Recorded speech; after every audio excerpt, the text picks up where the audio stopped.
Hey, welcome to the Wild Soul Gathering 2024 Summit. Spirit.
Welcome, everyone. Welcome back to day 2 of Spirituality Explained.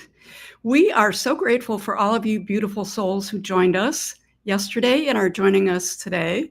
What an incredible day we had yesterday, and our 6 presenters today are ready to wow each of you.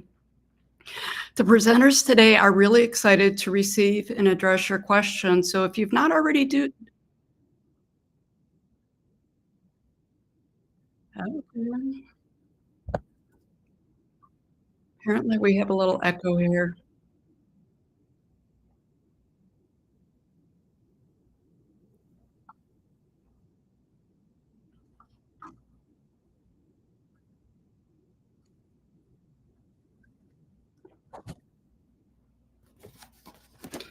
So I'm not sure what that echo was about or if you're hearing it on your end, but if you've not already done so, introduce yourself in the chat, and we'd like to know where everyone's coming from. So on that note, let's get this event started. Our first guest today is Heather Lee Strom. Hey, Heather Lee, how are you today? Good morning, Dr. Sandra and everybody else out there. It's great to be here. So I have to ask you, Heather Lee, real quick, are you hearing an echo on your side? No, I wasn't hearing an echo. Okay, then I'm just gonna ignore it and pretend it's not existing in my head. How do you like that? So we're starting today the 2024 Gathering Summit, Spirituality Explained with Heather Lee Strom. And Heather Lee is gonna be presenting on Being on Spirit Guide. Healing is easy, not work. I'm really excited to talk about this. Welcome, Heather Lee. Thank you very much, Sandra. It's wonderful to be here. And like you said, healing is meant to be easy. And I that's what we're know, going to talk I'm about really today. excited to jump into that. So, Heather Lee, you're a quantum healer, you're a galactic K9 channel, and you're an award-winning author. And by the way, congratulations on that latest award you got. And you're Thank you. also a mentor. Yes, thank you. You were awakened back in 2022, which honestly wasn't that long ago. You received a calling to write a book with the Canine Spirit Guides, and your channeling abilities and quantum connections were exposed on the Canine Guides that healed you and connected you to a higher timeline. That is, like, so cool. And that whole process of awakening and creating of your book only took 6 months? Yes. Wow. Um, so now you are sharing that same healing that you received from the Canine Spirit Guides with your clients through private one-on-one, through events similar to the summit, uh, different programs in your free podcast, which I love, Howling at the Moon. So I'm excited to have you here today and Thank discuss how you. easy it is for quick healing, and I'm gonna let you run with this. You let me know All what you right. want me to do next.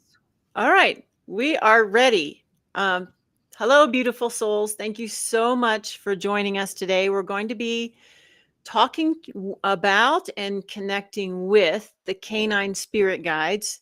In case you don't know what they are, I'm going to share that with you. It's a brand new concept. We don't quite need that slide yet. I think we're going to talk for a bit, Sandra. Um, let's see. Okay.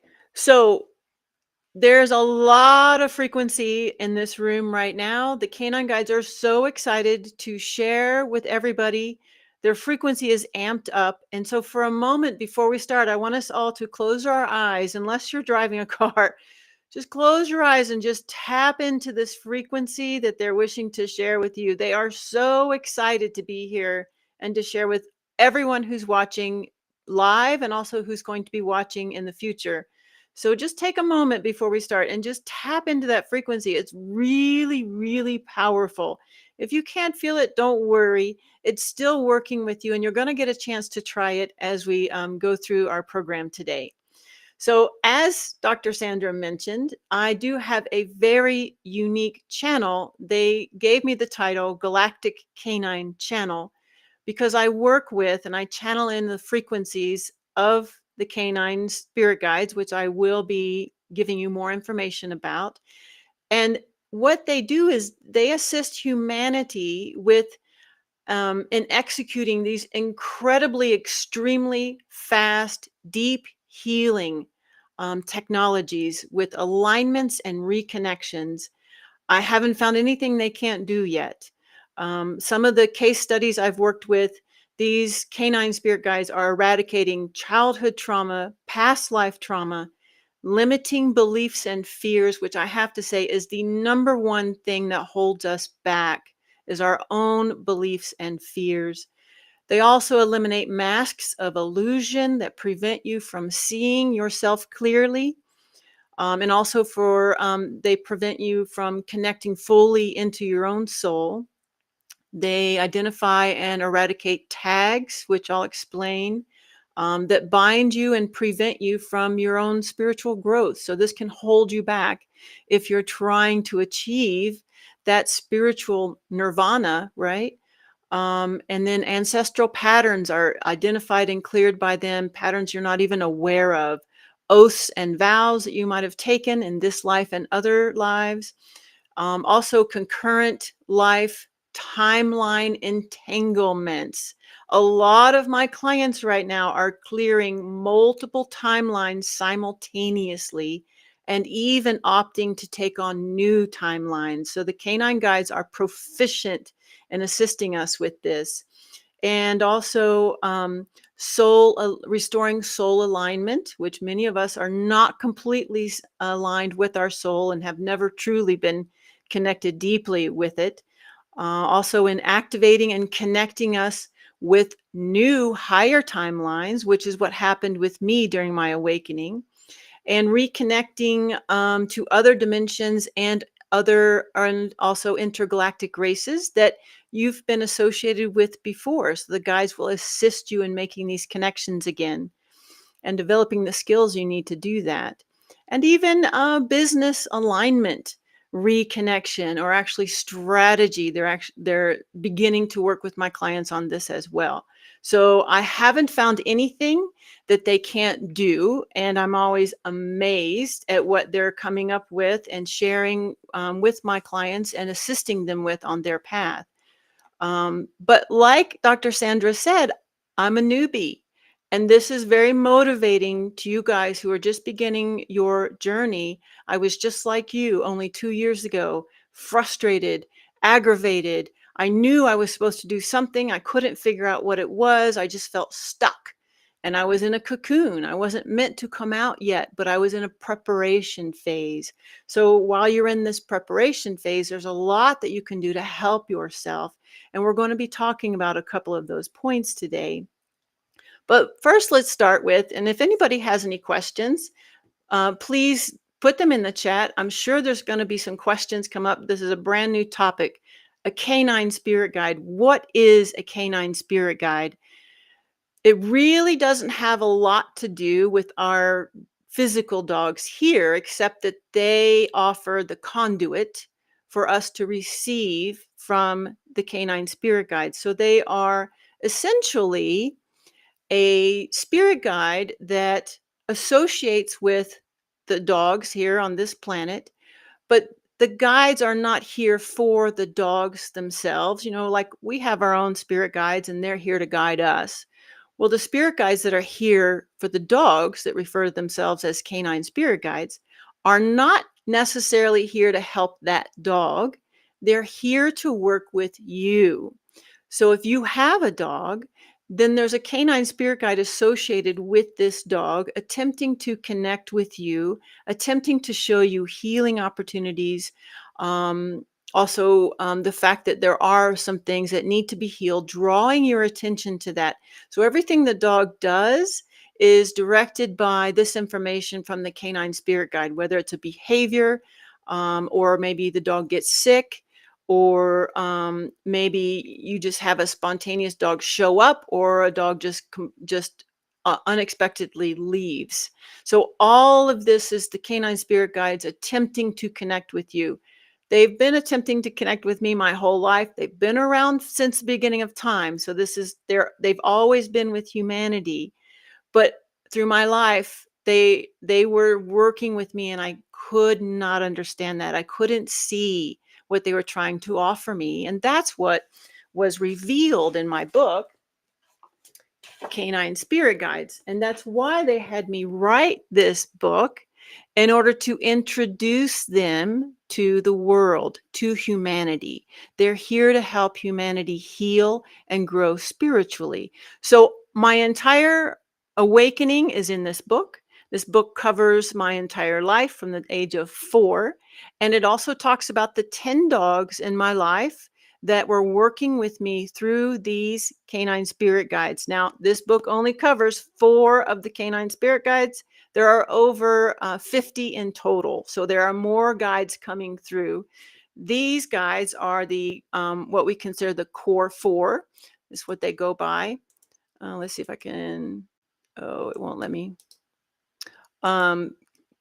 Sandra, can you post the core 4 image? It won't let me post it up there. So we're going to be working with one of the core 4 today. And one thing I want to share with you is the images that you see of these guides is a conjoined image. So this is one of the guides, and she is she identifies with the Basenji and the Black Panther. Okay, that's the energy that she carries. That's how she wishes to express herself.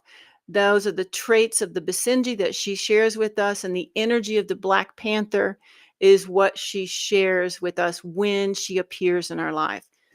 So all those details are in the book. I'm not going to go into too much because there's so much they want me to cover with you today. They do want you to understand that what they have to offer is an advanced healing technology that humanity was not ready for before now. And that's why they're coming through now. We have shifted, we have turned the corner. Humanity has, and so has the planet.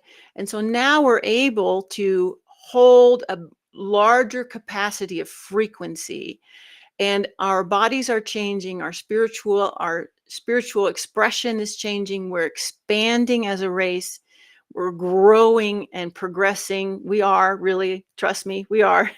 Sometimes it feels like we're not, but because of this, we're finally ready to understand what they have to offer us in our healing. And the healing they offer is very quick. It's instant if you allow it. Sometimes our brain gets in the way, the ego gets in the way, wants to question what's going on, whether it's real, and this hinders us. This is one of the things I talk about when I share about beginners getting started and some pitfalls to avoid.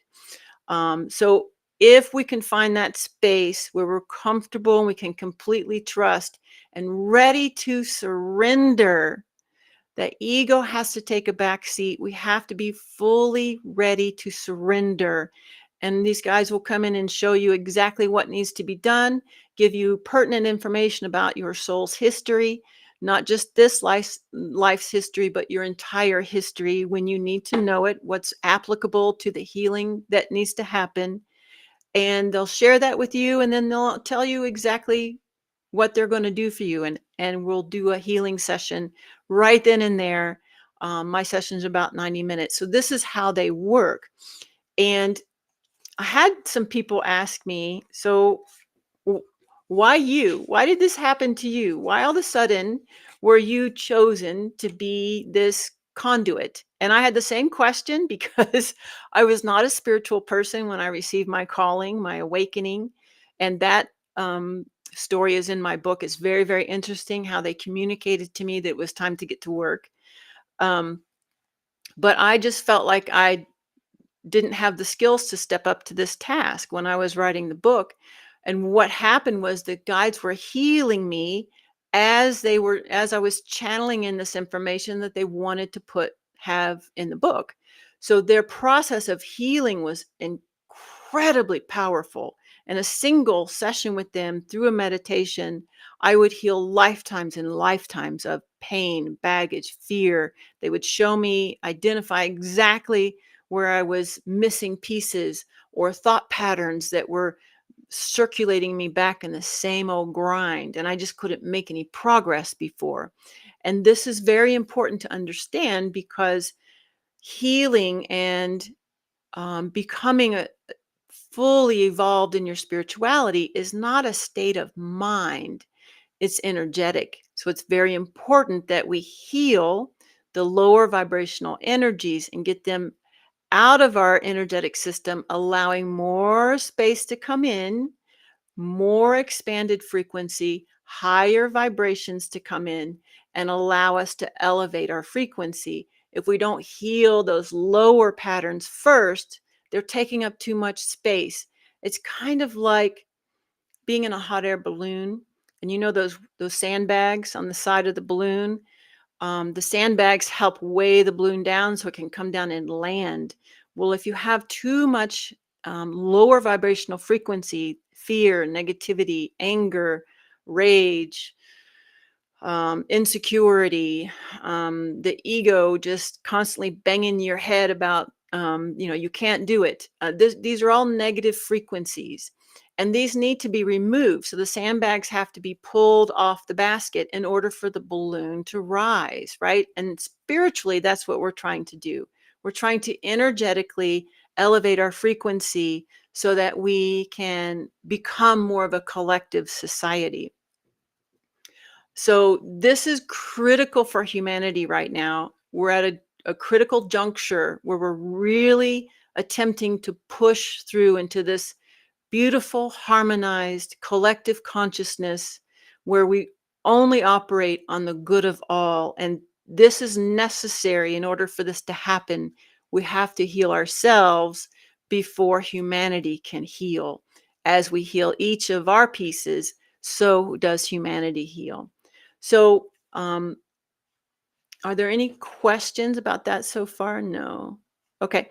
Um, so one of the messages that they have for the group today is a really critical component for achieving your spiritual nirvana, we'll say. Many of us are seeking that path. And so many people who I would call beginners or just beginning their journey or um, are kind of curious but not sure what's going on, um, are just looking for ways to do that, right? So as we begin, we're trying to understand, where do we begin? How do we do this? Why is it not working? You might go to some courses, or you might read some books or do some meditations, and you just feel like you can't get any traction. Well, I've come up with 10 essential components for achieving that spiritual awakening. And this is channeled information from the Canine Spirit Guides, although it's nothing new, I don't think, but it was really obvious through my awakening how these components really were imperative for my progress. I was able to awaken within 6 months. This is literally unheard of. I was able to write a almost 400-page book in 6 months. That again is literally unheard of because of the frequency that was coming through, because of the healing that happened, because of the power of the Canine Spirit Guides. And they want to offer this to humanity. So the number one thing I'm going to share with you today, I'm taking out of my presentation that I give called 10 Essential Components to Spiritual Awakening. I'm going to give you a copy of this workshop so that you have it to refer to, and it's going to give you a lot of great information on starting your journey. So let's see that slide. I don't have one. Never mind. So the first thing, the most important thing from that talk that they want me to share with you today is that growing spiritually is, of course, an energetic process. And when you're trying to achieve that goal, your frequency is very critical. So your ability to grow spiritually requires a frequency match. So, like I just described just a few minutes ago about eliminating those negative frequencies, eliminating the lower vibrational frequencies, you have to do that first before you'll be able to elevate your own frequency. And this is a trap that a lot of beginners fall into because they'll skip that stage. Who wants to do that, right? It feels very intimidating to look at yourself that deeply. It feels like a lot of work, although I'll tell you it's not. Um, so people shy away from it. They don't want to look behind the curtain. They don't want to look into the depths of their own soul. They're afraid what they're going to see there. So they avoid this step. But when you do this, you're not going to make progress. You're going to keep circling back. You'll have a healing session and you'll feel great. All of a sudden, 2, 3 weeks later, 6 months later, you're back where you started. Nothing's going to stick because you still have the lower vibrational frequencies that are inhabiting your energetic field, and they're infecting the higher frequencies you're trying to bring in. So it's important that we work from the ground up. And this is what the Canine Spirit Guides are so skilled at doing. Anthea, let's show a picture of Anthea here when you get a chance, Sandra. Anthea is going to be working with the group today. And one thing that she's like a grandmother energy. One thing she is so good at is identifying where you have tags this is her term, tags that prevent you from connecting to your own self-love. So a tag is an energy beacon that is placed in your energetic field when you experience your ego, basically when your ego experiences pain, trauma, fear. It will place a tag in your energetic field. And what happens is you keep attracting these experiences. I don't feel loved. Nobody loves me. My boyfriends keep leaving me. My parents don't love me. They ignore me. Or, I have no friends. Whatever the rhetoric is, this is a tag in your energetic field that needs to be healed and then removed. And when this happens, those experiences are no longer drawn to you. You won't have them anymore. You won't feel that way. You won't see that in the world anymore. When the tag is completely gone, it doesn't come back. You don't have to fight with it anymore. It's not a state of mind. It's not about telling yourself that you're loved, that you're happy. Um, it's not mind control, it's energetic. So when that energy is finally healed and removed, it will no longer occur to you to even feel that way. No matter what happens, no matter what anybody else does, the tag is gone, so you won't react to it and you won't feel that way. And this is what Anthea specializes in, is your divine love and joy, reconnecting you with your divine love and joy by showing you what needs to be healed and removed from that energy field, allowing that connection to flow easily and readily. Okay? So frequency match is very important. And this is why affirmations don't work, because if you just are trying to consciously talk yourself into a belief when the tag is still there, undercurrent and undermining your efforts, then your affirmations will not work. Instead of an affirmation, we need to go in and energetically clear the pattern that's causing the belief, and then you will just automatically raise in frequency when that energy is cleared out, and you can hold more of your own soul's frequency. So that's what Anthea specializes in. And you see here that she is the golden retriever and the cheetah. She is a very motherly frequency. She reminds me a lot of Mother Gaia, the same type of frequency. It's like if you saw your favorite grandmother standing in front of you holding a plate of cookies. This is the energy that she comes through with. Very unconditional love, supportive, soft and gentle. And we're going to be working with her today. She has a very special gift for everybody. You're going to be able to try her frequency. The other guides have different roles. They have different associations with the animals, different dog breeds, different shamanic spirit animals. And I will like to say that the breed of the canine spirit guide is not associated at all with your breed of dog. So that's irrelevant. They'll work with any dog. It doesn't even have to be purebred.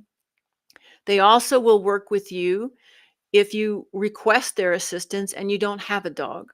So their frequency is available to all of humanity that is requesting it. And I have to say probably 50% now, 50% of the people I work with don't actually have dogs. At first, it was a lot higher. About 90% of the people I worked with didn't have dogs at all. Of course, the dog lovers are drawn to the concept, and who doesn't love a dog, right? To imagine or to finally understand how magical the dogs really are is a gift, right? Because we always kind of thought that they were angelic, and now it was incredible for me to realize all of this, because I've been a dog person my whole life. So now to understand how much they're really caring for us, they're really here to assist us in our spiritual evolution. That's why all the animals are here on the planet. But the canine specifically has a very close union with the human. So they have a unique position to assist us like no other animal can. And this is why the canines are coming through first. There will be other animal kingdoms, but right now, just the canines are speaking through me. All right. So before we have our session with Anthea, I have a very special gift to offer the whole audience, whether you're watching this live or whether you're watching it on a recording. The Canine Guides really wanted to give you something so that you could become more familiar with them, with their frequency, what they have to offer humanity.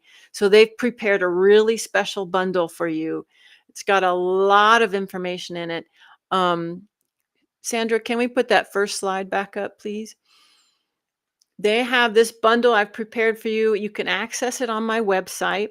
I'm going to put the address here in the chat, if you guys can see that. heatherleestrom.com/free discovery. You have to go to that specific page because it's a hidden page just for you. And you can enroll in this free program that I've put together just for this event. And in this program, you get access to some of my greatest work with the Canine Spirit Guides. You get the workshop I just mentioned with the 10 essential components for a successful spiritual awakening. Plus, you get my mini meditation course, which is a channeled program from the Canine Guides, assisting you with frequency and being able to meditate and also learn what meditation is really for. It's not about sitting there zeroing out your mind. So it's a fascinating program. It's got lots of channeled frequency in there. There's also a meditation from Anthea in that program, which is powerful. They're also going to give you my masterclass with Anthea and Oregon, 2 feminine guides, where they will instantly connect you to your divine joy and your soul frequency. So that's a powerful presentation. And then Anthea is giving you her meditation, which is just beautiful. Reconnecting your divine joy. That will be included in your packet, as well as my handbook, 6 signs that the Canine Spirit Guides are working with you through your dog. So all of this is packed into your bundle. It's almost a $400 value in your bundle. It's all for free, just for you, for this program. So be sure and go to this website, heatherleestrom.com/free-discovery, and enroll and get your free package. It's waiting for you. Okay. If I have any questions here, anybody? Hi, Lindsay. Okay. We're going to be receiving a gift, an energetic gift from Anthea today. And it's kind of like a guided meditation. So if you don't have any visual or perceptive abilities yet, just use your imagination, because your imagination is your bridge to your clairvoyance. Okay. And we can take that. Well, you can leave that slide up, I guess. It's all right.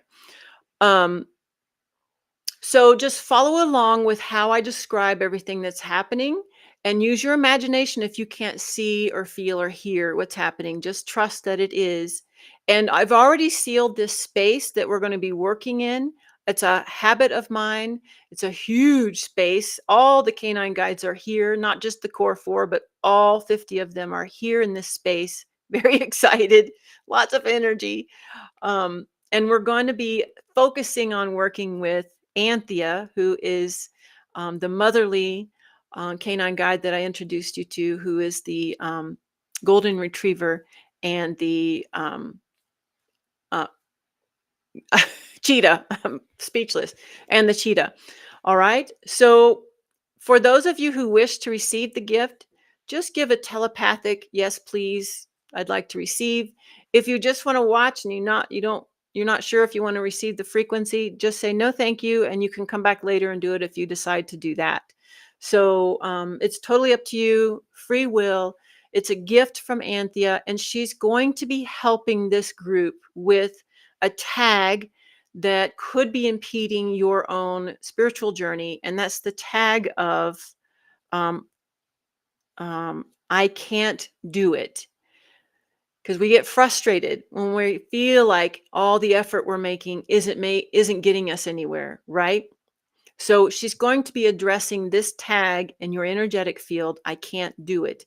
And this tag stems from I'm not worthy, and also I'm not loved. So this is why it falls under Anthea's paradigm, because that's what she focuses on, reconnecting us with our divine joy and love, which is different than the joy and love we as humans experience here. Much higher frequency, much deeper connection.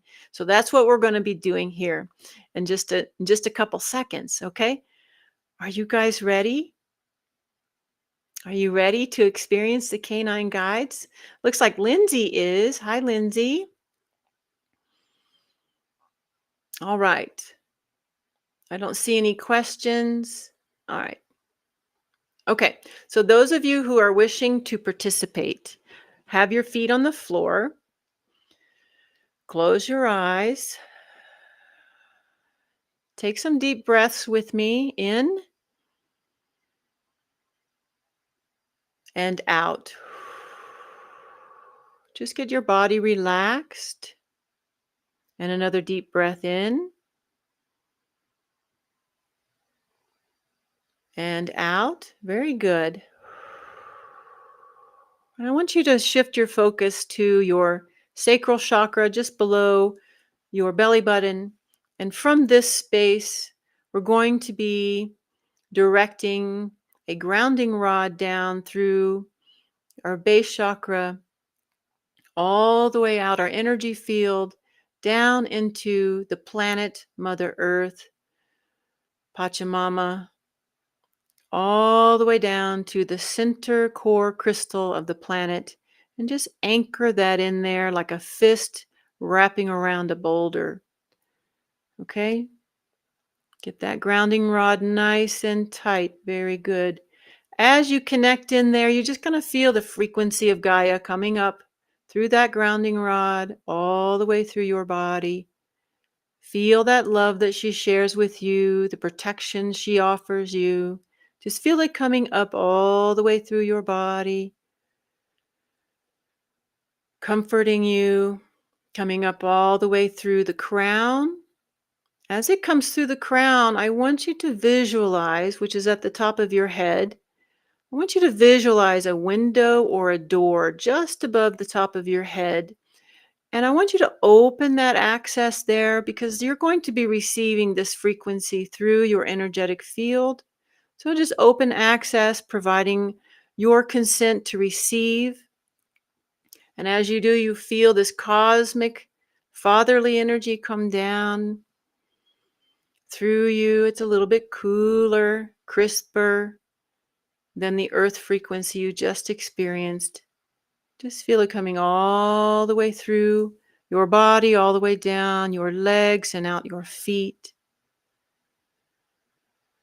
And take a deep breath as you connect with that frequency. Both of those frequency streams are mixing and mingling, spiraling through your body, connecting you fully with your grounding and your higher self. There you are. Beautiful. And going back to your breath, I'm going to invite you to breathe in a circle. So as you take that inhale and you get all the air that you need, instantly, immediately go into your exhale without pausing. As soon as your lungs are empty, go right away into your inhale. And just visualize this circular pattern with your breath, focusing inward on your breath, taking you to that inward portal of connection. There you are. Beautiful, beautiful.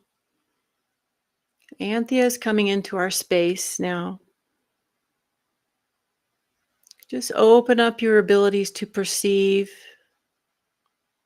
having no expectations of what's going to happen, being willing to experience something beautiful, harmonious with your higher self, your higher being. As she comes in, you just feel this wash of energy. It just washes over you. She's giving you a cosmic hug. Very comforting. It's calming as well. You feel your heart rate slow, your breath wants to slow. Keep that breath coming though, because your breath moves the energy. Just feel the comfort she's offering you at the moment. And you might see her. She might appear to you as her golden retriever. She might appear to you as her cheetah. You might just see a bundle of frequency or just feel her presence.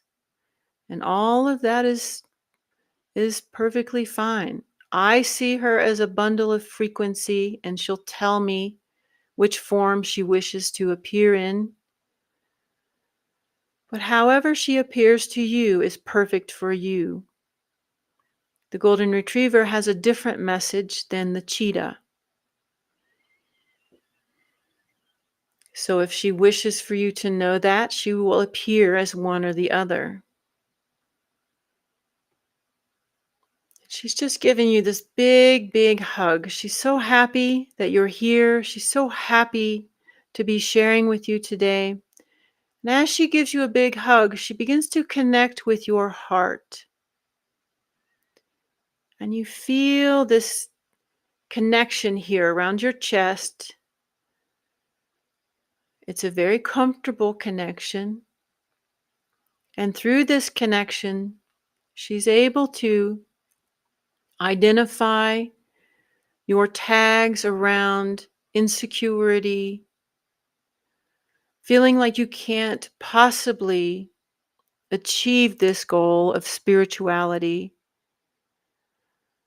All of your frustration is packed into this tag.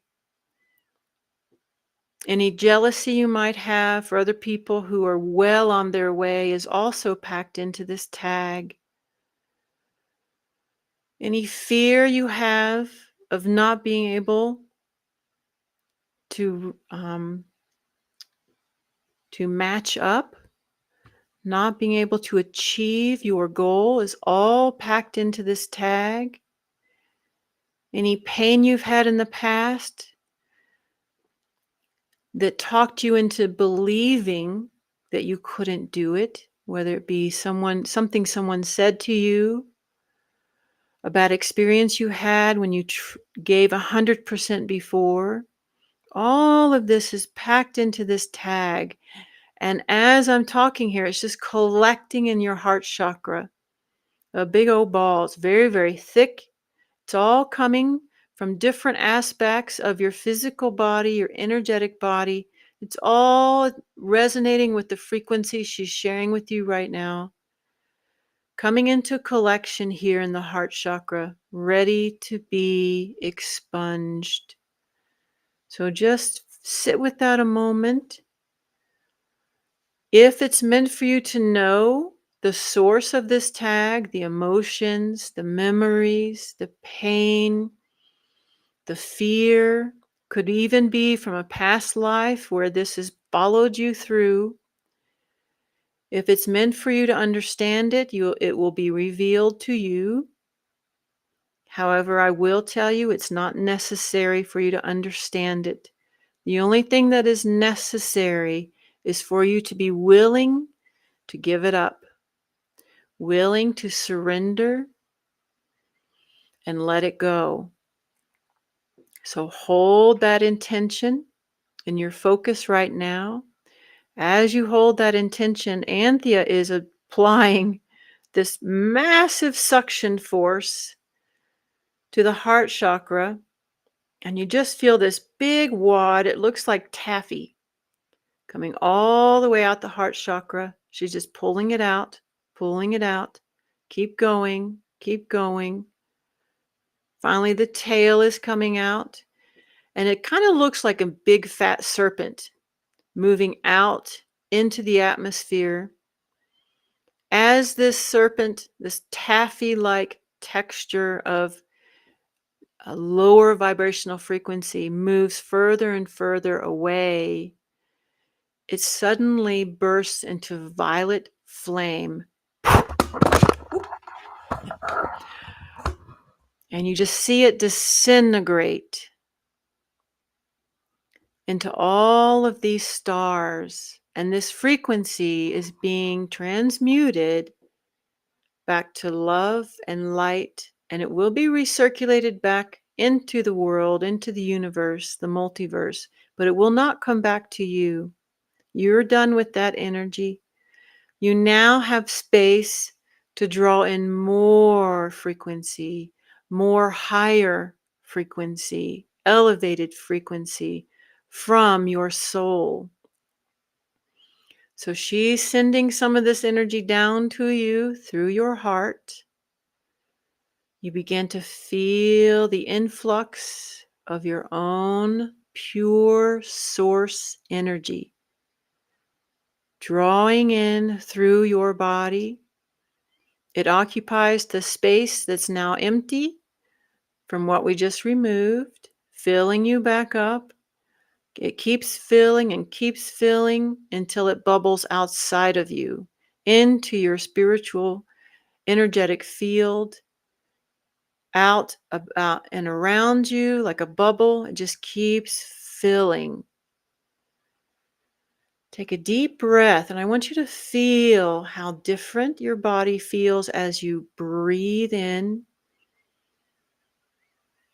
feeling that deeper connection with your higher self, feeling the weight lifted from where that lower vibrational energy was just hanging out. You don't feel that anymore. You feel this lightness about you.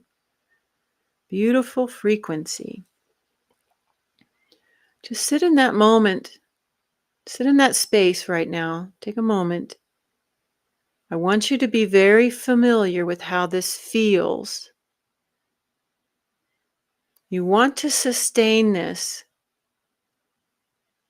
for as long as you can. Remember this connection. You want to palpate it, be able to find it again. And what's helpful is if you go back every couple days and listen to this again, do this meditation again, and it will help you to hold this frequency, because now you're holding more frequency than you were before. Takes an adjustment. Your physical body won't adjust as fast as your spiritual body. So you'll need to flex it. Flex that muscle by repeating the exercise again. Even on the recording, the frequency of this healing will be retained. So make sure you revisit again. Very good. Take some deep breaths in and really integrate that frequency, setting an intention to hold it and to never look for the frequency that was just removed again. Wipe it out of your mind. Just allow this new setting to take hold, elevating your frequency permanently. Beautiful. All right. Anthea has finished executing her gift. So let's hold the frequency, the emotion of gratitude in our heart. And from your heart, share that emotion with Anthea. Thank her for being of service today, for providing what you needed today. As we share this frequency of gratitude, this will seal in the work that you just received, the new frequency that you are now embodying. This gratitude will seal it in.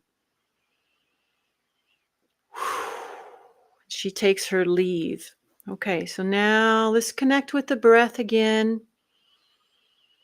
Revisit that grounding rod you placed all the way down into Pachamama. Visualize it again, reconnect with it. Begin to come back to the here and now. And as you do that, you just feel your body get a little bit heavier, sitting more firmly into the surface you're sitting on, coming back fully into your body. Beautiful. And when you are ready, join me back in the room again.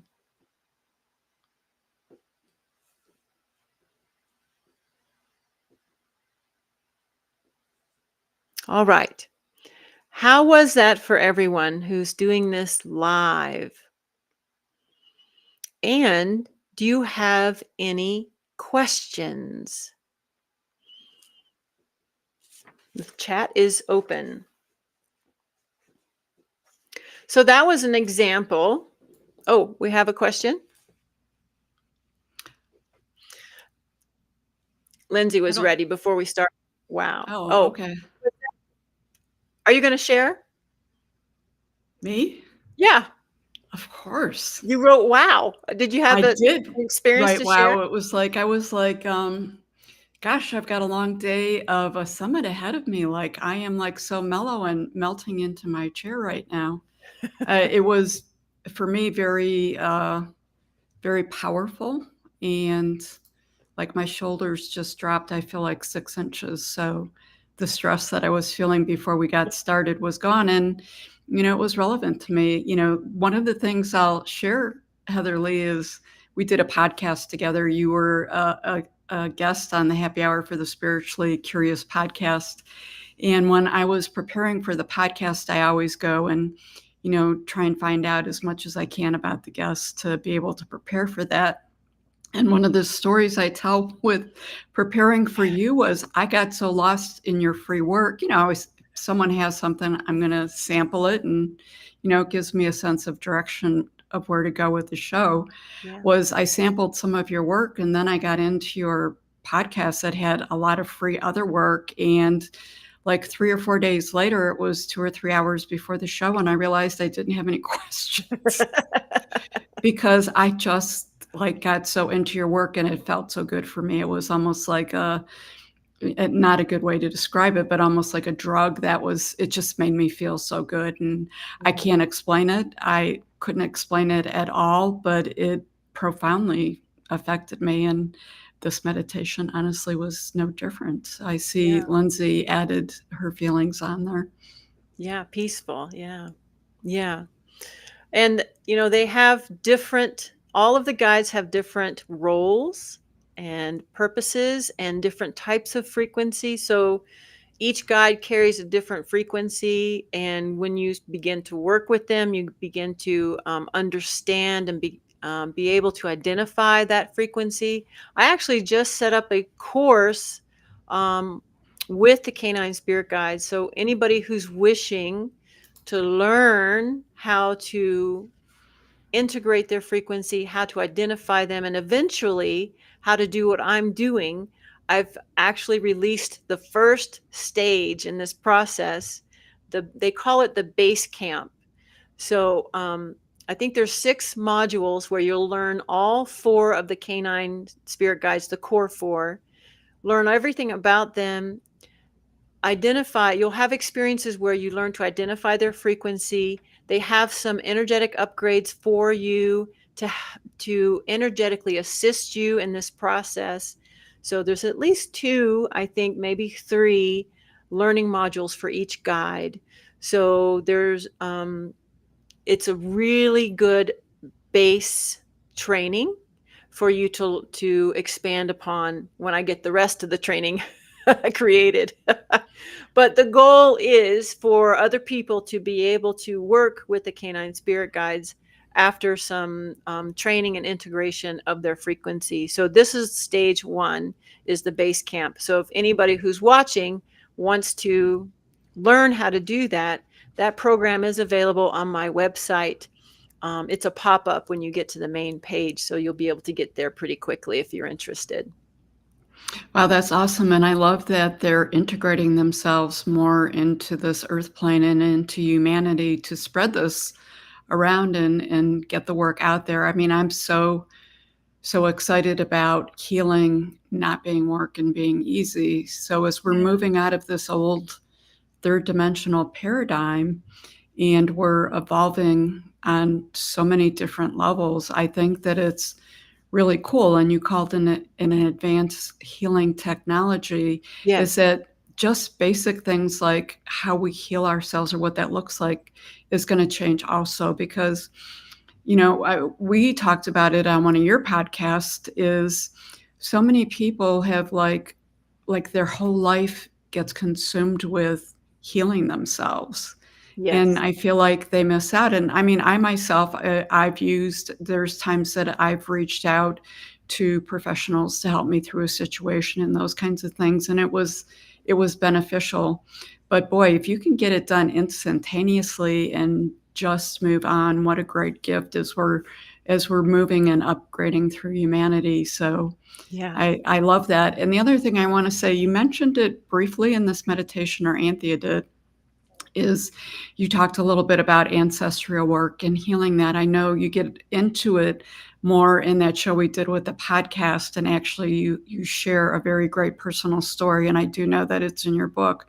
Yeah. So I would encourage people to, take a listen to that, because we did go a lot more in depth with your process and different things and how it worked. And it was humorous but serious and at the same time. Yeah. Yeah, ancestral work is really important, and the problem with it is that most of us don't know we need to do it. My ancestral pattern was revealed to me when my RV broke down. I mean, who would be looking for an ancestral pattern there, right? No, usually you're looking for a mechanic, Yeah, and it was quite a lesson, and it was yeah, literally quite an aha moment.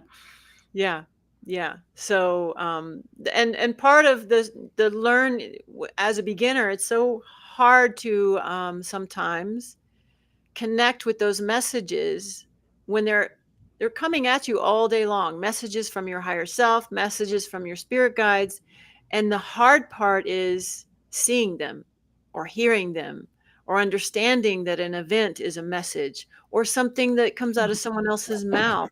Sometimes when I sit to meditate and I ask a question, I get frustrated because I don't get an answer in my meditation. But then I go for a walk and I start talking to a neighbor, and the words come out of the neighbor's mouth that are the answer to my question. Yeah, it's crazy. A lot of that is, and we're gonna be talking a lot more about that later on today with some of the other sessions. So the whole intuition has been an underlying theme with this Spirituality Explained Summit, and we're really gonna get into synchronicities and a little bit more about just what you talked about. And it was interesting when I was listening to Anthea, is her healing and that meditation, from my perspective, spoke to the core issues and reasons for the Spirituality Explained Summit. I know Oh. you and I had some conversation on the back end about what was the purpose, like what was the reason, what was the pull, what was the draw. Mhm. And it was a very specific thread to help jump people on that, Yeah, to help them block and be more yeah. open to it. And I thought, you can't make this stuff up. It was just No. beautiful.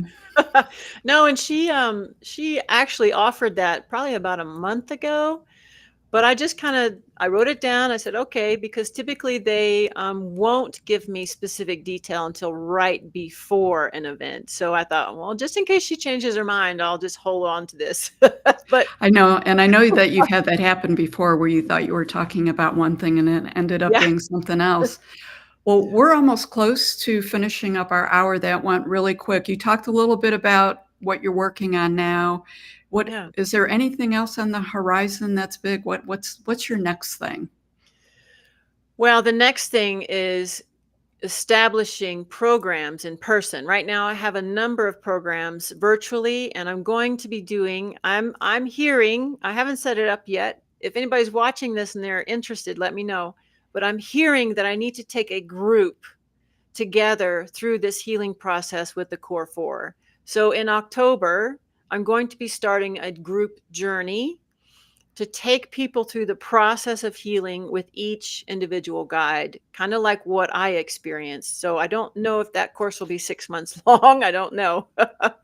But it's going to be a group opportunity instead of just doing one on one. Some people can't afford the price. So sometimes a group opportunity is more sustainable for people. So that's going to be coming up. Okay, It, that sounds great. So, on that note, honestly, Heatherly, whenever we get together, I am always just left with wow. I'm just going to leave it at that, just wow. So, thank you for being part of the summit, and what an amazing bundle of gifts that you've left for people, so that this wasn't just a quick hour, a little bit of dipping my toe in, but people can really Yeah. sort of jump in with this and have this available to them free. Yeah, and they Because, kept adding stuff to the package. I'm like, "Really? Okay." They wanted well, more, so I love it because this is really all about giving people tools that they can use and exposing them. So yeah, it's you wanna put that slide up a so really they cool can see the bundle. address? Absolutely. And there is a level up opportunity on if you go to that page. If you think you wanna do a private session, then you have access to that at a discounted rate from that page. Okay. And that bundle, if you do it that way, that's almost a $600 value on that bundle. So that's a really great opportunity to kind of get your feet wet, test the waters, but do all the programs and the free stuff because there's a ton of frequency there. Yeah, I'm going to be jumping into it, and you'll probably be getting an email from me about it. Please go So ahead. we can discuss it. I know you're super committed. Again, I want to thank you, and until next time. All Up right. next, we have Reverend Joe Jors. He's going to be demystifying the tarot. So for those of you who are ready, he will be on in about the next 2 minutes. Thank you, Heatherly. You're welcome.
Five, four, three, two, one. 5, 4, 3, 2, 1. Hey, I hear you. How are you? That is so cool being heard. And we all strive to be heard, you know. Everybody's Yep. got a message, you know, everybody wants to know that people are paying attention. And that's great. It's great to be back and see you again. And Yeah. I have to tell you, we're going to have a private conversation because you know what? That Heather was just so fabulous. I'm scared. I want to tell you that right now. I don't, you don't want to go out and follow James Earl Jones. And it's exactly what I feel like right now. Cause I'm sitting in the green room and I'm listening to her presentation and it's wow is all I can say. She was great. She was great. Absolutely. A lot of powerful energy, but honestly, you're your own special self. So right now we're gonna our next presentation, we are here live, is with Reverend Joe Jors. He is a master tarot card reader, and he's going to be talking about demystifying the tarot. So welcome to Spirituality Explained, Joe. Thank you. Thank you for having me back. Thank you for letting me be here. And Yeah. thank you to everyone out there. Thank you. I want to start off by stressing this is all about you guys, and there's very little to do with us. Without you, there is no message. It's like when the tree falls in the forest and there's no one there. So thank you for your time. Thank you for your consideration and listening. And here goes. Here it goes. Yeah. So a little bit about you. You're a gifted medium as well as a tarot card person. You are very skilled with it. You are a master reader, but you also do a lot with teaching. And you really bring an eclectic background to your spiritual path. You have studied and worked with the tarot for over 3 decades. So a little bit of experience there. I think that you come with some street cred as you're going to be talking about this. And I would say your readings, as well as your work with pendulums, Reiki, your trance medium, help you provide insight and guidance when you're working with people. So I think today's going to be exciting.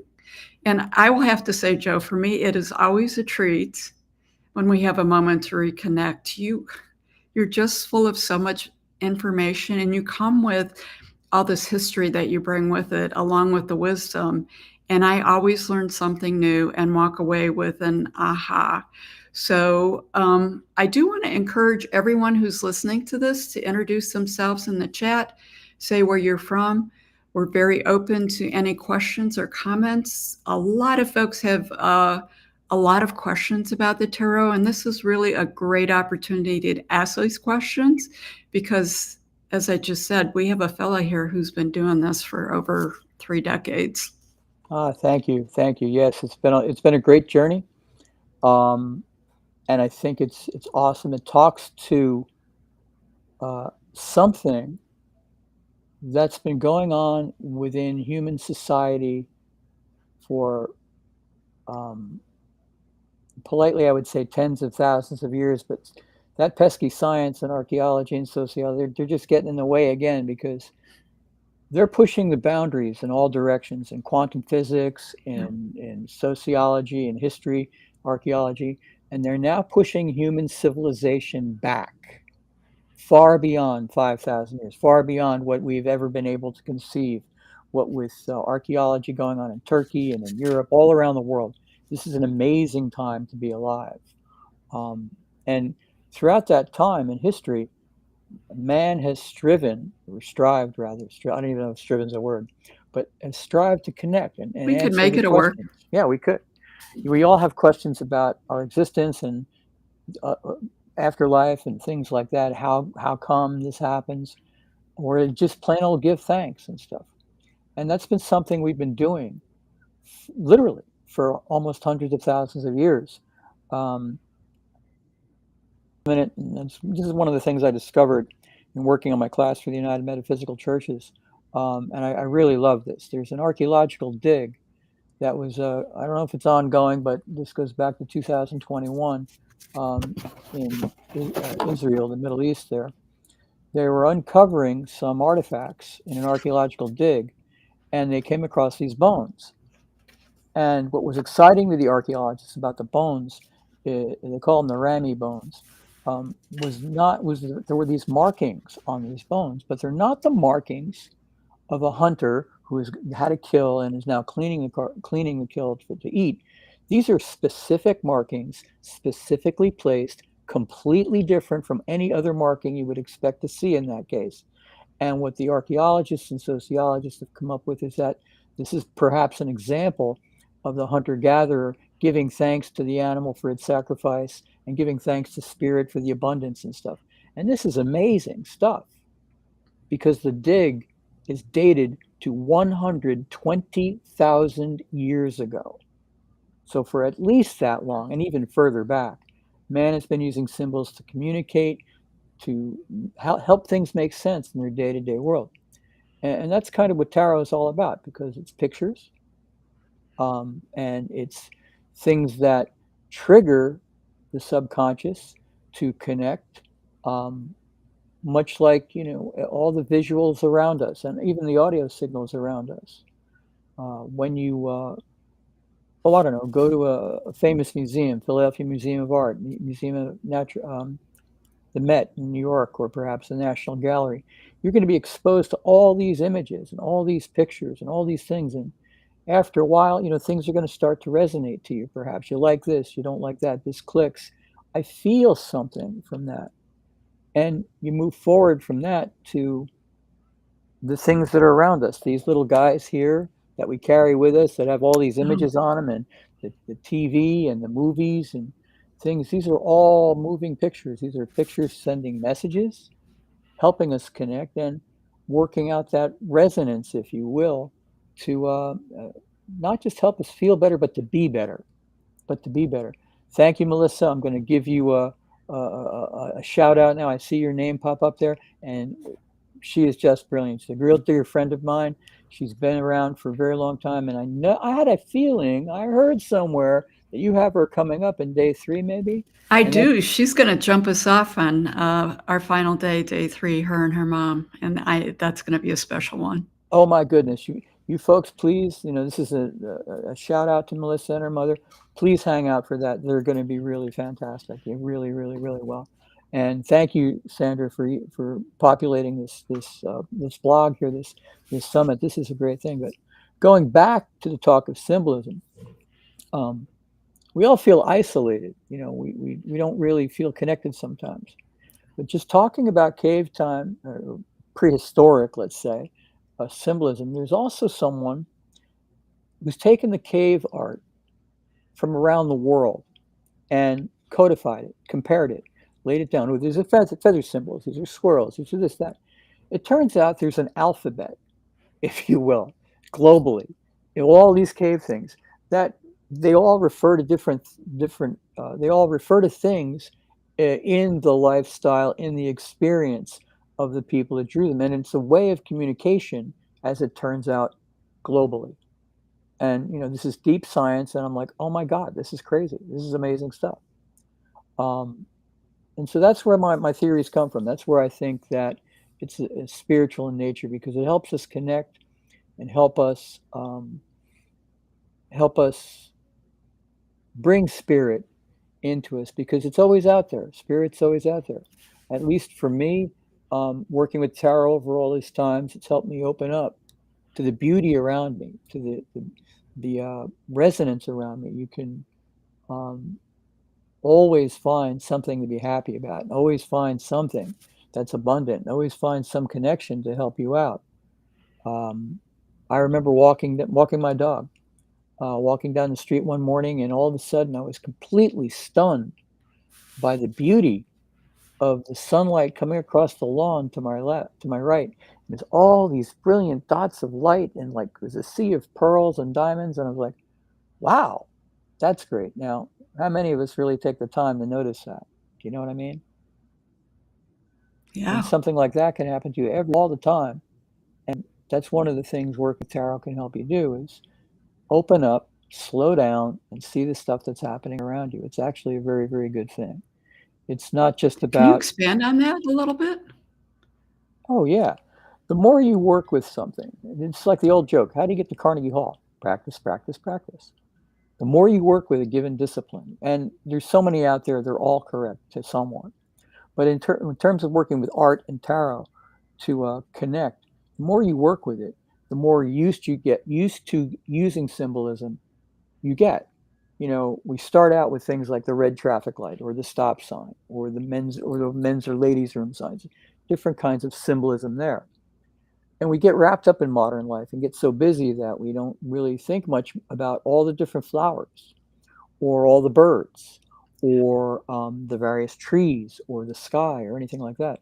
It turns out, going back to flowers, okay, because I started out with talking about the drops of dew on the grass, and all of a sudden spirit clicked on me, hit me like, oh my goodness, I am really so abundant, thank you so much. Turns out in Victorian times, flowers had meaning. So, sometimes we think of the previous societies as being restrictive or constrictive or something like that, but there were ways to communicate. You could send flowers to people that would have a message because of what the meaning of the flower might be. And I'd love to be able to wax poetic and talk about it for an hour, but it's a huge subject. And, I can't remember Martin Scorsese's movie's name. Oh my goodness, this is terrible. There's a Martin Scorsese movie about Victorian times. And in it, protagonist sends a female lead yellow roses. Now, why that's important is that, you didn't write down that we would like to get together and have a relationship, because society would just roll right over you like a steamroller. That's not the way you do it. But you could send that message, because the yellow roses would say, gee, I'd love to get a relationship with you. I'd really like to, what have you. And, that would be a way of communicating, again, using the symbolism of flowers. Or rosemary, for example. Rosemary is known for remembrance rather. So you might send in a bouquet some rosemary to say, I do remember you fondly. I haven't forgotten you, or please remember me, or something like that there. So that's just touching the iceberg of symbolism, for example, that, I stumbled on in my Wow. research, but how many people really know that? It's not quite a lost art, I don't think, but it's not overly well known in everybody's circle. I'm sure there are gardeners out there. I'm sure there are people who are into flowers and plants and things that get this, that understand the meaning of them and stuff. It's awesome, awesome, deep. Um, I have relationships with birds. Sounds weird, but um, when I see cardinals, I know it's my mother coming to visit me. Okay. That's a symbol for my mother. Now, it's also a symbol for a dear friend of ours who's transitioned. One of her guides was a red bird. And so when I see cardinals, I know that someone's out there tapping on the window, so to speak, trying to say hello and get my attention or just remind me that they're there. Because as we know and believe that we're never truly alone. I mean, we're always surrounded by energy. We're surrounded by those people on the other side. We're surrounded by those who've come before us, and they're there to support us. So once you start to embrace symbolism and you wander through your day-to-day life, it's perhaps a way to make it easier because now you're reminded that, oh my goodness, I've got some support here. I've got this. I've got that. Um, and especially when we need it and least expect to get it, that sort of thing. That makes so much sense. I feel like some of that has just gotten watered down and commercialized. I mean, we have different roses to symbolize different anniversaries, that kind of thing. And I think it's what you said is a lot of it is the paying attention or being able to open ourselves up to a lot of these synchronicities, right? Because some of them are synchronicities. Most recently, I was down in Florida actually just last week, and I was walking along a condo aisle with my brother, and we went by, and there was literally a penny on this lower windowsill, and I looked at it, and we walked by again. I picked it up and I handed it to him, and I said, "This is Dad." I said, "Dad is whenever these random pennies show up." And he sort of like looked at me like, "Yeah, right." And I said, "That penny wasn't there when we first walked down. The penny's there now, and it's in a very random place." And he's like, "Oh, you're right." I says, "Just trust me when I tell you it's Dad getting our attention." So it's just paying attention to those things. I totally agree that synchronicity. So one of the things I was talking about is in the summit, two of the topics that have really floated to the top have been intuition and synchronicity. So, I'm paying attention to that because it's a message that maybe I need to be getting the word out about intuition or having more conversations about that with the different forums that I have with the podcast. And then the other is synchronicities. They happen all the time, but are we aware of them? Some of us are. Some of us are, and I know I fall into this category. Some of us are still continually working on making sure you're in connection like that because we all slip up. There are times when Mhm. we just don't get it. We try to micromanage our lives, and spirit just smiles calmly and goes, "Okay, but really," and we, to the best of our ability, just know that we have a plan and know it's going to work. And it's just not working. We just don't understand why. Um, and we butt heads with it. But in the end, when we finally just go, that's it. Putting it in the hands of spirit. It all comes together. It all just Right. flows. It all just flows. Um, Yeah. So we've talked about the tarot as a spiritual tool, that it's, more than just asking a question. Uh, can you just touch a little bit on reasons why people initially come a lot of times or are drawn to the tarot or a reading and sort of how that might transform into something a little bigger? well, people tend to come because they need support. Really, they need support and healing. Is the way to think of this. Um, they're troubled by events, by thoughts about things, upcoming maybe, or things that have passed, and they just need some guidance, really. And from there, it can move forward into a I think all my readings move forward into the spiritual realm. Um, uh, I have a pattern that I use when I started my readings, just to get us in the mood and get us to connected. And I talk about it not being casino exercise. It's just to shuffle the cards. It's not about dexterity or things like that. But occasionally, I've been known to say that um, we're going to try to get to the questions you've got here, and we can all.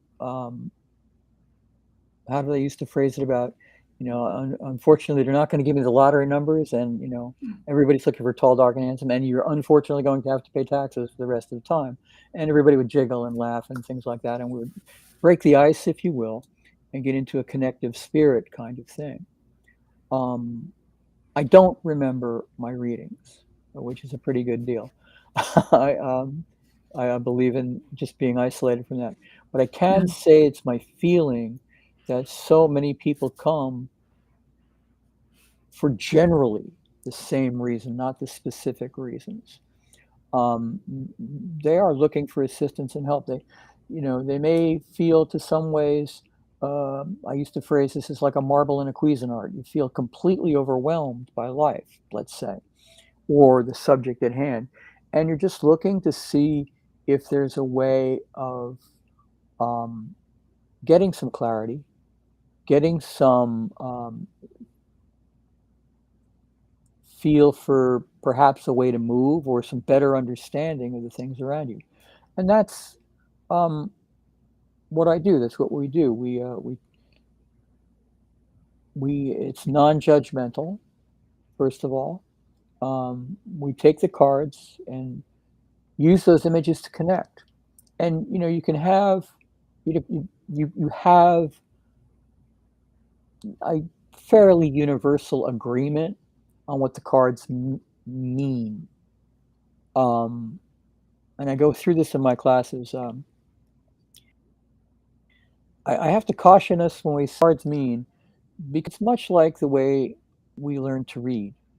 Way back when, at least in the dark dawn of time, with the cave people, and when I was learning to read, we started out with things in these books called, there were readers, and I remember the word see Spot run, and there'd be a little dog there, or see Dick with a balloon, or something like that. And you start from these really rudimentary, single, very few word declarative sentences. But from that beginning, over time, of course, we get to things like what light upon yon window breaks, and Shakespeare, and incredible poetry and things like that. And tarot is the same way. It's great to have a fundamental basis from which to start. The cards mean this. The King of Swords means that.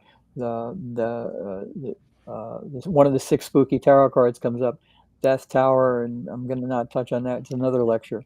But if they come up, and there's a good meaning, perhaps, when you start out in the book or the chart. But as you go in time, the level gets deeper, and maybe that definition today of the 4 of Cups is not precisely what's going on, if you're open to that interpretation, because it'll trigger something in the channel, myself, whoever's doing this, and move you a little bit further, move you more into a zone that might resonate better to the client, and actually help with communication, help with clarity, help with hopefully help with the issue at hand. Now, I say it that way because I learned a long time ago that if I understand and get exactly what I'm saying in a reading, this is wrong, forget it, I'm on the wrong page, I have to go somewhere else. Because this is not about me, it's about the person. It's not about my judgment, it's not about anything. I'm merely like a little monkey looking for a banana. I'm sitting here saying what I hear, what my spirit guides are telling me, and relating that. And if I don't know the details of what these people are going through or the clients are going through, and I don't necessarily want to or need to. That's for you to deal with. That's your business. If you tell me, that's fine. If you don't, it's fine too. But they walk away telling me that I've gotten some clarity, and I'm like, great. And it happens again and again. And someday when I crack the code and figure out how it all works, maybe I'll stop doing this. But I haven't been able to do that since, yet. Um, it's truly a mystical experience that's been going on in what you can think of maybe as not maybe I'd call it the modern tarot since the 1400s when it appears in Italy. Um, but now there's some perhaps difference of opinion on the edge of thought. Some people are saying it could have happened earlier. It has a lot to do with playing cards, which tarot cards are a form of. Um, they're discovering the deeper they delve, archaeology and research and history, they're finding estate records much earlier than the 1400s showing playing cards available in Spain and in other cultures that, who knows, it's been going on for quite some time, and so. Wow, that's really interesting. That's interesting that it keeps going back further and further. So I did read something somewhere once where someone said the tarot was part of the New Age movement, and I was like, oh my goodness, it is so much more older. It's been around a much longer time, but of more recent. When you get into different tarot decks or a tarot deck, you get a little booklet that comes with it now that explains the card. So if you pull the card, you can read the booklet. So your thought about using the booklet versus intuition? My thought about everybody's got intuition. It's something. I used to have this discussion about, is it environment or is it genetics? I mean, everybody in some form has a musical ability. Okay, you can hum, you can whistle, you can kind of sort of maybe carry a tune like I can. And I won't own that because I can't usually. But you can. You can just go do re mi fa sol la ti do. I mean, man, that's music. Yeah. It's very humble, but it's music nonetheless. But, there are a few people out there that are more like Beethoven, and they maybe have more intuitive connection, but the possibility is there in all of us. When you start a spiritual journey, I'll reflect on this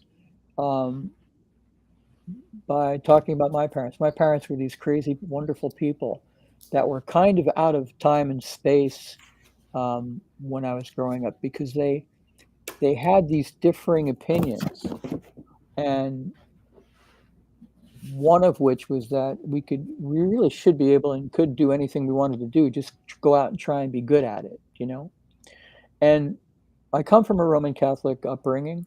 I had to go to Catholic school and things like that because that's what they sent me. But there was a reason for it, and they were kind enough to sit us down and explain to us, listen, this is what we're going to do. You're going to get this, and you can continue to believe in it or use it as a baseline to go explore and find out what makes you you. But we want you to have a baseline because if you don't have one to build a frame of reference, you're just sort of wandering around. So please do this, and the rest is history. I work in the spiritualist church now. I still believe in everything I've found out. I've found out so much about religion that I don't know really what category I fit in. But without that baseline, I might not be able to do this. So the booklet that comes with the card deck, I think is important because you are getting a baseline for that particular universe created by that deck. I happen to like the Rider-Waite Coleman Smith deck. That's the deck I've been using in my professional work from the beginning. It really clues me in. But there's a deck that's out there that I like that is at least 180 degrees in a different direction, called the Voyager Tarot by James Wanless. Beautiful imagery, unbelievable, great guy. It's good to see his philosophy, if you will, and his baseline, if you will, when you use the deck, because now you're opening yourself up to intuition. You're building the zone where intuition can start to work within you. Um, uh, it helps to have that baseline to really bring it out. You can, you're going to start and say, okay, well, this card means that. Okay, so these 3 cards would come out to this sentence. That's a great way to start. See, spot, run. But the more you work with a given deck, the more you work with a given tool of any kind, the better you're going to get at interpreting it, the better you're going to get with resonating to it, much like any tool. Do you know what I mean? Yeah, that makes sense. Yeah. So we had Sony Singh talk yesterday about demystifying oracle cards, which there's some similarities to the tarot deck. And when we talked about the oracle cards, is there like a living energy that goes with it? Or, a lot of people don't like you to touch their cards or they clear their cards. So is there a living energy actually with the deck, or is it energy that's being transferred Yes. to the deck? Yes. My deck has energy. I feel all decks have energy. If you were to walk out on stage and pick up the Edge's guitar, you'd probably get your fingers broken, because that's his axe, that's his tool, that's what he plays. You don't mess with Keith Richards. You know what I mean? Yeah. So all artists, all people have their own instrument, if you will, and by using it, you've begun a bond. You've begun to create a universe, if you want, with those instruments that help you now resonate. And this is interesting because, I'm gonna continue with this. I'm digging myself a hole here, boy, but I'm gonna continue with this because, you walk out there and you see them and they hit those chords and, it's jumping jack flash. You're not really expecting to say that, wow, Keith Richards is having a spiritual experience. And I would beg to differ, because he's been doing this a really long time. It's his practice, it's his life. It's one of the reasons he gets up in the morning. And those instruments that help him, of that nature in the field, get that message out there, get their message out there, have a life of their own, if you will. That's why it's so important to them, and it's so important to respect them. If for no other reason that it's polite, you don't go, manhandling people's stuff without permission, and I think some of that is it too. But my tarot deck is much like anybody's kitchen knife, any carpenter's hammer and plane or anything like that, because you build a relationship with the things that help you connect and work your art, and I think they should be respected, everybody's stuff, and I know you're connected to it. So we do know that I think we agree that the tarot deck is a spiritual tool. Do you think that it's a tool that could be used to help someone move along on a spiritual journey, pull them either into that journey in a more conscious way or help them understand the path a little more? Oh, it's helped me. Yes, I'm in the audience of one that I am 100% of the people have had that happen. Yeah, absolutely. I think it can pull you and it can help. It's I'm going to get in a lot of trouble when this is played back. I'm telling you right now. Here goes.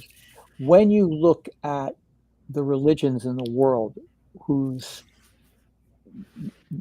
reason for being is to connect you spiritually, the organized religions.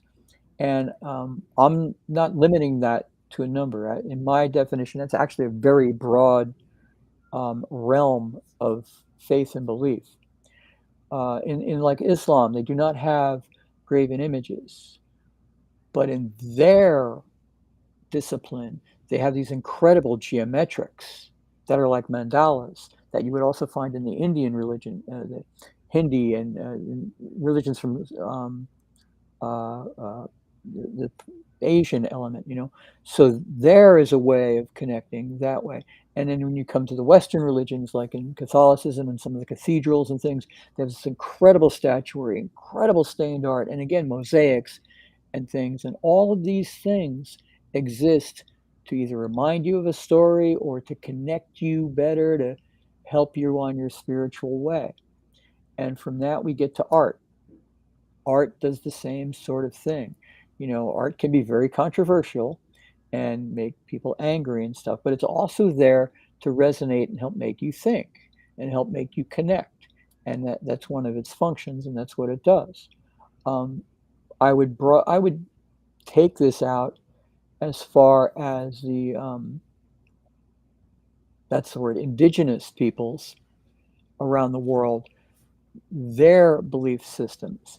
Because if you look at the Native American, indigenous Americans, we've got to be correct here. I don't want to make anybody angry, but in the Southwest, there's the sand painting, which has a function within within the spiritual belief and healing and growth of this people. The shaman will come in, the practitioner will come in and create the sand painting, and the person might sit in it, or whatever the ritual is, and move it forward. Or, in another part of the United States, and there might be symbolism on a shield or in a cloak or around them that would make that connection.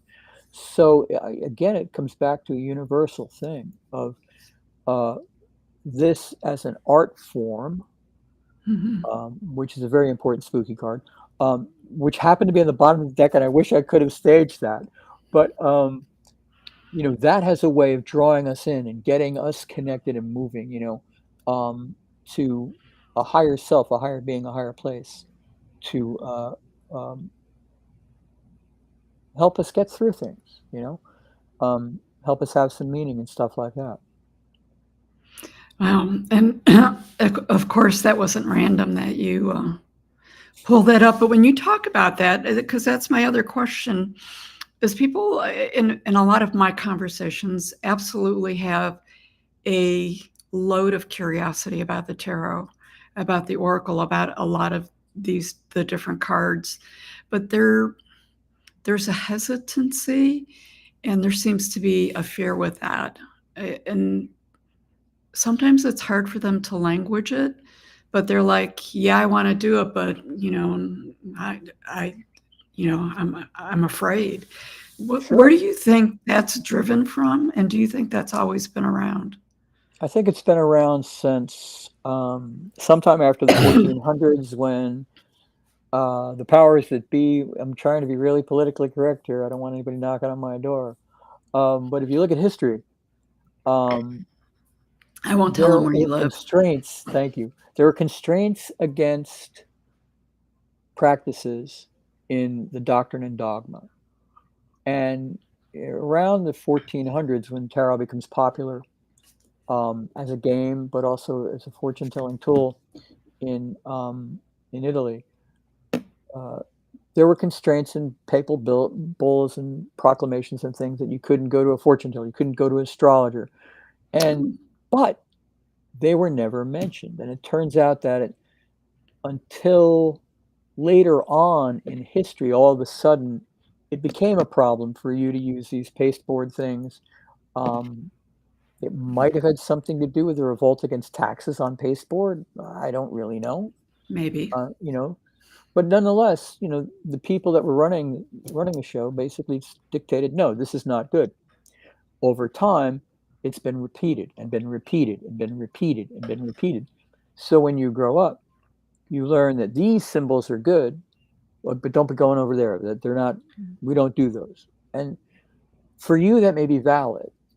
But as you grow and you open up and you start to crack the mold, so to speak, maybe you find out that this particular genre resonates and works to you. I mean, this is not to say that oracle cards are not important. I mean, they're very important because they work for other people. They work for them. Maybe tarot doesn't work for them. Maybe tarot and oracle cards doesn't work for the third person on the Zoom meeting on that frequency bandwidth, because for them, it's rune stones. You know what I mean? Mm-hmm. The runic stones and the etching on those just flips that switch inside, and all of a sudden they get that feeling from, you know what I mean? Right. So it's gotten a bad rap tarot has in a way, and you'll see it in all the 6 spooky cards in the tarot deck. Um, because let's face it, there's a James Bond movie that comes into my mind, but you've seen them in art and literature, where the person's turns over the tarot card, and you hear that crescendo, and everybody, you can hear the intake of breath in the audience. You're like, oh my goodness, because it's the death card, or one of the other 6 spooky cards, one of which might be called the Eight of Swords, which doesn't look like a very popular or positive card to begin with, but nonetheless, there's a great meaning behind it. I'll talk to in a minute. Okay. It turns out that the 6 spooky cards are death, the Tower, the Devil, in the major arcana, and below that might be the 5 of Pentacles, the 10 of Swords, certainly, the 9 of Swords, and possibly the 8 of Swords, which is volunteered for the lecture today, standing right there.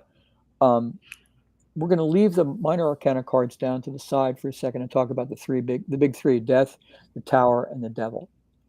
And they're spooky looking, man. I mean, we've all got the concept of the Death card in our mind.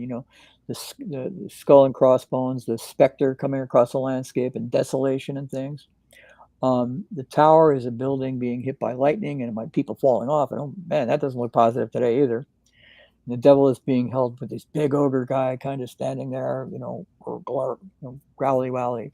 Not looking very positive, not working out for me today. But in reality, those 3 cards talk about change, the various phases of change and growth, from different perspectives.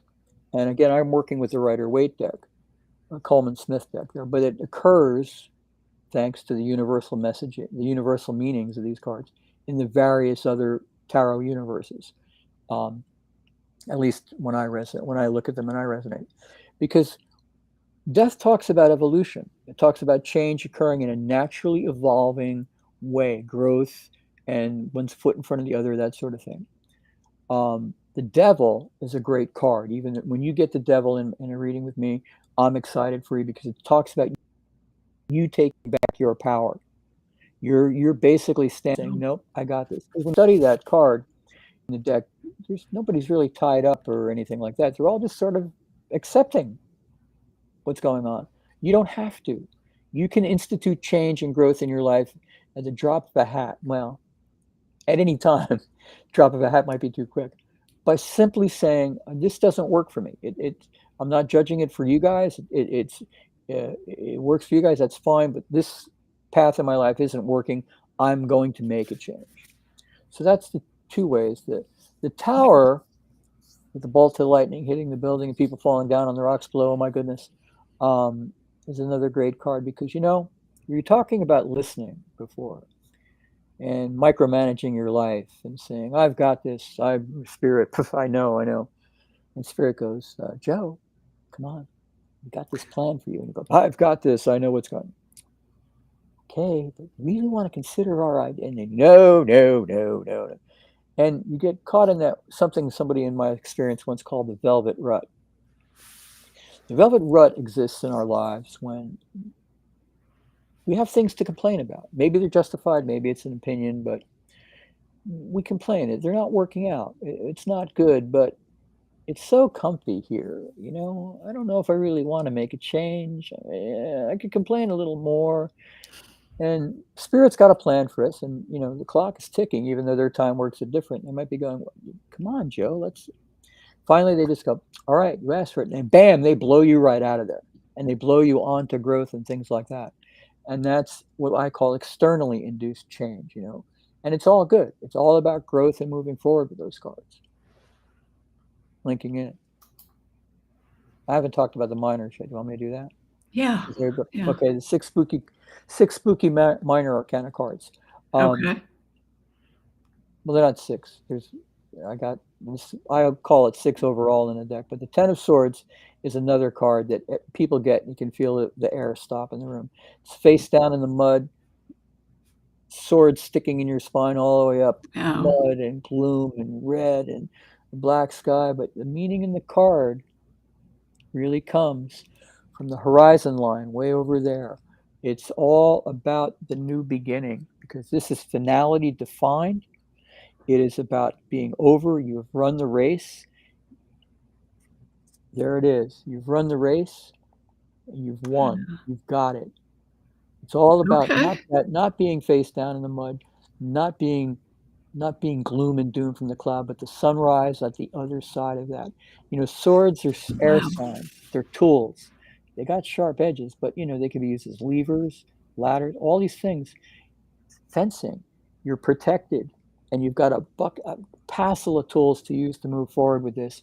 This is Okay. really good. It's time to get up, dust yourself off, and move forward. If you're in that, the Nine of Swords, maybe Spirit will be nice to. You know what? I can't make this stuff up. That's intuition. I didn't structure. I swear to you, I didn't structure this deck. Okay. Nine of Swords. Now here's someone Wow. suffering from the epitome of a migraine headache. Oh my God, you're sitting there. It isn't working. I don't know what to do. Can I do? Help me, help me, help me, help me. You know what I mean? But now look Yep. at that. Those swords are ladder up, man. You've got all these tools. You're sitting under the abundance symbol of all this abundance and greatness. And here's the meaning of this card way down here, right there. There's Orlando Bloom. There's Johnny Depp. There's Basil Rathbone. There's Errol Flynn. They're wailing. They're dancing. They're poking and stabbing and all these other kind of things. But you know what? You're doing it to yourself. In this image, there's nobody else there. It's just about you. So again, it's coming to terms with the idea that it's about you, and you really do have nothing to fear but fear itself. You know what I'm saying? Oh, this is all good to know because these are all cards that I pull on a more frequent basis than that. It's all about building faith in yourself. Okay. We're not given challenges for fun. We're given challenges to help grow when we come here. And it's kind of our fault, really, because we participated in the decision-making process that created this life that we're in, and we thought this was a good idea on the other side. I know. So So yeah, no, I'm aware of all of that. So I have our next guest, Rick Hayes, in the green room here. Can I pull him on and would you pull some cards for him? He's very curious about the tarot. be honored. Maybe I would be honored. It would Okay. be great. Awesome.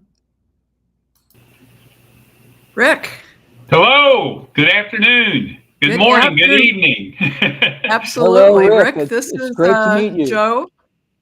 It's an honor and pleasure to meet you, Reverend. And I've been listening and embracing and engulfing everything you're sharing. So very, very interesting. Thank you. Thank you. Because I like many people, wander through life going, man, am I getting this right or not? I hope this is making sense to people because, I'm confused. And that's a good way to be as a reader because if I'm confused and I'm thinking this isn't making any sense, it probably is, but it's just not making sense to me because that's nothing to do with me. It has to do with you and people, the messaging that you've got there, Well, I'm excited to see what you receive. Actually, I got my chocolate here with me ready to go. So let's do this. All right. I'm clearing the deck. I'm putting this Rick Hayes energy on it. This pandemic way of doing things when we couldn't get together, which is kind of a neat thing. Mother, thank you. Come on and help me give a great reading for our new friend Rick here. The spirit of wisdom and understanding, truth. Thank you for all the blessings and abundance. Thank you. I need you to pick a number from 1 to 5. 3. And we start with the third card down. Queen of Cups energy.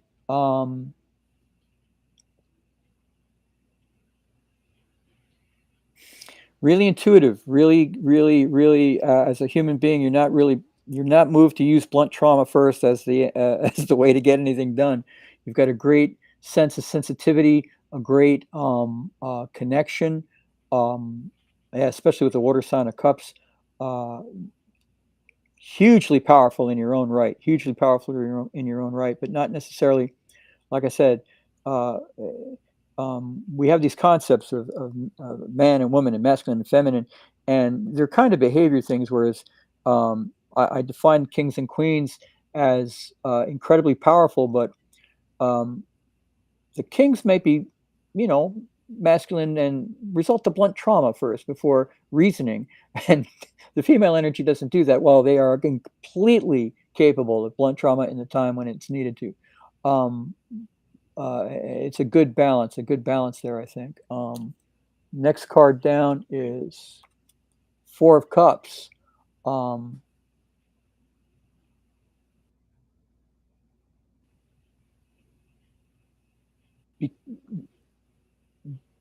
Why? Got it. I got it. I'm working with the word focused on hyper focus is a good thing, but be careful of that. There's something going on that requires your attention, but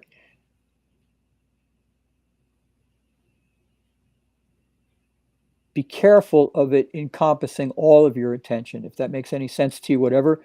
Yes. It's important, by all means, focus. I'm not saying don't focus on it, but be aware that there's another piece to this that you're not expecting, that's going to be coming out to you. Spirit's got your back, my friend. Spirit's got your back. And that's interesting. You twisted around that for me because I wasn't looking at it that way.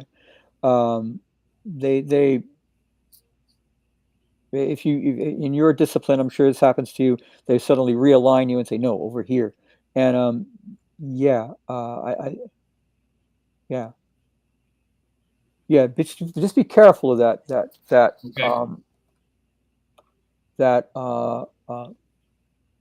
focus. The Emperor is important because it's a major arcana card. There's a statistic, a teaching, what have you, that says, without going into a long lecture about what your major arcana, what your minor arcana, and et cetera and so forth, fundamental archetypes, but the greater the number of major arcana cards, because major arcana works on a DNA bedrock level way down deep in a given number of card reading, the greater the potential for change. But again, change of a really fundamental direction, not that I'm going to wear a black t-shirt today or be on a blog or something. It's like really, bang, like 90-degree change, let's say. And this is 1 out of 3, so it's a 33% chance. I think this is big and important.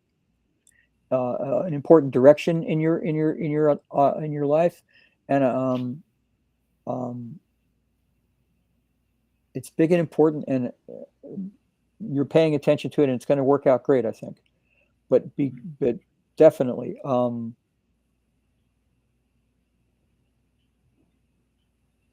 father figure,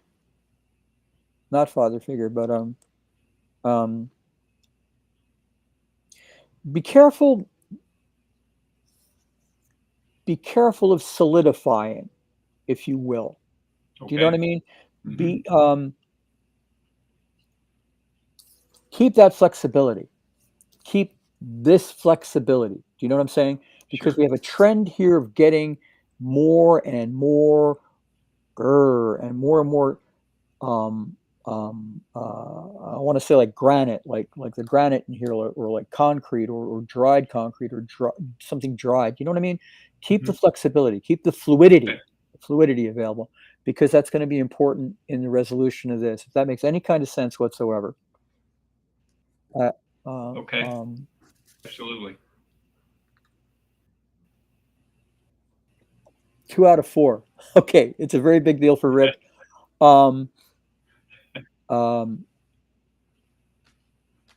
Yeah, I think this works out great for you. I mean, I got you, man, I got you guiding and leading is what I'm hearing. Guiding and leading. Okay.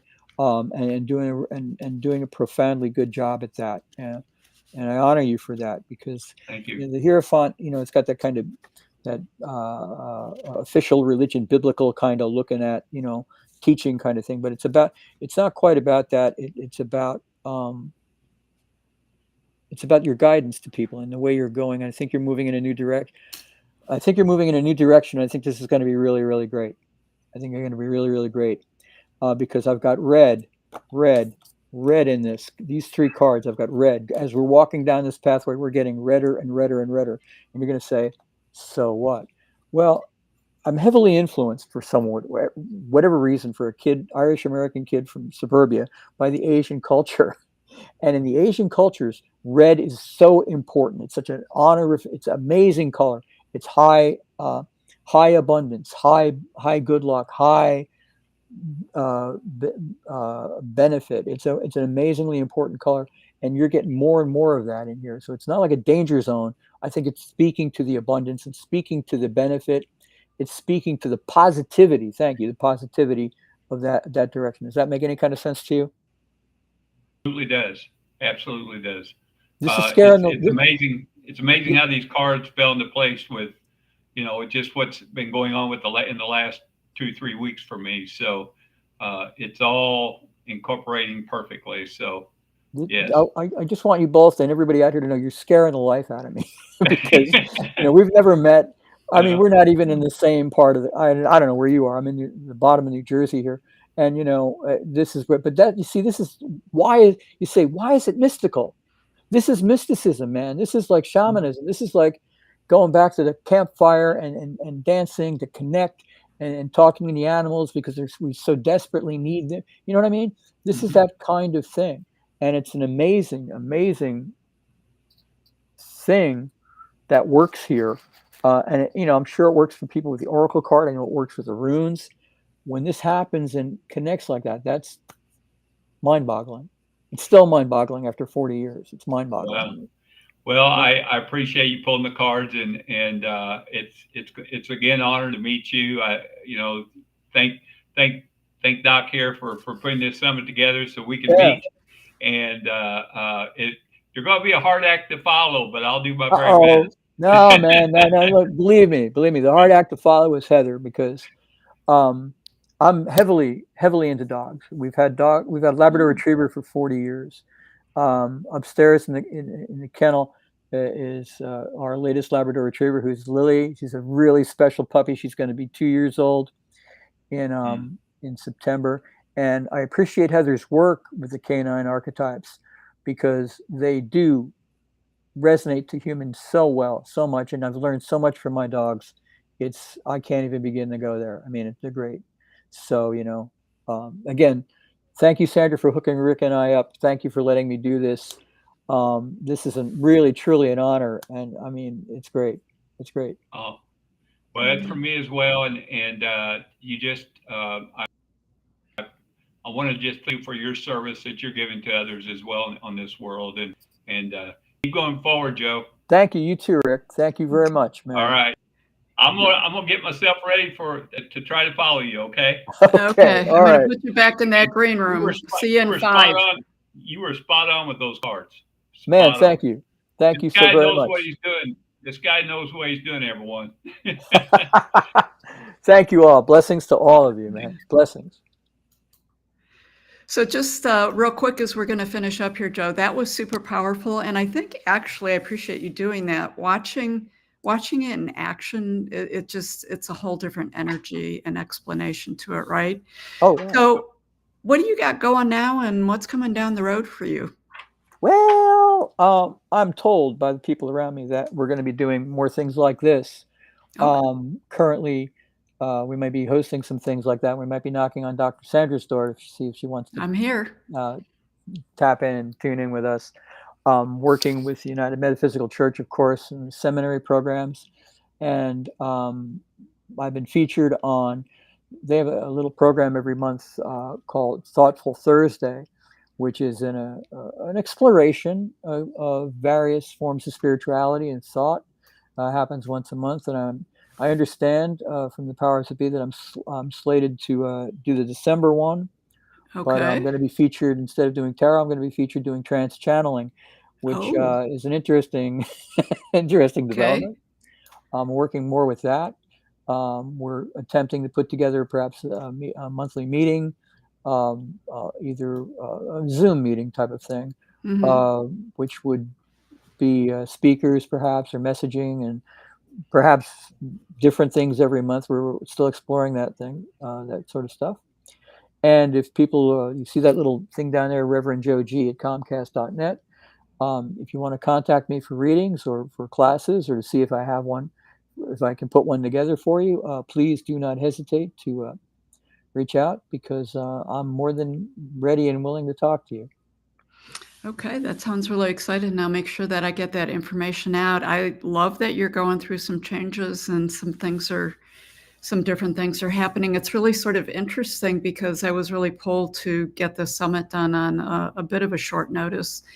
And Spirit, Spirit, it's like talking to me again about September and January. January's not bad, right? You got a few months to take a deep breath, but September seems right around the corner. So I might be reaching out to you on your trans mediumship with that. And obviously there's a reason that it seems like there's more than one of us being nudged along this path. So the message clearly is a lot bigger than both of us, for sure. Oh, totally. And I honor you for doing this, because the world needs it, needs more of it. I mean, we're faced with times that look questionable, put it that way. And it's scary to people, but I reassure you that, and I'm not the greatest student of any kind of history, but if you look at human history over time, I mean, we've been here before, and we've managed to struggle our way through it. And oftentimes, a dear friend of mine hopefully he coined it, I'm going to credit with him. When we look in life and, we think it's not working out, we think like, the clue to be intuitive is that, you think you're being punished, you think you're being denied, and sometimes you're not being punished, but you're being protected. You know what I mean? And that's usually what it is. You're not being punished, you're being protected. So when you're running into that brick wall or the bump, and it's not, the bump is not beating to a tune that makes you want to dance, you're like, what's going on? You're being protected, maybe, so it's always a good idea to perhaps just say, thank you, Mother. I get it. I'm putting it in your hands and backing up. And usually you may find that it was a really good reason to back up. Well, that's really important words to leave everyone with. So I'm going to marinate in that message a little bit. And until next time, Joe, thank you so much. Thank you so much for letting me do this. Thank you for including me, and hopefully you'll continue to do that. I honor and bless all of you out there. Thank you for supporting Dr. Sandra and her great work here, the rest of the presenters, and look forward to that guy, Dr. Rick, coming up. I'm telling you right now, I can tell his energy is just off the charts, and it's going to be it's just going to be another step in a great day. Thank you all. Thank you all, and blessings. Okay. Till next time. Bye-bye.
Hey, welcome back.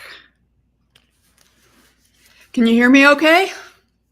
I can hear you great. I'm still kind of recovering from from Reverend Joe. I just those cards were just very powerful. I just and his energy is phenomenal as well. I heard him share about my energy, but his energy is so amazing as well.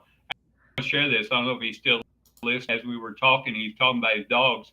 I got a brother-like energy coming forward with him, and I was being told something about a dog that he had when he was like a young teenager, and then there's another dog besides that I feel like he was very connected with. So, Reverend, if you're listening, if that makes any resonance to you, just let us know. Hey, Joe, you're back on screen. So I didn't know if you were listening to Rick or not, and you wanted to share that. That actually was sort of cool. And I thought, well, he is still sitting in there in the background. Maybe there's a reason. Yeah, because I just got a great comment from somebody on the comment side over here, and I couldn't figure out how to answer them, so I had to stop and text them. But run through that again real quick. Dogs from my past. Yeah, you were talking about your dogs just a bit ago, and as you were talking, I felt there was a male energy coming forward. I don't want to say I don't want to say a father figure. It's almost like a brotherly like figure, and it could be a brother like as a good friend. But I was to bring up something about a dog that you had when you were in your early teens, maybe 12, 13 years old. And then also another dog later on in your life. They both have transited in the past. And I'm supposed to bring up, what was the name of the little dog that you had when you were like young, when you were like 10, 12? It wasn't our dog. His name was Duke, and he lived across the street. Okay. And it's a funny bit. My dad was a single parent, and he didn't want to bring pets into the house because he didn't want to wind up being the one that had to care for it. You know, you want to have the 3 kids, be disciplined and do it. And, you know, you're not going to do that. So when you grow up, you can have dogs, which I did, but not yet. But Duke lived across the street, and Duke was like this, not a universal dog, but he had his own, he knew his people. And here's the guy who didn't want pets, my dad, putting food out for, well, it's Duke's, it's food. And he was a great dog. You know, he would come and hang with us. You know, we'd go play ball or whatever, Right. and he'd follow us around. And when he's bored with us, he'd leave and come back. So that was a dog from about that time period. And then after that time period, it was actually my uncle's dog, like my cousin's dog, his daughter's dog, was named Misty, which was a collie. And I would get to walk her on the beach and stuff at sometimes, you know, and play. She was a great dog. Beginning my kind of education and learning about hanging around with dogs. So, Wow. yeah, Well, but it's so cool. That is so cool. And I'm sure that when you figure out how all this works, you're gonna be as amazed as me, because I don't know how. No, I haven't spoken about Duke or Misty in decades, or even pretty much thought about them, you know, because my life has moved past that so far. And this is an example. We were talking in my session about intuition and connection, and here's an example of that right now. I mean, awesome. Yes. Awesome. And when I receive messages like that, it's for us to reflect on, to think of the good memories that they shared with us. So I just wanted to share that with you, Reverend, and thank you again for the cards. I was going to share. You were spot on with those cards. I mean, like I shared, the last 3 weeks, there's been a lot of productive things for me, and more positive things for me coming up. So your cards today really helped me as well. Great. Well, thank you so much. Thank and you. I mean, you know, you're right. It's about reflecting on the positive and the memories. And there's a lot of great memories, you know, playing through that slideshow in my head there. Not that we're crazy, but it's the slideshow. And I thank you for that. That's good. Thank Great you. energy. Great energy. Thank you so much. Thank you. Okay. Thanks, Joe. I promise I won't just pop you back on Oh, live that's again. okay. Spirit. I'm used to being kicked like a football. Spirit has a sense of humor. Thank you guys again. That he Thank does. you. Oh, okay. So let's start over with this. Actually, Hi, that Dr. was. Sandra. How are you? I'm So- doing great. For everyone who's out there in the studio, I have Rick Hayes, who is going to be discussing being spiritual in today's world, which may not, it's an interesting time. Rick, I know that you're really excited to answer questions. So for those who have joined, just introduce yourself in the chat if you would like, and where you're at. And Rick will be more than, Rick is very excited to be able to respond to any kind of questions or thoughts you have. But a little bit about you. You are one of the top 25 psychic mediums in the US. You have incorporated your special gifts into life coaching program, and you've really supported hundreds of people on their unique journeys. And Rick, you believe being a spiritual being in today's world has never been easier, even though the landscape may look really daunting at times. So I'm grateful to have you here, and I'm really grateful for you to share your wisdom. Well, it's a pleasure to be back, and you know, I've watched you grow and watch you evolve, and these last several years, and I just want to just share with you how proud I am of you and how much you've evolved and the journey that you're creating and what you're creating for others, and you're serving others in a phenomenal way. You know, the retreat center that you're putting together, that's all been a vision for several years, and you're making it happen. So congratulations. Oh, I'm very excited. And I think during some of your presentation and maybe a little bit later as we're moving through this, you know, we could talk a little bit about that life coaching that you did with me, and sort of how life threw me some curveballs and it ended up being super positive. So it looks like you've got a fan club here in the chat. Yeah, watching, and I want to say hello to all my friends and that are listening today. I know it's kind of difficult for you know, the time, and you're doing your work day, but hopefully you went to a break room or something to sneaked in and listened to this phenomenal summit that Sandra is having for us today and yesterday, today and tomorrow. Absolutely, so, yes. So I want to thank you for that. Yeah. I wanted to talk about everything going on the last few years, and I want to talk a little bit about yourself. I don't want to say sticking your head in the sand, and I'll say that probably later on, but more importantly, how you can elevate yourself spiritually, where these things going on in the world won't really affect you as much as you are maybe allowing them to be. So that's what I wanted to share today, and I'm ready to get started. Okay, go for it. And I told Reverend Joe that I was going to do my very best to follow him, so I'm going to do my very best. So, well, you know, do you want the screen, and I'll sit in the background until you're ready? That'd be fine. That'd be fine. Yeah, you got my back. So. Well, you know, I want to thank you all for being here this afternoon. Again, thank Dr. Sandra for putting this together. Things like this today in our world is a blessing, because we get to share, and we get to interact, and we get to bring in positive action and reaction. So share about living in this world today. And I was trying to put my notes together. I had some notes right behind me on the wall, so if I have to look up, it's my notes to kind of follow. But I thought about how I wanted to begin this, and I think what I'm going to do is I'm going to share with you an experience I had just a few weeks ago, and I got to meet this gentleman, and this gentleman was a very interesting gentleman, and he was a very interesting man to have a conversation with, partly because he was older in age.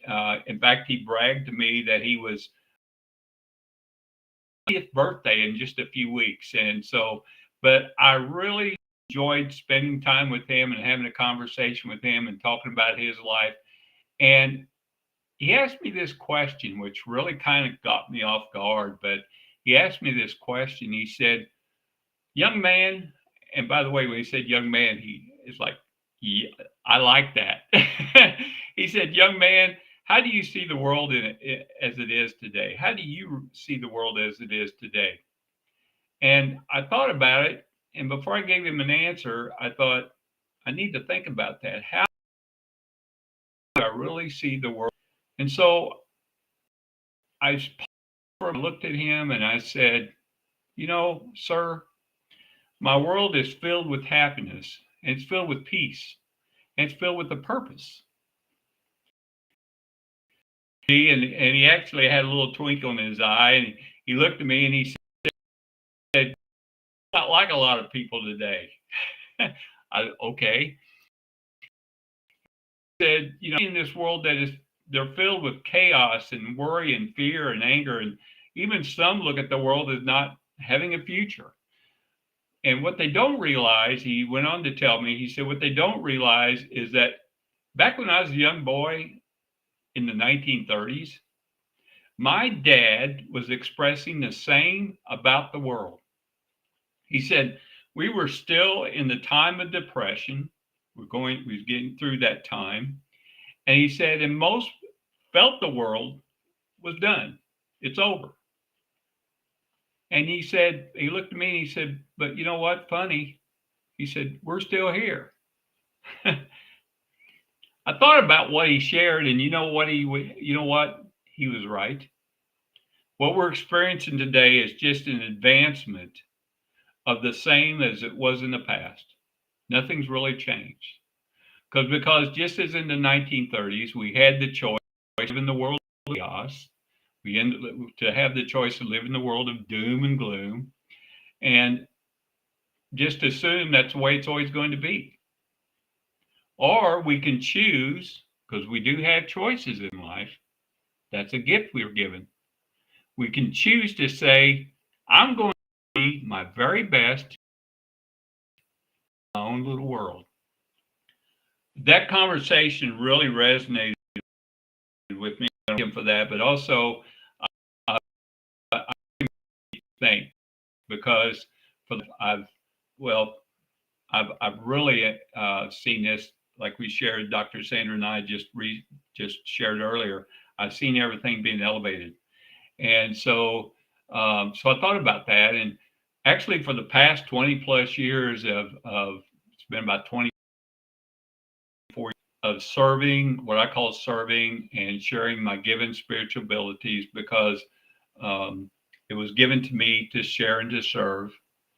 I've also shared, by the way, to be connected with your own spiritual abilities, to connect with your own spiritual self. I've been teaching and sharing that, to connect with your own spiritual self, especially right now, so that you can elevate yourself above all the chaos and all the things that's going on in the world today. You know, this world is a great place. It's created for us. And we create the chaos. We create the gloom. We create the doom and gloom. We create the negative energies that may be even happening right now in your life in some form, maybe in your personal life.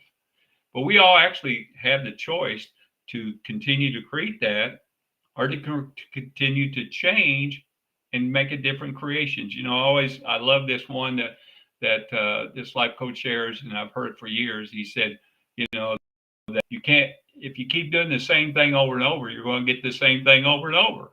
But if you choose to make a choice to change, then you can create a change in what's going on today. So that's what I want to share with you today. I'm going to share with you some tools, what I call nuggets, and share with you how maybe you can elevate yourself spiritually, where you can get yourself in a position where, again, you're not separating yourself from the world, but you're elevating yourself from everything that's going on right now. I want to start just sharing with you a little bit about me. You know, I was born with these abilities. I feel like we're all born with spiritual gifts and abilities and talents and skills in some form. If you recognize them, if you're a musician, if you're an artist, if you have spiritual gifts, recognize them. If you haven't done so right now, because it was given to you for a reason and a purpose in your life. So, and for myself, I recognize them. I as a little kid, because I was born with these abilities to see, hear, feel, and acknowledge those in the next part of life, to acknowledge the next part of life.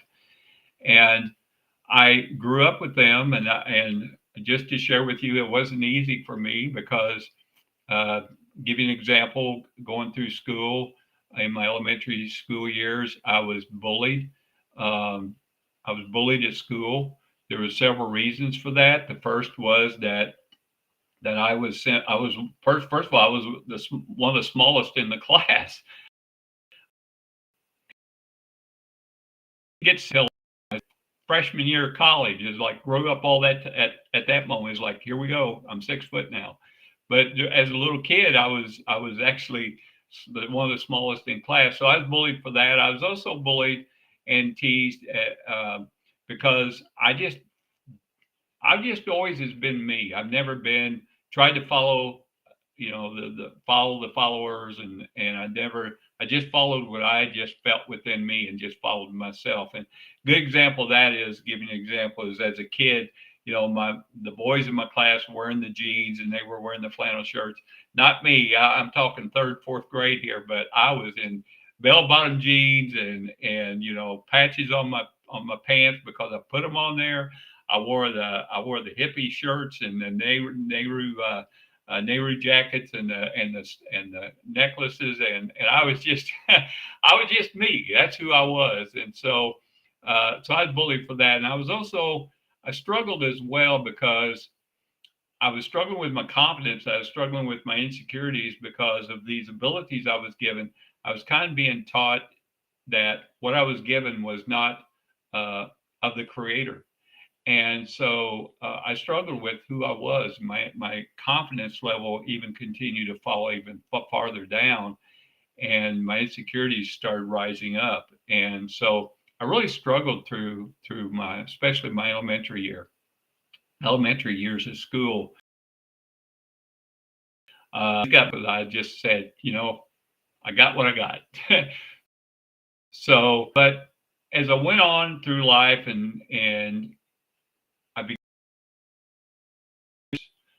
some 24 years ago, I realized one of the things I realized during this path and this purpose the last several years is that I realized individuals were living life with uncertainty. They was uncertain what is to come. They was uncertain what life will bring to us next. They were uncertain what's going to break them down even more, and how they can get through all this. I that's what kind of guided me into life coaching. I was a psychic and medium for several years and serving others with my abilities. But I've really been pulled with the life coaching in because I was recognizing a lot of individuals were coming to me and they were sharing with me, Rick, you helped us and brought us so much comfort and validation of the next part of life. But what about life here? And so it really began pulling me that I need to go into life coaching, and I always like to share. I learned from the very best, and then I created my own program. But the main reason I got pulled into life coaching along with my psychic medium abilities is that I was finding these many individuals that were basically, finding that the world appeared to throw us chaos, and each one with that I met was insecure feelings, and they were even afraid to leave the house. You remember a few years ago when this COVID was going around, people were even afraid to leave the house. And COVID, we had government in decisiveness, and it continues on with gas prices, the war in Ukraine, prices rising, and our usual routine was disrupted by unusual patterns. There was no employees in the restaurant, for example, and even the food supply was low at times. And I was seeing individuals that were also wondering about their own spiritual direction. They thought about what they had learned growing up, and they became more and more wanting to open up and learn more about their own spiritual self. And I had individuals come to me and say, I feel like I got some spiritual abilities, but I don't know what to do with them. And I don't know, I'm a little bit afraid of it. And they were hoping that somehow they would find some comfort through their spiritual self. So for these past few years, I have found that, that I found myself feeling like I needed to serve and I needed to share. And so I began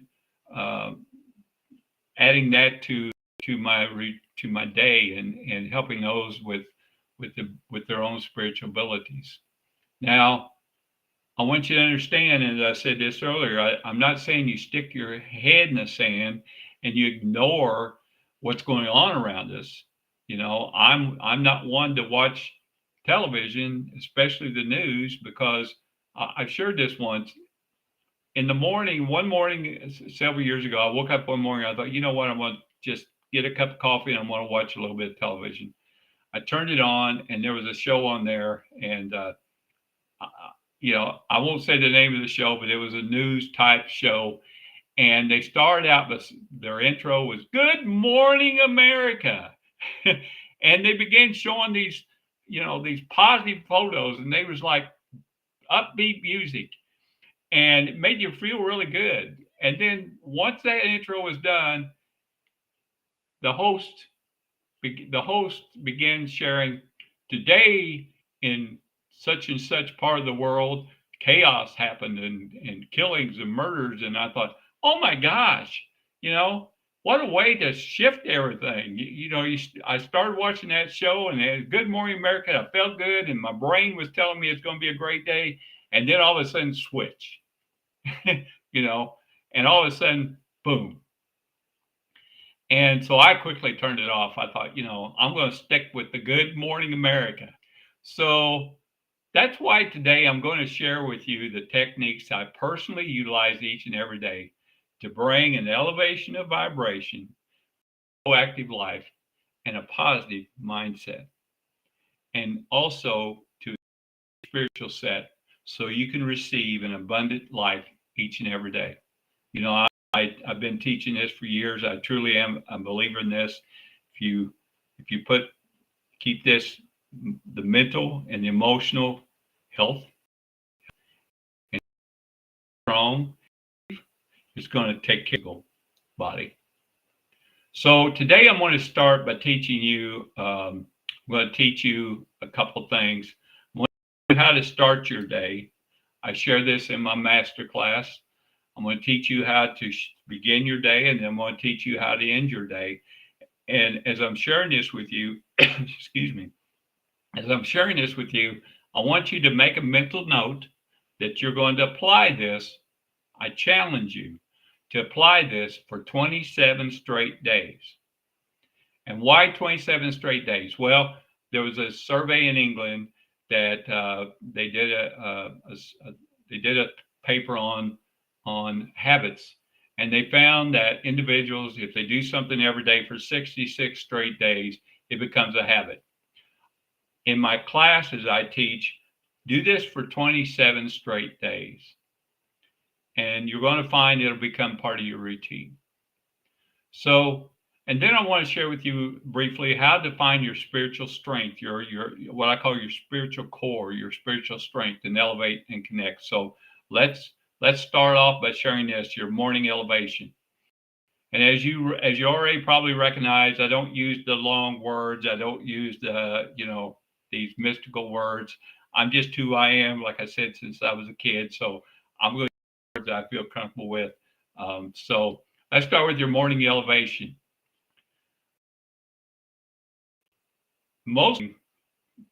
See if this sounds like you. Most of us will wake up in the morning, and we'll wake up, and especially on Monday mornings, like, oh, I got to go to work. Oh, I got to get the kids to school.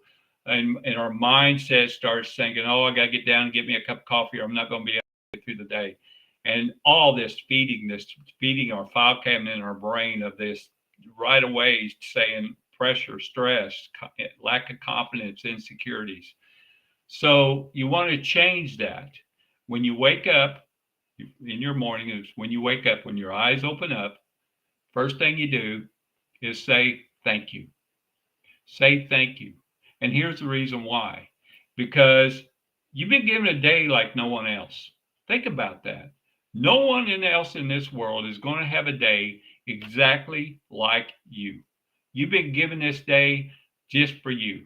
So you should be grateful for that. Say thank you. So say thank you. Those two words are very powerful. It starts changing the neurotransmitters in our brains, and it starts readjusting our brains to start thinking in a positive way. So say thank you. And then while you're still laying, before you get out of bed, think of 3 blessings you received in your life. 3 blessings you received in your life. It may be blessings from yesterday.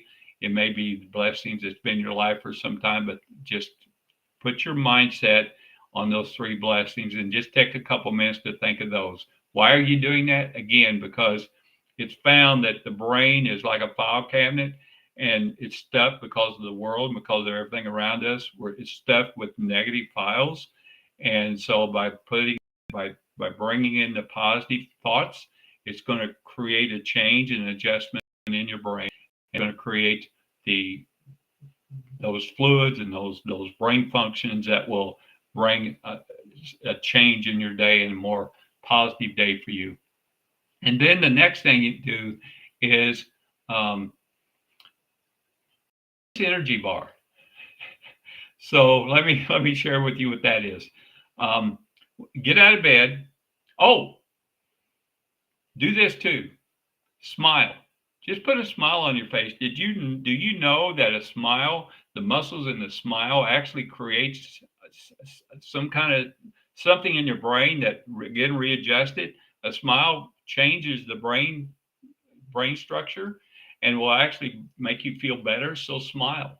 And then get up out of bed and then stand by your bed and raise the energy bar. And this is what you do for that. First of all, stand there and close your eyes. Do this right now. Stand up. Everybody stand up. I'm not going to stand up because you won't see me, but stand up. And I want you to close your eyes, and I want you to visualize, because visualization is a great tool to reprogram your brain. Visualize a place that you feel serene and you feel peaceful and you feel comfortable and you feel happy. You know, for example, me, when I do this every morning, I'm always at the beach. I love the beach. I love the ocean. So I visualize my feet in the sand, walking on the warm sand, and the waves crashing into the shore, and the seagulls flying overhead, and the sun. You feel very happy and then once you got that in your mind, I want you to just bring your hand. You can't see my hands right now, but bring your hand.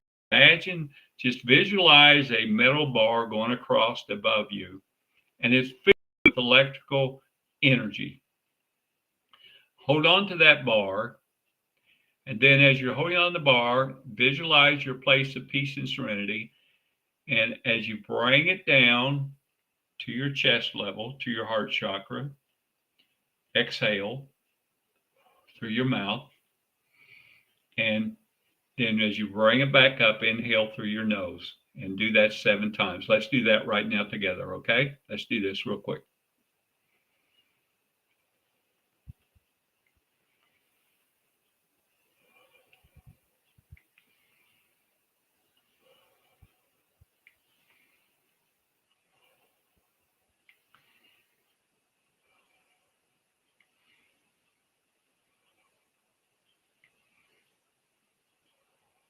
Seven times.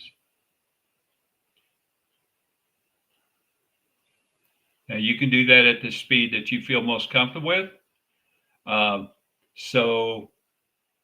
as you're doing that, again, the oxygen into the body is a great vitamin, and it's great for your body. So you're bringing in that oxygen, you're exhaling the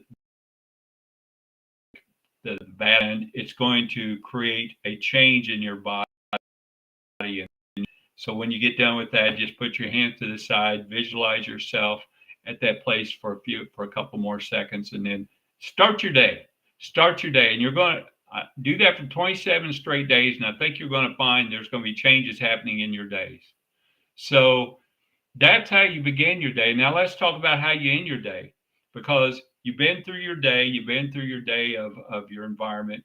So you want to begin by preparing before you go to sleep, because a lot of us will go, or watch TV and watch something negative until it's time to go to bed. And we're tired, we go to bed, and then we start a routine the next day. So change this up a little bit. At the end of your day, prepare yourself for some what I call sleep guidance. And what that is before you go to sleep, ask for connections while you're sleeping. Because I truly feel our loved ones in the next part of life, our loved ones in spirit, are always around us. It's just that we don't pay attention because we're so focused on our own day, on our own routine, our own day. But when do they have our fullest attention? Is when we're asleep, when we're re-nourishing our physical bodies and connecting with our own spiritual bodies. So they will connect with us through dreams and through sleep state messages. And so before you go to sleep, just ask for connections. Ask them while you're sleeping to come to your direction or guidance for you. And then again, at the end of your day, well, just give thanks for the day you've been given, because everything that you learn from that day, what we're doing, that's what life's all about. It's about learning and evolving and growing, even in the next evolving. So give thanks for those lessons that you learned for those days. The last thing is, before I get into the spiritual techniques, is take control. Know that you have control. You know, this world and environment around us, and even some of the individuals around us want us to feel like we're in a state of fear, where we're not in control of our life, or we're not in control of how our life is going to be.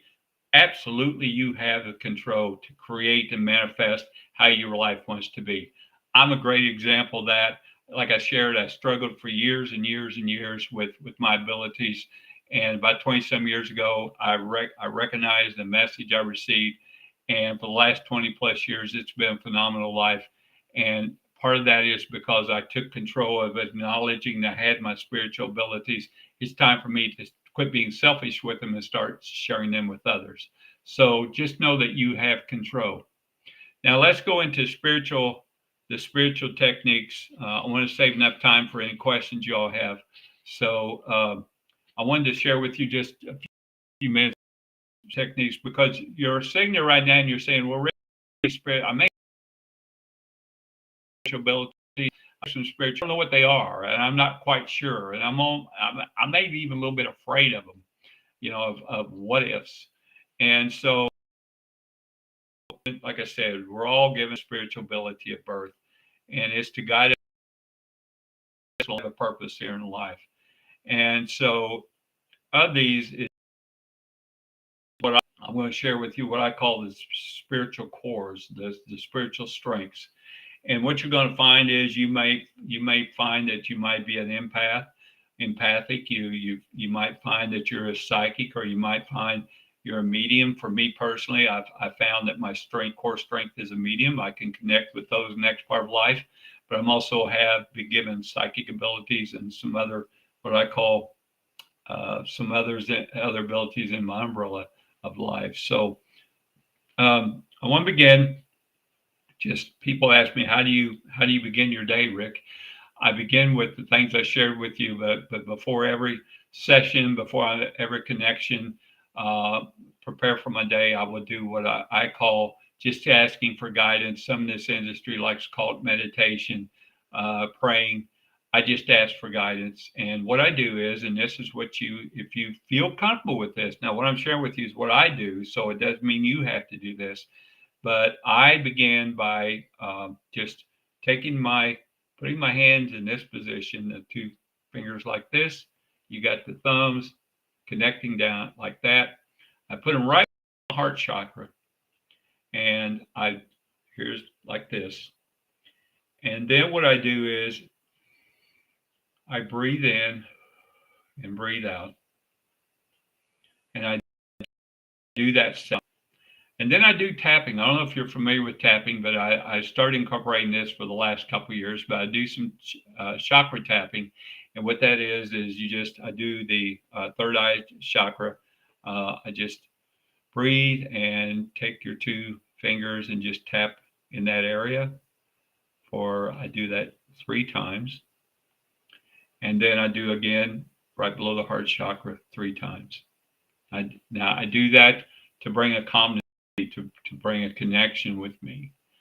And you can do that if you choose to. And then from there, what I do is I just begin asking for guidance, and I ask for those who want to come forward and share any messages with me to help me to connect with my own body of spirit and connect with those in the body of spirit as well. So that's the steps that I take several times. I actually do that several times a day. So like I shared, there's certain core strengths. I want to ask you this question. You can take a note, but as I'm asking this, I want you to ask yourself, is this me?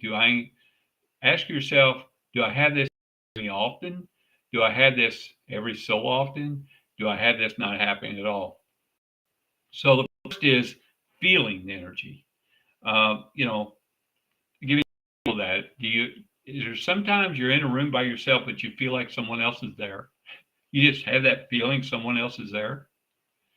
Or you might be, in a place where you feel like that the place has got, you're getting things about, you just start feeling about the place. You feel like you've been there before. Have you ever done that?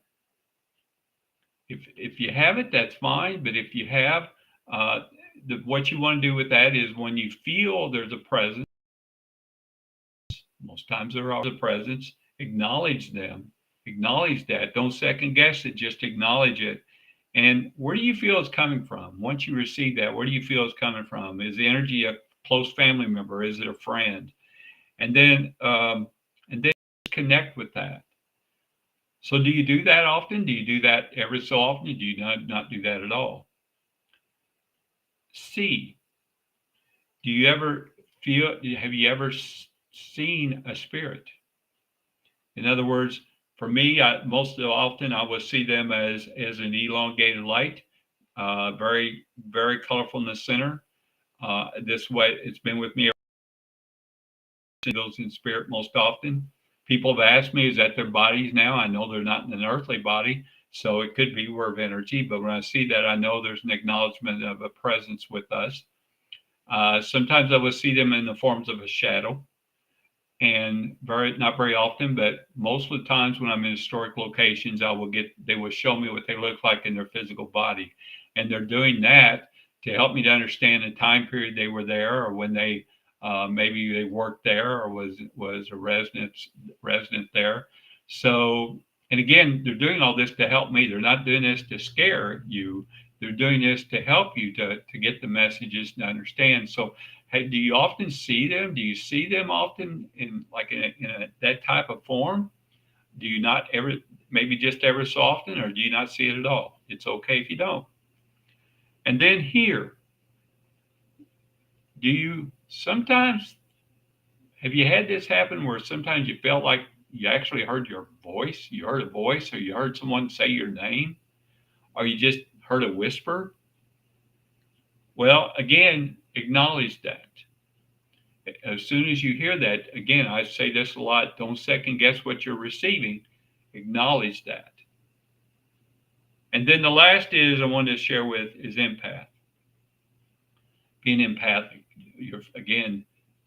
Here's a great example of this. Just the other day, I had an individual sharing with me that she was talking to a friend and she was sharing how life was great and everything was going great.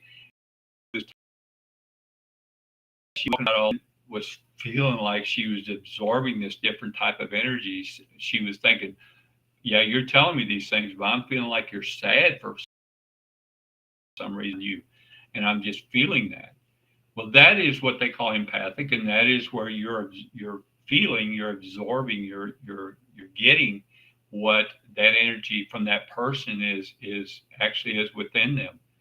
And if you do that often, here's a quick thing I want to share with you. If this happens to you quite often, is you got to look at yourself as a sponge. If you're an empath, you got to look at yourself as a sponge. If you take a sponge and you put it over the faucet and you put water in it, and if you just lay it there on the counter, that sponge is going to, without squeezing it out, the sponge is that water in there is going to get, moldy. It's going to get smelly. It's going to start deteriorating the sponge where it won't be at its full capacity. So just as an empath, when you're embracing these energies that you're feeling, these feelings,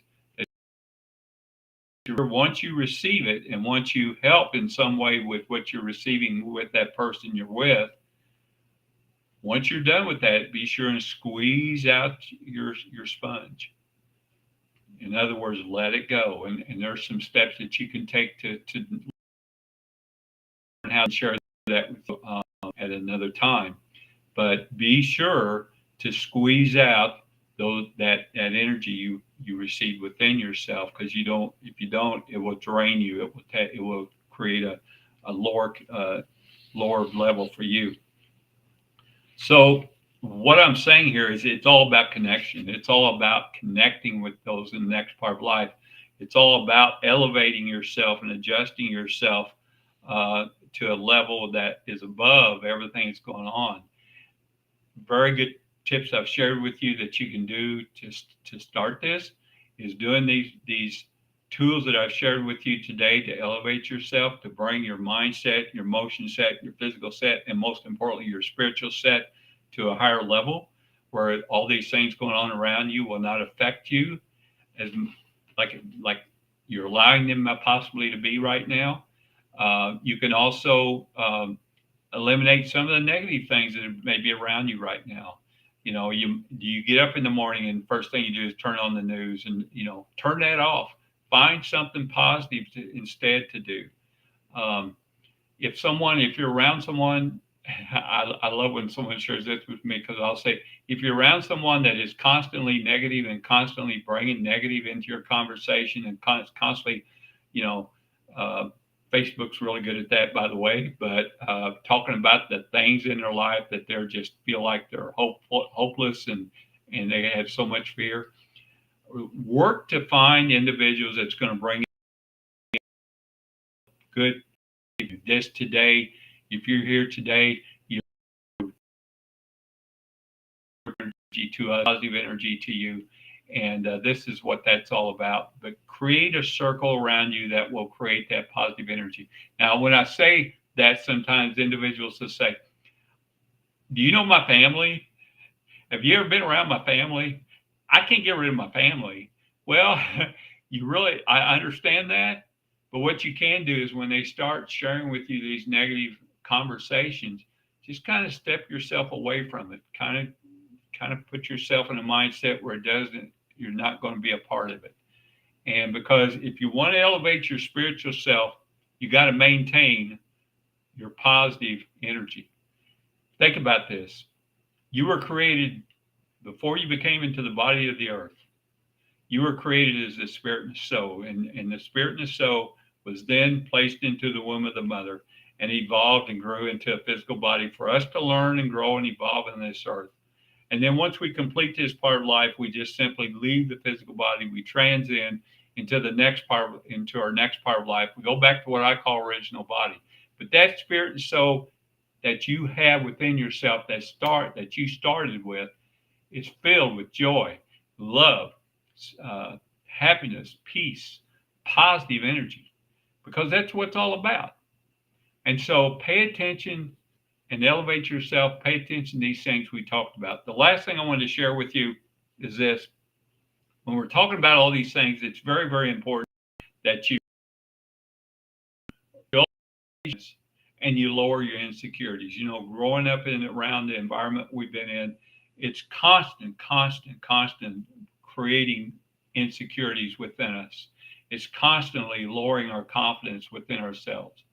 So these are two critical elements that you want to start growing and start evolving, and that's bringing up your confidence. And when I say confidence, I'm sharing humble confidence.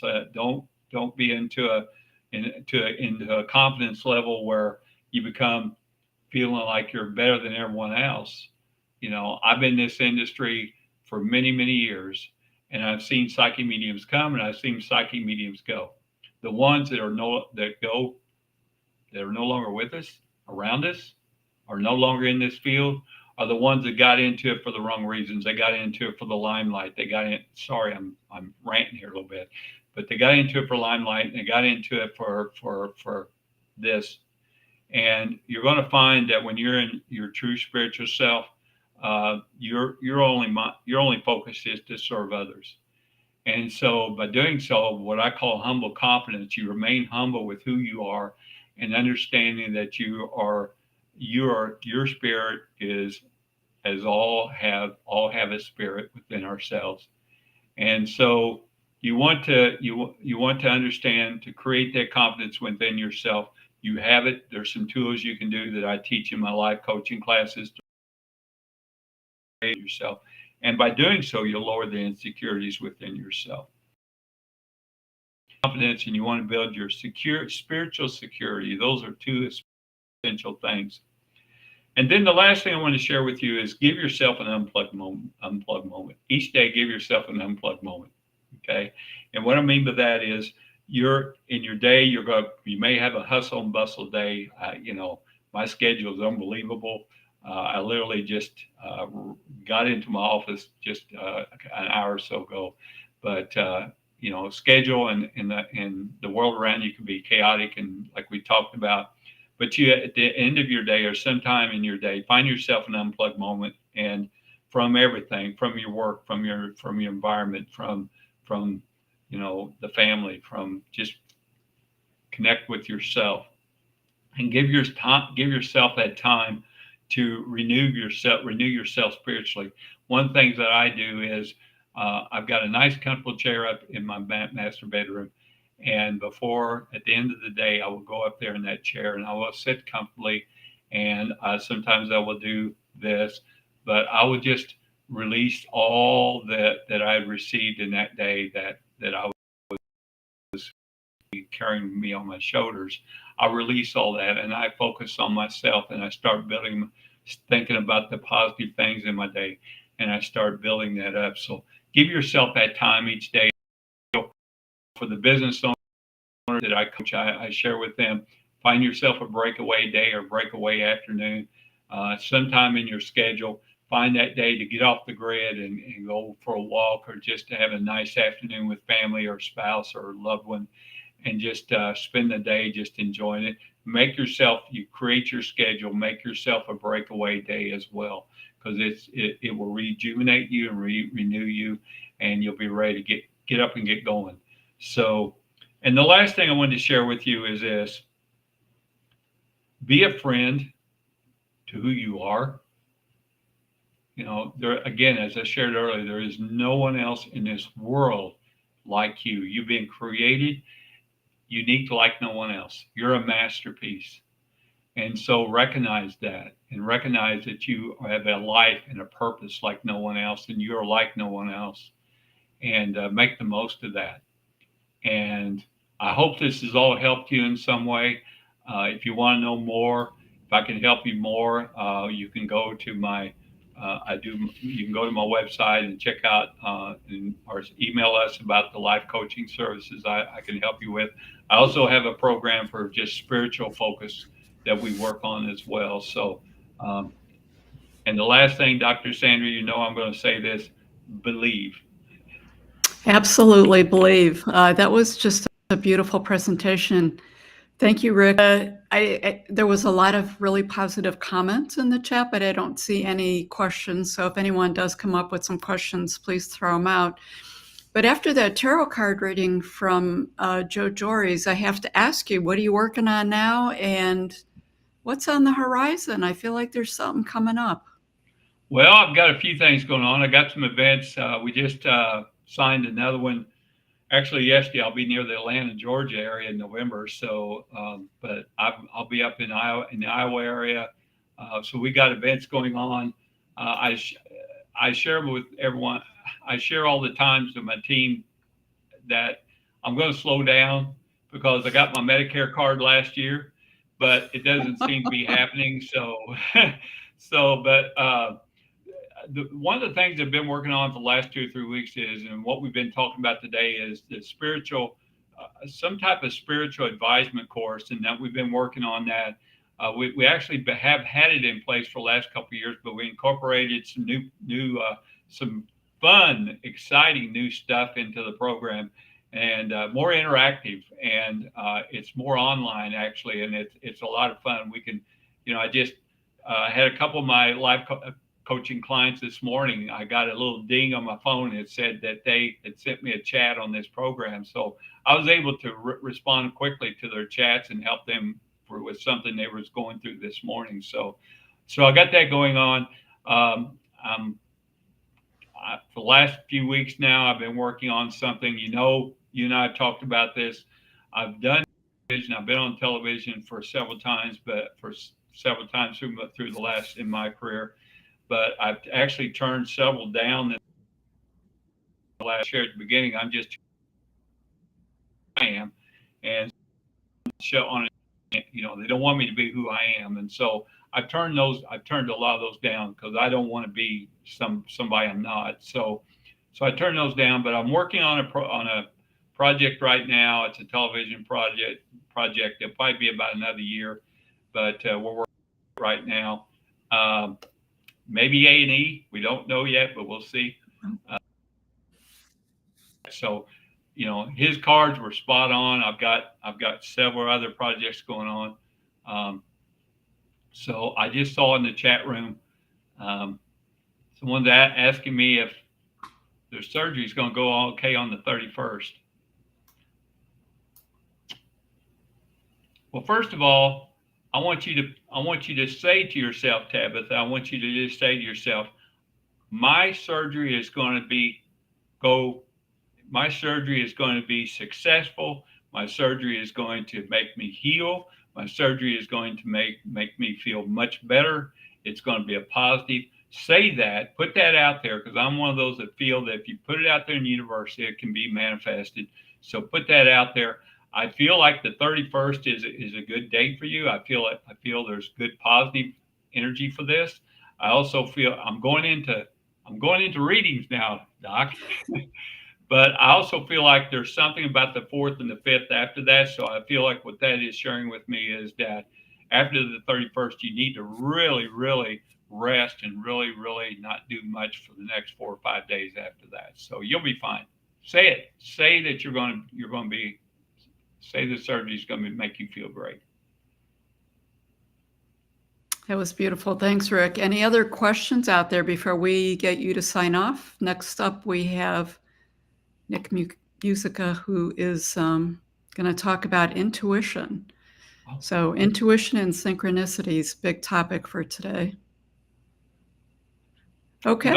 I've enjoyed this time here. I want to put in a little plug for you. You've got some fantastic things coming up yourself.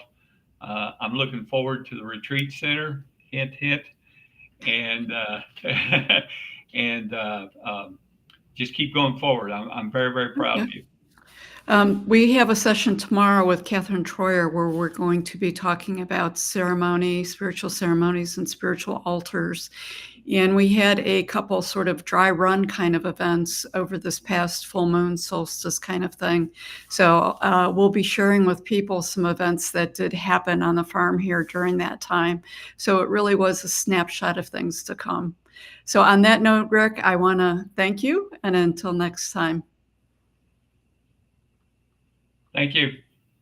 Thank you. Later.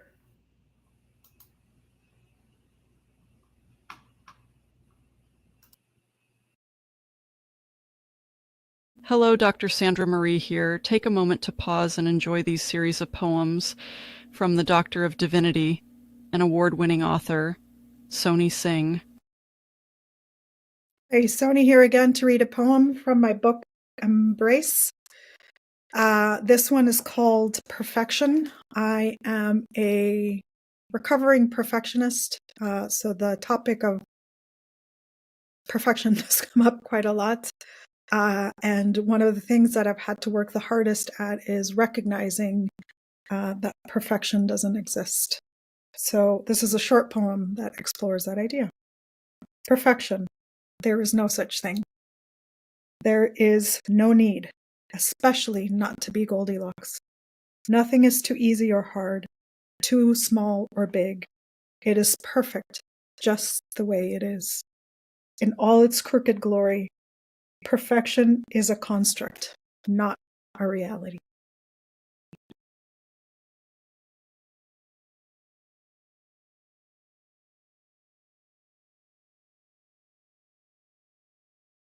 Hey, welcome to the Wild Soul Gathering 2024 Summit, Spirituality Explained.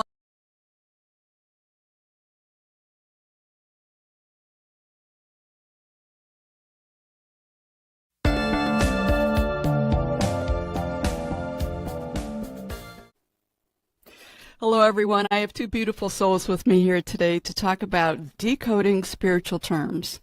Tanya Kirstein from Feel Needed, Feel Connected Massage, and I have Haley Jane, a Reiki Master. Welcome, you guys. Hi, thank I want to thank you both for being part of the 2024 Wild Soul Gathering Spiritual Summit, Spirituality Explained. This is going to be a beautiful event.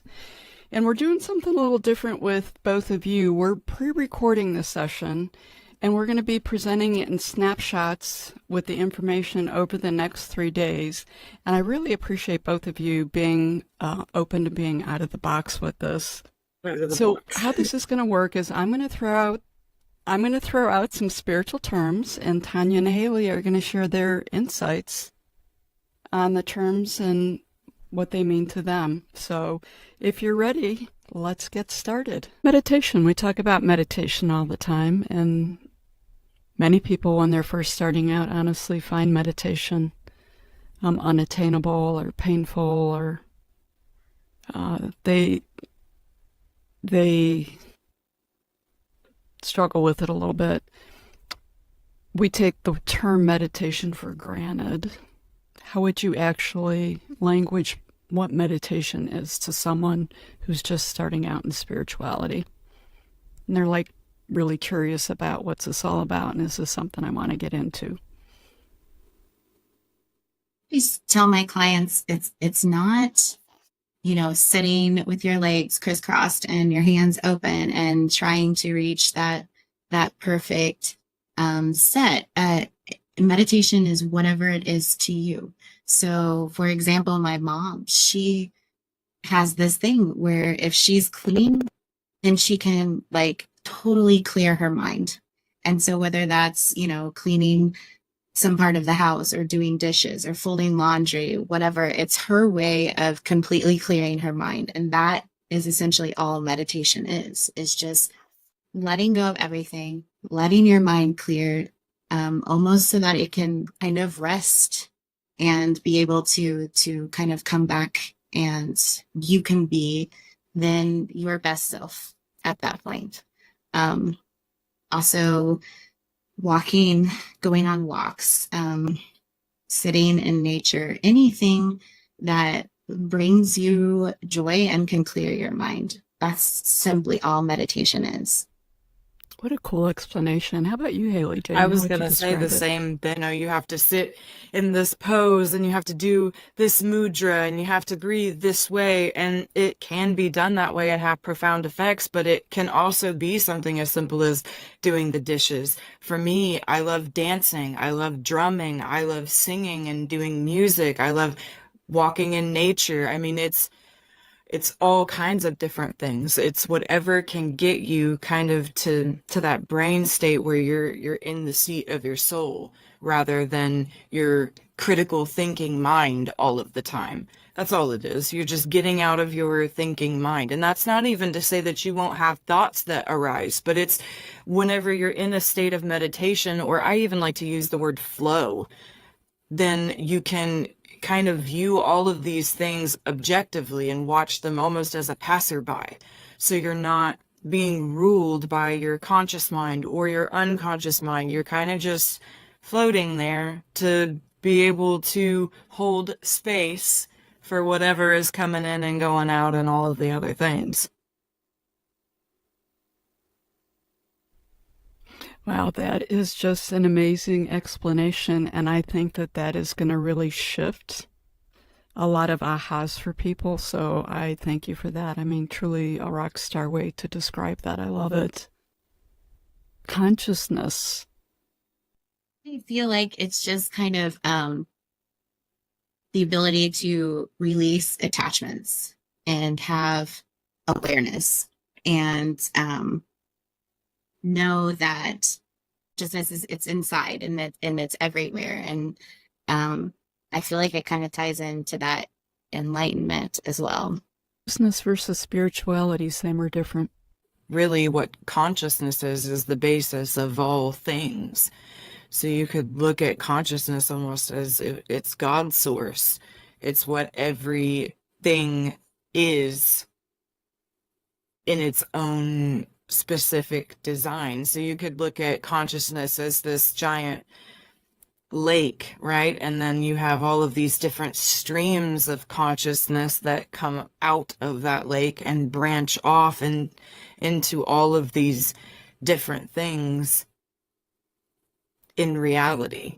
But consciousness is kind of that existence, that sense of, oh, like I'm here, I'm doing this, I'm Haley, I'm Tanya, I'm whatever. Like, but at the same time, I think people tend to think that consciousness is only inherent in like living creatures. People don't tend to usually think that that rock in the creek is conscious, or that the roots of the tree are conscious, or that the mycelium are talking to everything at all times and have consciousness.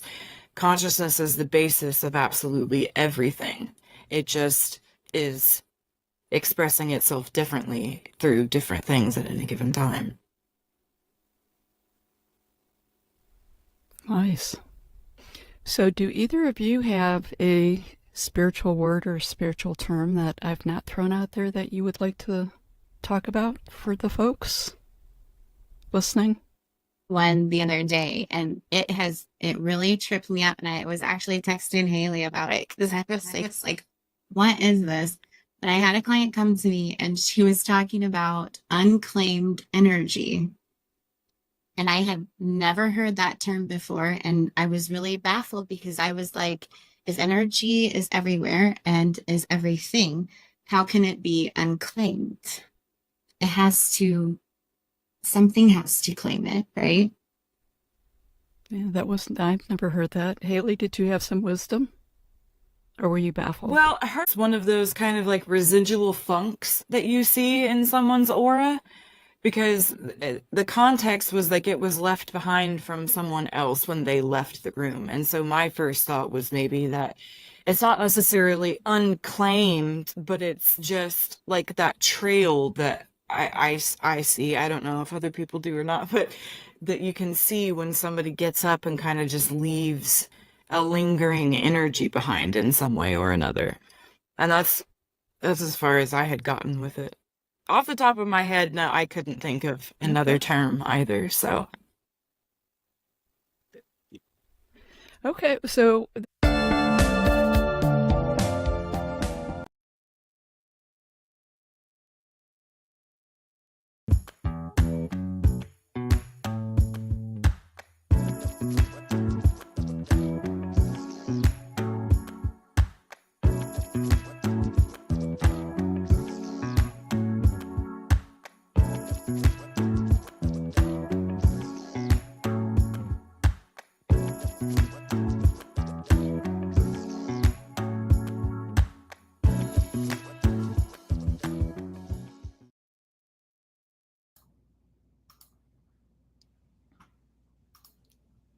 Nick, Sandra, how are you? how are you? Good. Good to see you again. Yes. Hey, everyone. Up next, we have the amazing and gifted Nick Musica, who will be presenting on Commit Your Intuition and Use Your Intuition to Commit. That's a pretty big statement. Welcome to the summit. It's good to be here. Nick, I would say you've been on the conscious journey and completed studies to develop and grow your intuition for a while, and you've committed to this work, and you've committed to helping others on this journey. A little bit about you: you're also an animal communicator, like a psychic medium for animals, where you share their messages for their human companions. But I know that you have also worked a lot with intuition, and that it's been a common theme, and I think that they sort of all interplay. So I'm going to let you talk a little bit about your story. And Yeah. for all the viewers out there, if you can introduce yourself, if you haven't already, in the chat, where you're from. And Nick is very open to addressing any questions that you may have. Fantastic. Thanks, Sandra. Can you hear me okay? I just want to make sure my levels are all right. Yeah, no, you sound great. Okay, that should be a little bit better. Audio is my, and fumbling through it is my core competency. I like to say. We all have them. That's mine. Yeah. So, I mean, for a long time, for 20 years, I've been the SEO guy. I've been doing search engine optimization for 20 years, right? And I run my own agency. I've been doing that for about 5 years. And that's really how I identify with myself, or at least I used to quite a bit. And then, you know, there's no coincidences. And so out of the blue, we'll say, my wife and I go to this psychic fair here in Carlsbad, where we live, because our pickleball gets canceled. And we're like, oh my goodness, let's go to the right, because coincidences. And so we end up going to the psychic fair. We walk around the floor, and we don't see anyone that's really hitting us. And then we approach the floor from a different direction. And right in front of us is the psychic medium. And I go, hey, Jewel, what do you think about her? And my wife says, that sounds great. Why don't you go first? Oh, okay. All right. So, and you know, psychic mediums have not been part of my experiences. I've been, to say skeptical, I'm skeptical of a lot of things, and still, regardless of my experiences. And so, you know, psychic mediums were part of that skepticism. But I sit down with medium Adelita, and she starts our session by drawing this heart. And she says, it's either a former romantic relationship or it's an animal. And I go, Henry, it's Henry. And Henry was my cat that lived to be 22. And the last 2 years of his life were spent going back and forth to the vet. You know, we're looking to, you know, trying to make all the symptoms of old age for an animal to be comfortable, right? So we're checking the food, we're doing blood work. What can we do? He's walking out of the vet multiple times, like Quasimodo, because he's got a big lump of liquid on his body because he's dehydrated. And so I'm going through, I'm reliving the past couple of years of our time together when he was on the planet. And then she says, the message is you did too much, right? Which completely maps to what I'm thinking. And I'm sitting there thinking, I don't get it. Like, I don't get what's going on, Henry. Like, you're telling me none of that was necessary. I shouldn't have done any of that. And as I'm trying to really fully understand that I'm having a conversation with my cat, who's not been on the planet for years at this point, she says, they're now showing me, she's talking about her guides, they're now showing me Dr. Dolittle. They're showing me that you can talk to animals and it's going to be easy for you. At the end of 15 minutes, she says, how did all this land? And I told her, you know, I haven't heard anything more truthful in my life. I couldn't tell you why, but truthful is the word I would use to describe the past 15 minutes. And so I go home and I sit down to do my meditation that I've been doing since 2017, inconsistently since 2017. And I sit down, do my meditation. I tune into my living cat, Chucky. And suddenly I see this bright light. And it's the type of light that I've read about that's associated with higher level beings, spirit guides or angels or something like that. And I think, absolutely not. This is not my cat. You know, he shits in a box. Sometimes he shits on the floor. He is not a higher level being. He's just not. And so I call up Adelita and I say, this isn't working. Never mind being easy. It's like, it's just not working. And she says, look, you can't expect things to show up in a very specific way. And that's what you're doing. You just got to be the channel, let the information come, and whatever comes is what you get. Okay. So I decided to give it a second shot. And I buy animal communication books. There's a ton of them out there. And I get a few sessions with animal communicators to really understand anything I can about how this whole thing works. It's animal communication thing. It has a name. I didn't even know the name when she told me I was going to talk to animals. And as I'm about to go to one of these animal communication sessions, which is on Zoom, just like this, I stand up from my living room table. It was all remote. And that's how I do all my work. I get up from the dining room table and I see this flash. It's a flash of a scene in Return of the Jedi where Obi-Wan is standing next to Yoda, the ghost of Obi-Wan and Yoda. And I know that I'm being shown this student-teacher relationship. And then I know it's coming from Chucky. And I know that, right. And now I'm going, oh my goodness. So maybe there was something to that white light, right? Yeah. And it's really clear that I'm not the teacher here. I'm the student, right? Can you imagine like that? This is the epiphany that's happening. And now I get on the line with this animal communicator, and she validates my name, and you're here to talk about Chucky. Mm-hmm. And then sometimes when you're talking to a psychic, a medium, or even an animal communicator, like there's this switch between the person having the conversation and then the information starts to come through, right? And there's a gaze that happens, and like her gaze changes, and she goes, "Do you know who he is? Do you know who he is to you?" I do.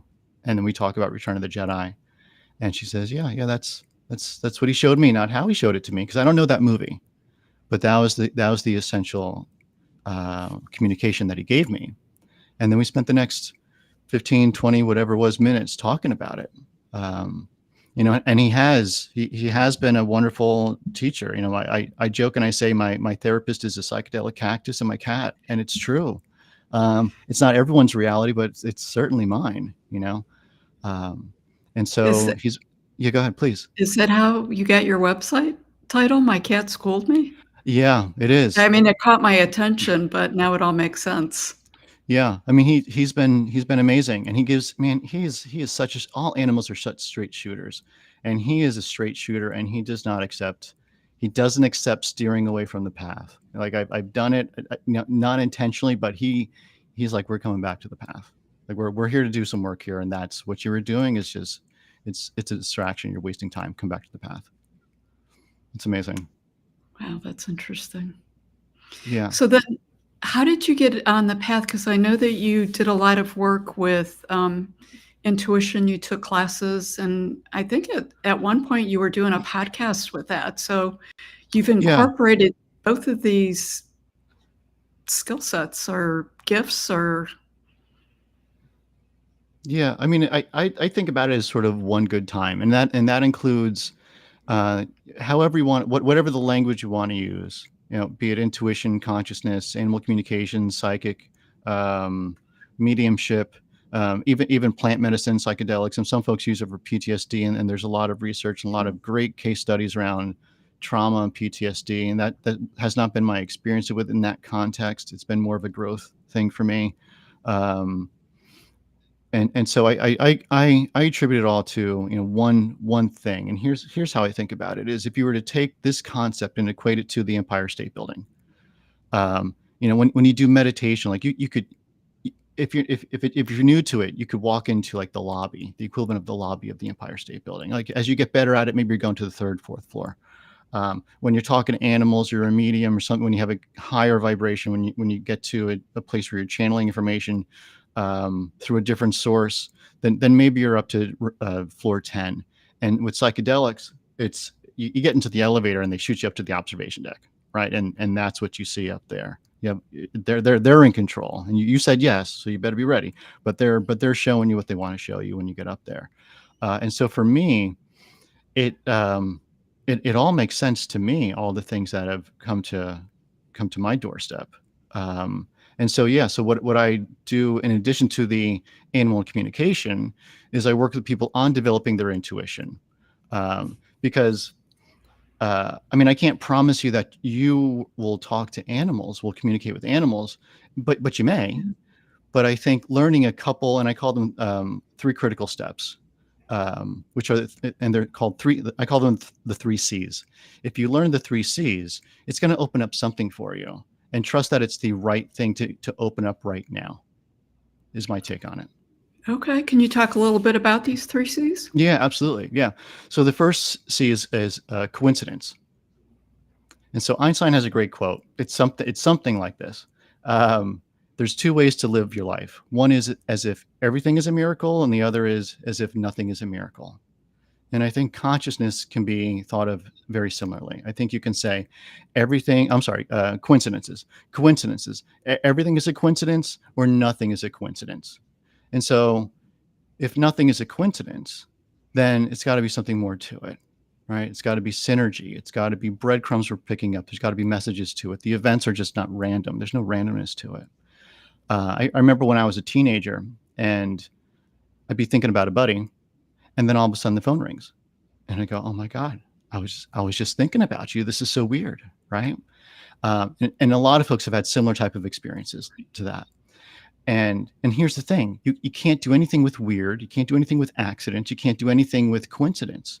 But when you start to see these things as just little openings, pierces through the veil, you start to see them as those synergies. You start to see them as those messages, as something bigger and pieces that you can start to put together to get your attention. And once you see that, you sort of can't look away from them, and you start to see them everywhere, right? It's pretty amazing. And so here's how it showed up recently. I went up to Santa Barbara a few months ago to a psychedelic club to talk about my relationship with psychedelic cactus, and animals. And I'm driving up there with my wife. It's about a 4-hour drive from San Diego. And I have this fleeting thought of, is this what I should be doing with my time? Should I be getting in front of people to talk about animals and all the things we've been talking about? Mhm. And then I don't think about it again. Well, we get to Santa Barbara 4-ish hours later. We pull into the Airbnb parking lot. We're staying in this one unit of the multi-level unit. So there's a big parking lot in the back. And we're parking spot number 11. And I'm counting the spots. 1, 2, 3, 4, 5, 6, 7, 8, 9, 10. They're all on the asphalt, like you would imagine regular parking spots to be. Regular size, regular parking spots. And then I find 11, 12, and 13. They're in a barn. They're in individual stables, right? I'm like, you got to be kidding me, right? There's wooden doors, black, green, white wooden doors. And I open up the stable door. I'm like, there's no way I can fit my car in there. I drive a RAV4, and I can tell that someone at some point was in a sedan, and they got into this spot, and they open up the passenger door, and the sheetrock is buckled. But I'm thinking, I used to be a valet parker in my college years. Like I like a parking challenge. So I fold in the mirrors and I pull the car in, and then I try to get out, and I can't get out. Right. So my door opens up 6 inches. My wife, who's built like a little ballerina, she can't get out either. So we end up pulling the car out, parking on the street, and I'm irritated. I spent $1,000 for 3 nights, and it included parking. Now I'm parking on the street. Right. And so we're lugging our stuff upstairs, and we're about 2 hours before I need to go get in front of a group of people and have the conversation. So we're trying to find some place to eat on the phone. I'm trying to find a place to eat on the phone while my wife is getting ready. And I see this little spider that's dripping down my hair, and I pick him up and I bring him outside. And then my wife and I come down to the car, and at the rear bumper, there's this little feather. And I pick up the little feather. We get in the car, and I show my wife, and I just put it down on the dashboard. And we get to State Street in Santa Barbara, where all the hotels are, or the big tourist area. They close off the street for pedestrians, and all the restaurants are there. So we have to park a couple blocks away. And we're walking to the restaurant, and we pass the sign on the sidewalk that says cat therapy. And it's an advertisement for a little cat cafe down the alley. And so now I'm thinking, we've been in Santa Barbara for a couple hours, and it was only 3 hours ago, whatever it was, 4 hours, that I was thinking, is this the right place to go to have a conversation about animal communication? Well, within about an hour, I'm parking in a barn. I'm pulling a spider off me. I'm picking up a feather. I walk by a sign that says cat cafe or cat therapy. I'm pretty sure I'm in the right place to have this conversation, right? And so if I missed the breadcrumbs, if I got stuck in my irritation of $1,000 and 3 nights, and I stayed there, at best I would have seen them as weird coincidences. But instead, I saw them as what I believe what they were. They're synergies. There's everyday miracles that are around us, and we get to choose to see them if we want to. Oh gosh, I love it. One of my questions for you was going to be, do synchronicities and intuition interplay? But I feel like that story just explained all of that. I'm going to go with 100% yes. Yeah. For sure. So how do you use these tools? Awareness obviously is one of them. How do you leverage them to really start to recognize your path or get on a path? Yeah, I would jump to the second C, which is recognizing that you're the channel, right? Be the channel. Second C is channel. And so what our job is, whether we're getting information for someone else or for ourselves, or regardless of the source, my source happens to be animals quite a bit, is that we are just a clean path, a clean delivery mechanism. We're the translator of the information that we're getting and delivering that information, right? We're not bringing in our biases. We're not bringing in our narrative. We're not bringing in our agendas and putting this in the conversation. That's not what we're doing. We're just being that open channel. And so once we get that clean channel and our intention is there and our actions are there, it's then a matter of like, well, how does this even show up then? What does that even mean? Right. And so for me, it shows up a lot with seeing things and hearing things, feeling things, and song sometimes shows up, messages through songs. And so I'll hear things, and sometimes it's a version of my own voice. And then other times, I mean, there was this dog that showed up, and he sounded like he was just this older gentleman, construction from Boston. Like he just had a very come at you right in your face. Like, no, we're not talking about anything that doesn't matter. We're talking about the things that matter. And also, Nick, you better tell her about all the things that I'm saying. Like that was, and it was through this Boston accent. And I get on the line with the lady, and I said, so here's how he showed up with this Boston accent. And she goes, Boston, huh? Yeah. Does that mean anything to you? Well, I lived in Boston for a while. Oh, well, then you know the personality. I do. Okay. Well, here's what he said. And we started to have that conversation.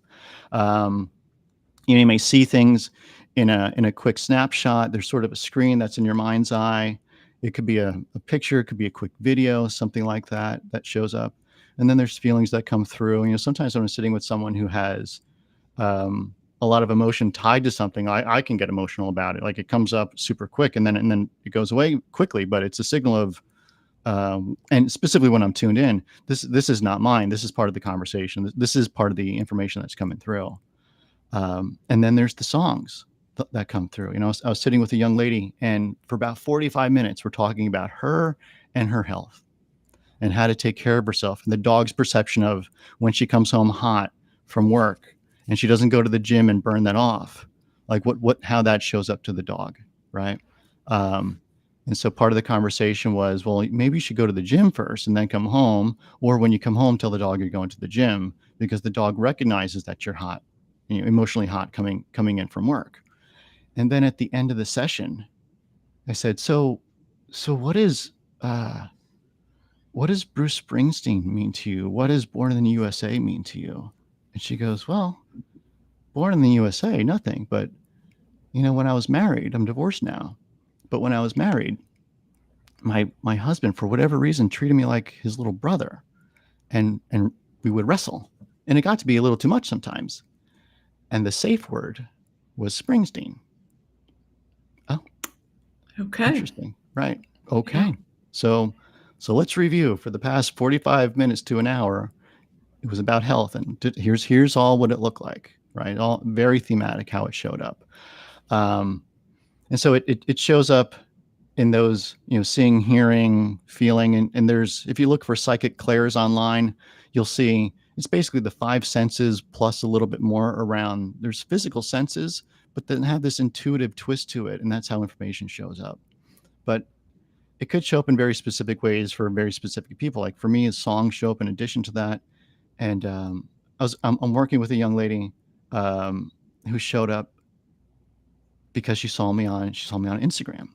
And so she saw me on Instagram in Santa Barbara. I was giving a little talk, and she sees the snippet, and she says, I saw the talk in Santa Barbara and I had to reach out to you. Well, what's going on? Well, you know that I'm doing furniture restoration. Yeah, I do. Well, but what's happening with it? Well, I've been hearing this voice. I get this tap on the shoulder. And every time I hear the voice and I get the tap on the shoulder, it tells me to go down a specific alleyway to look for furniture. And every time I do that, every time I hear it and I go down the alleyway, I find furniture. I take it out of the garbage, I bring it home, refurbish it, and I sell it. And so she gets private clients, but she also grabs stuff out of the, you know, that's sitting on the side of the road. And I said, that's super cool. And she goes, well, here's what's happening though. You know, I pick up that furniture and I start to glean the conversations from the coffee table, the dinner at grandma's. Like there's stories behind it. There's a certain life energy that sticks around things, and she starts to interpret that. And so the furniture psychic, maybe, I don't know, but like things can show up in very specific ways, right? Sure, absolutely. So it's super cool how, like people sometimes come to me and they're like, man, like you make me feel normal. And for a while I was like, I don't really know how to interpret that. But the way that I finally have come to a conclusion on it is I'm sharing these odd things that I've experienced or what other people have come to me and shared with me. And then they go, man, like the weird shit that happens to me, it's not weird anymore. It's just sort of how it played out. Yeah, it is. 100%. So you're normalizing this for everyone. Which is super cool. Yeah, super fun. Because I was the guy years ago, for 20, 30, I mess up the math. I think I'm in denial of how old I am and how long it's been happening. But it's really 30 years. It's been 30 years since I've had these clairvoyant dreams, right? Having a dream about seeing a random thing. I equate it to a random dog on a random corner in a random city. And, that's the dream. That's all it is. And it was never anything material for me. However, at some point, a day, a week, a month, a year later, I would drive by that dog on that corner in that city. And I go, man, like have I been here before? No, I haven't. And that type of thing showed up for about 30 years. And now for me, that was the, hey, you better pay attention. Something else is going on here. But, there was no one to talk to 30 years ago. There wasn't a crystal store on every corner like Starbucks like is today, right? Or like crystal stores are today. And these events didn't exist then. There was no internet. There was no events like this that you can go to in person or online. It just wasn't a thing. So it stayed weird for a long time. That has been one of the big gifts of the internet. And it's exactly what you said. People are looking for like-minded people. I've heard people who said, I lived in a rural community, significant spiritual teachers out there, and they'll say, I was so excited to move to, Portland, thinking that, gosh, I'm going to meet some people like me. And I get there and yeah, not so much. And what they find is on the internet, their clientele are from all over the world. Yeah. It's a small niche. And it's because it's such a small niche, that's how everyone is finding each other now. Even though I like you said, crystal stores, those kinds of things weren't there before, and it's growing, it's out there. I mean, even having this conversation feels very normal to me. Perhaps years ago, not so much, maybe not the interest in it, but now people are interested. They want to be part of it. They want to either utilize it or they want to be that person. So what's the third C? Yeah. The third C is commitment. Right. So we're talking about how to commit, and it's the hardest C of them all to really do well, because it's a relationship that we're building here, right? With your intuition, right? You need to show up every day for it. It's not a checkbox. You don't go, I ate my vegetables, I called my mom, I'm healthy, and I have a good relationship. That's not how it works. So you need to commit to it every day. So what I'm doing for myself every day is I have a little cushion that I sit on. I do a 5 to 10 to 15 minute meditation every day, and I have a little journal that I have by me, and that's it. That is largely what I'm doing as a practice, as a baseline practice. And I was doing it inconsistently since 2017, but ever since the animal has shown up, it's something that I need to do to continue having that conversation. It's my maintenance. I need to do it. And then I talk to the animals multiple times a week. And that is, for me, that's even more so. But the training, that's the activity, but the training really is the meditation. And the goal is to get that vibration up, right? So wherever we're going, we try to go up. We try to meet source, animals, spirit, whatever, however you want to call it, whatever your definition is, whatever word you want to use. We're trying to go up there and not have them squeeze down so much. And so that's the intention behind it. The other thing is, there's a list of things that you shouldn't be doing, that I can't be doing. Getting stuck in aggravation, getting stuck in arguments, getting stuck in, human drama. It causes static. It makes the communication way less clear. And so all of those things bring down the vibration. So you can't be doing meditation and then balancing out by negative emotions and being stuck in them. We didn't go anywhere. We just stayed right here. About a year ago, I went out with a buddy for a beer, and I felt fine going out having a beer with him, and then coming back, I felt fine. And then the next day, I wake up and I just feel completely 100% flat. Like I went through this energetic depression for about a week, and I thought that can't be right. So, let's employ scientific method. Let's do the same activity and see if we get the same result. And I did. Flat again. Okay, well, I can't do that anymore because alcohol is a depressive. It brings you down. Okay, so you have to choose which way you're going to go. And so the choice really is, it's not just, I want to be spiritual. It's not a box. It's an action. It's an intention, and then there's action behind it. And so if you I'm just speaking for myself. If you were to sit down and do meditation 5 to 7 days a week for 5 minutes, if you're not good at it, do it for 1 minute. Great. You're going to get better at it, right? But there's a free resource at the end of this that folks can go to. I set up a 5-minute meditation. Do it for 30 days. Try it out, right? And it's not that your world is going to change in 30 days. It may. I would imagine you'll have some experiences in 30 days.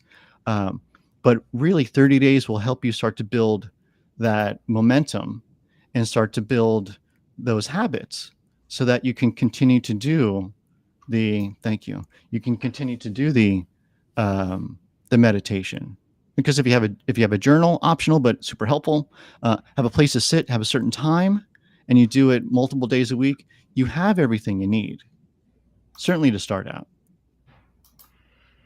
Yeah, that makes sense. So can I ask you what meditation looks like for you? Because meditation can be a hot topic for some people, and there's a lot of discussion on how it looks. Yeah. I mean, my version of meditation is sitting down, breathing, and lighting up chakras and getting energy to move in my body.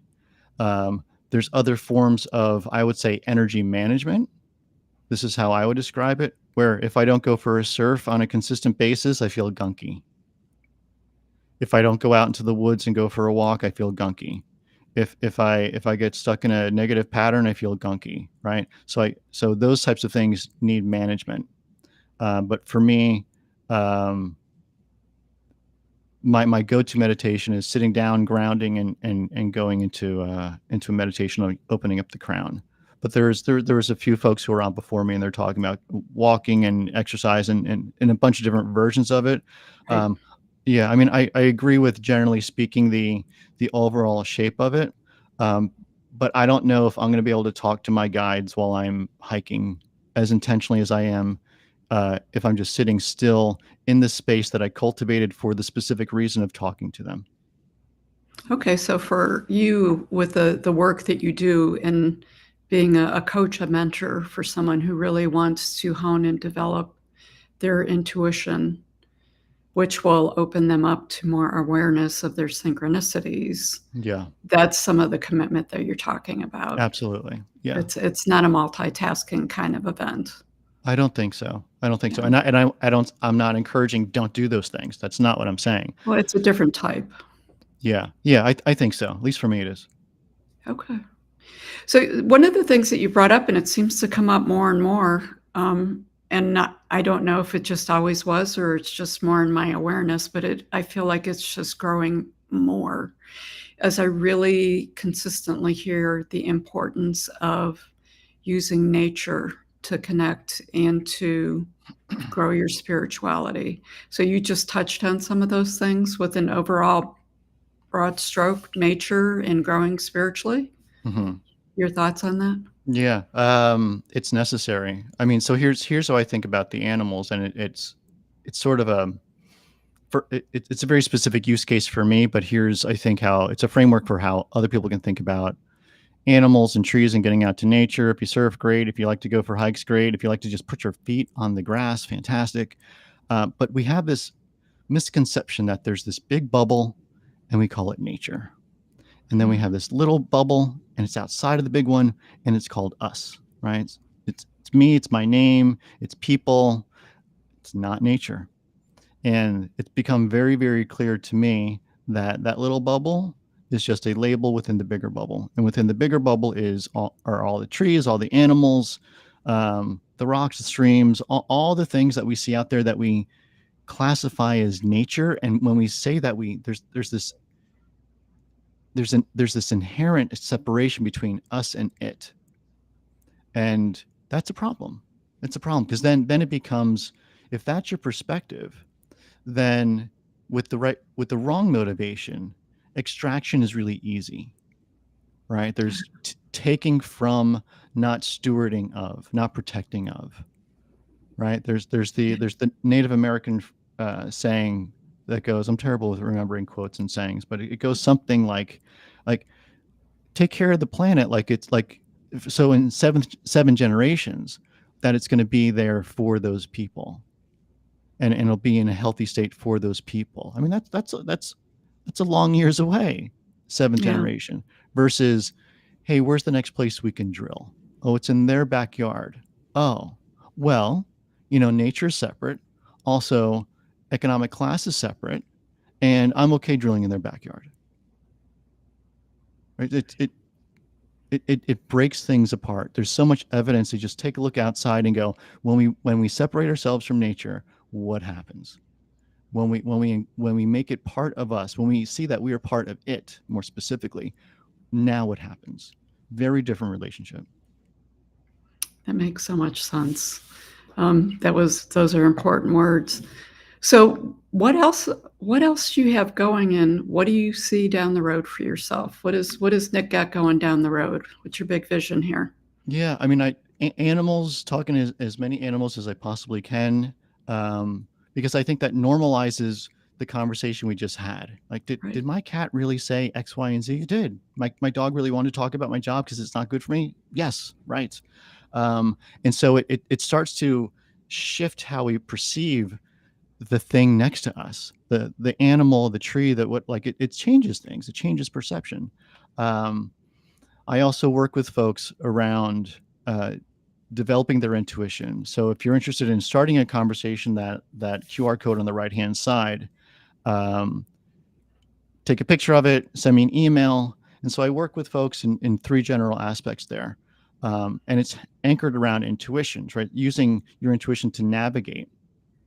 But I work with folks with a tool called the Harrison Assessment. It's a personality tool or behavioral assessment tool. 175 characteristics, and folks will rank them in most preferred to least preferred. And then you get a snapshot of your operating system. Here are the things I like to do. Here are the things that I avoid. And when I'm under stress, here's how I behave. And when you use those types of reports for someone who's an individual or folks who are in leadership roles as a group, you can start to see the dynamics of group, and you can start to see how individuals in the group play in that group, or individuals just as a whole, how they operate. So that Harrison is a nice 3D tool we can use to help guide us through what we're looking to accomplish, employ that intuition to do it, and then we set up systems in order to do that. Nice. We actually have a question here in the chat. I'll throw it up here. And I'm guessing a lot of people have this question. If you have a pet, go ahead, you read. Sure. If you have a pet that crosses over, can they come back to you as a different pet? I have never had experience with this personally. I've heard that is true. And it seems pretty darn easy to imagine that would be true. I mean, we're basically talking about a reincarnation. And so if you believe in reincarnation, then this is absolutely a possibility. And I'm a believer in it. And so I'm going to go with 100%. Yeah, I would say that makes sense. Thank you, Tanya, for asking that question. So we talked a lot about coincidences not. This is what I'll tell you, Nick, is today's first presentation with Heather Lee Strom was all about dogs. And she channels canine spirit guides. And, she has written a book, and it was about her relationship with dogs and energetically working with them, and some incredible energy work that she did with that. What was fascinating was the next guest, Reverend Joe Joris, who was talking about the tarot, caught the last half of her, or even maybe more, presentation. So the conversation, when he started, talked about dogs. And he was very focused on her presentation with the dogs, and there was a little focus with that. So at the end of Joe Jory's presentation, he did a reading for the next guest, Rick Hayes, with the tarot, which was pretty powerful.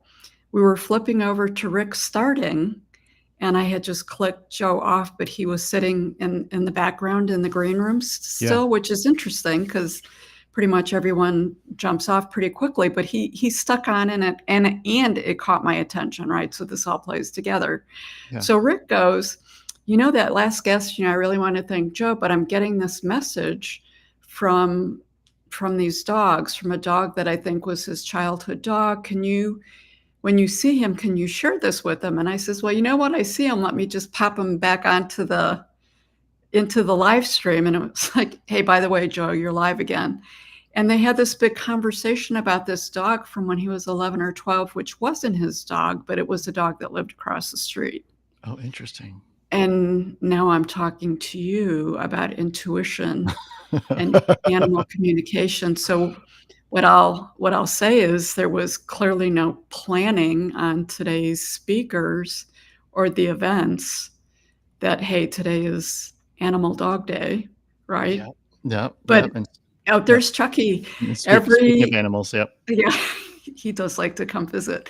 he does. Is that it was been a consistent theme. So when you're talking about the synchronicities or paying attention, as you were just finishing up here, I was like, well, okay, clearly this is all interconnected for a reason. Yeah. Not exactly sure, but I can take some guesses, and I'm guessing as I ponder things tonight on the back deck, I'll get some ahas out of it. But I wanted to share that with you because I can see you're intrigued by it. It's super cool. Yeah, thanks. I mean, and it's super cool that you're managing a lot between yesterday, today, and tomorrow. I mean, this event does not take energy and coordination and making sure everything goes right. And that's such just to be involved in the day-to-day activities, making sure things go well. It's so easy to miss these things. So to pick it up that's super, super cool. Yeah. Which I think is a great lesson for everyone. Stop and smell the roses and see what's going on around you, type of thing. Yeah, pay attention.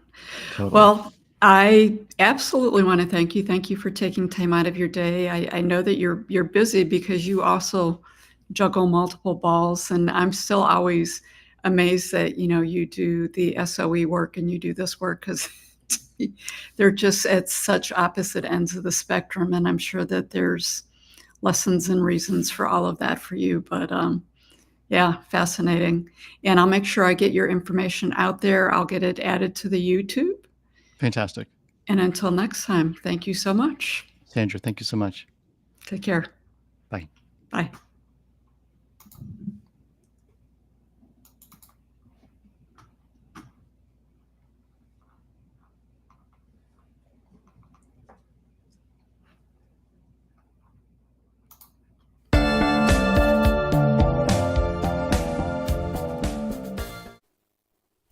Hello, everyone. I have two beautiful souls with me here today to talk about decoding spiritual terms. Tanya Kirstein from Feel Needed, Feel Connected Massage, and I have Haley Jane, a Reiki Master. Welcome, you guys. Hi, I want to thank you both for being part of the 2024 Wild Soul Gathering Spiritual Summit, Spirituality Explained. This is going to be a beautiful event. And we're doing something a little different with both of you. We're pre-recording this session, and we're going to be presenting it in snapshots with the information over the next 3 days. And I really appreciate both of you being open to being out of the box with this. So how this is going to work is I'm going to throw out some spiritual terms, and Tanya and Haley are going to share their insights on the terms and what they mean to them. So if you're ready, let's get started. Intention setting.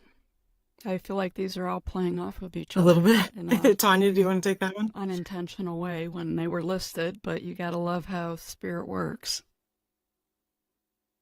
So I think intention setting is very just simple. It's just kind of knowing what you want, or what you need, and using that to get it. Sorry. So like, for example, if you're setting a crystal grid, or if you're getting a Reiki session, even if you're doing a massage session, like anything, and you just set a goal of what you want to accomplish with that. So if you're setting a crystal grid, like, and you want the crystal grid for protection, then just kind of holding those crystals and giving it that goal of, I want protection. Or if you're in a Reiki session and you're wanting to clear like blocks that you may have in your heart or something, then just setting that goal of, I want to clear out these blocks. And it kind of lets the universe know that, like, hey, I'm really serious. This is what I really want. So, please help me out with that.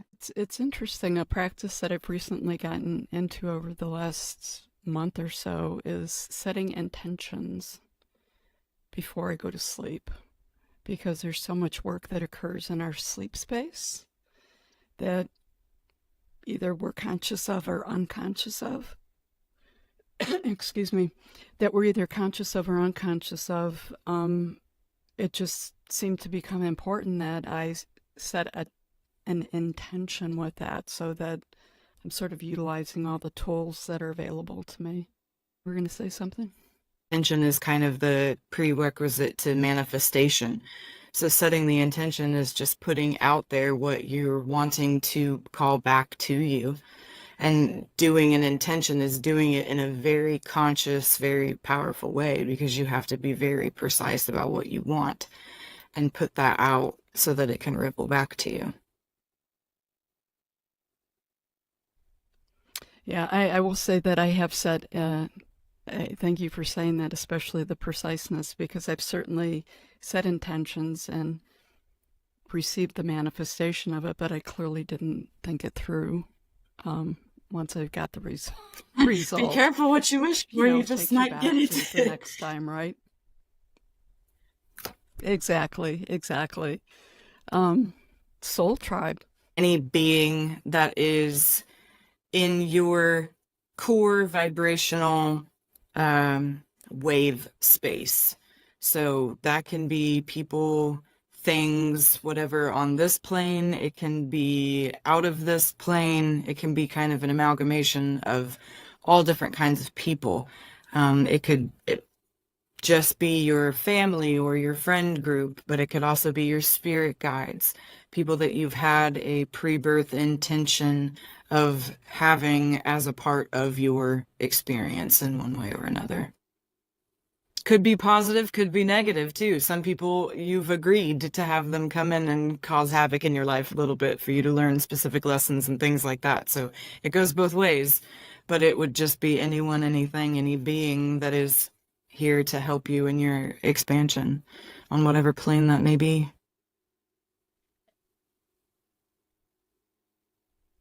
Nice, I agree. Manifestation versus flow, are they the same or are they different? And because when you are in the flow, you more easily manifest. Because everything that is supposed to be yours is like vibrationally going to be yours no matter what. The matter of you actually reaching it is being a vibrational match to it. So a lot of times where people get bogged up in manifestation is that they are blocking themselves in some way or another from the thing that it is that they want. But when you're in the flow and when you're in that state of allowing and surrender and all of those things and in perfect trust, then manifestation happens for you more easily.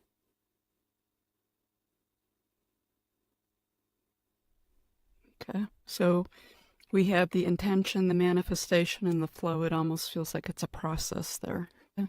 Soul contracts. Ties in together with the soul tribe and the soul path and all those things. Like Kaylee said, at pre-birth, you make these conversations with people or beings that, sit down and determine what lessons you need to learn and how they're going to help you and what their role is going to be. And then you sign these contracts and fulfill these contracts. And I've heard things about getting rid of contracts or tearing up contracts. I don't know much about that in general.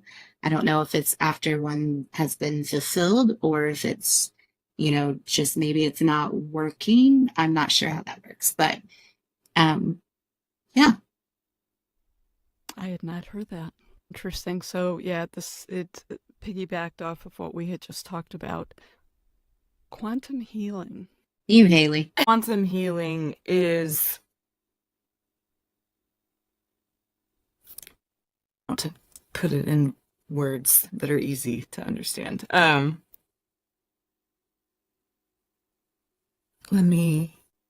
That quantum healing is something that you are doing on a grander basis. So it kind of represents that ripple effect that happens when you're healing something for yourself.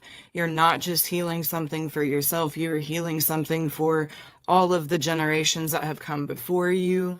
You are making it easier for generations after you to heal. You are creating a ripple effect in the collective consciousness.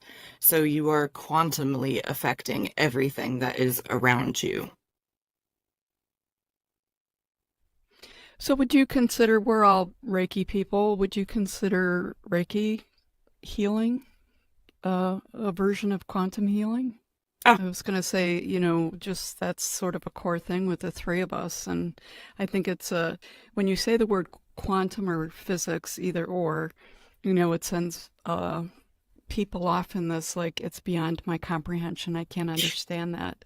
So when I think we bring it back to where Reiki has become a lot more mainstream now than it was 10 or 20 years ago, that Reiki is a nice, understandable example of quantum healing.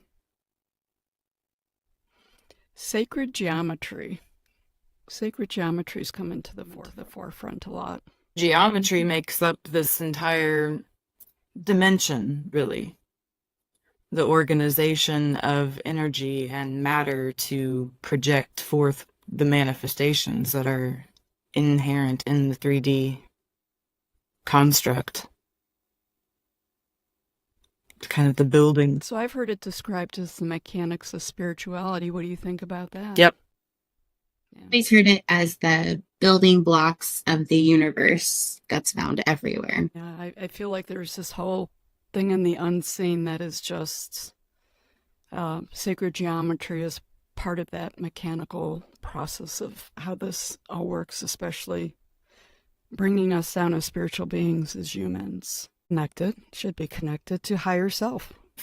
Quite a few secrets as to how sacred geometry and the higher self are even connected. We see, in the Vitruvian Man and in the Fibonacci spirals and things like that, that humans are also sacred geometry. So it's basically giving you the answer that you are the oversoul and creator of your universe in this perfect geometric sequence of whatever it is that's manifesting.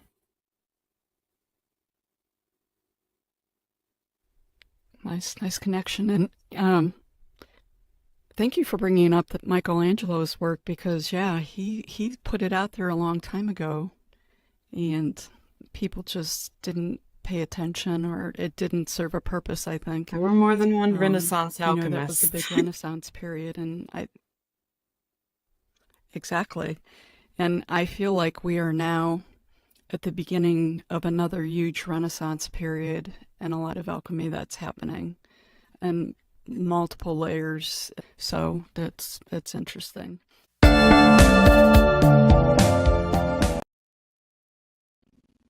Hi, beautiful souls. Dr. Sandra Marie here. I wanted to take this time to promote Jim Sells from Mastering Alchemy's Project Park Bench. We frequently discuss how there's so many different paths, so many different roads to get to consciousness, and Mastering Alchemy has been one of mine. I'm feeling really passionate about this project of world service. It is free, and it's our opportunity to be a creator in moving humanity forward. I've engaged in previous park bench projects with Mastering Alchemy. If you're not able to attend the live sessions, they're all recorded for your convenience, and the recordings are just as powerful. It's our opportunity to influence and make a difference. Enjoy this promotional video. See you on the other side. A physical park bench is optional. The world is changing. It is transitioning. The game of domination and greed of the few, creating isolation, loneliness, fear, and lack for the many, is coming to an end. It appears to be getting worse, but it is coming to a completion. And simultaneously, a new light, a new realm of consciousness, a realm unlike that which is falling away, is now appearing. A new world built upon agreement, opportunity, oneness, respect, is now coming into form. Not as hope, but as a physical experience of possibility.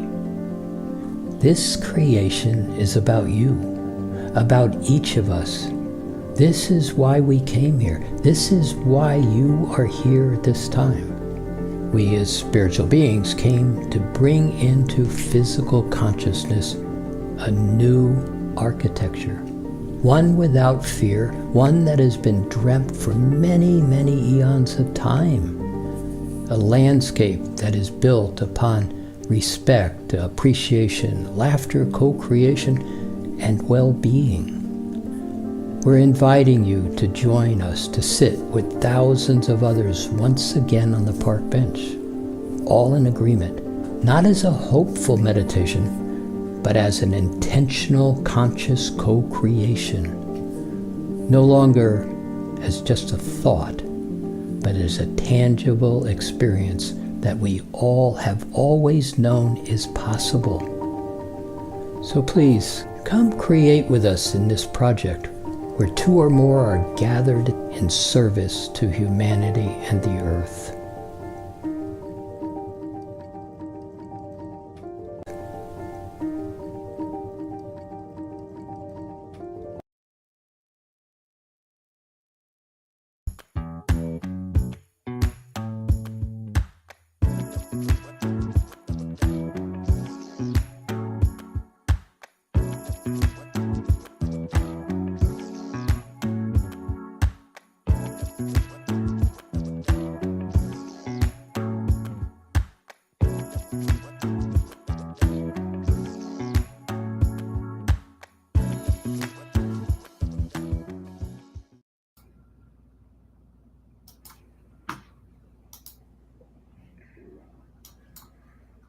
Hey, Steve, in the house, we have Hey. Dr. Steve Koch. How are Hi, you? Good, Dr. Sandra. How are you? Good. Steve's going to be talking about the journey of self-discovery, spirituality, and cosmic relationships. I'm super pumped for this conversation, so welcome to the summit. Thank you. Thank you so much. Steve, you've been immersed in the spiritual work for, gosh, what, at least 45 years, working as a doctor of chiropractic medicine. You're a yoga and meditation instructor. You're a businessman. Your worldly and spiritual adventures have given you a unique perspective on the human experience. So we just listened to Nick Musica do a presentation on intuition. And I have to tell you, intuition seems to be an underlying theme with all the presentations for the summit thus far. The other theme has been synchronicities, and maybe the two go together. I feel like they do. I'm excited to talk to you a little bit more about synchronicities because I feel like they've definitely played a huge role in your life.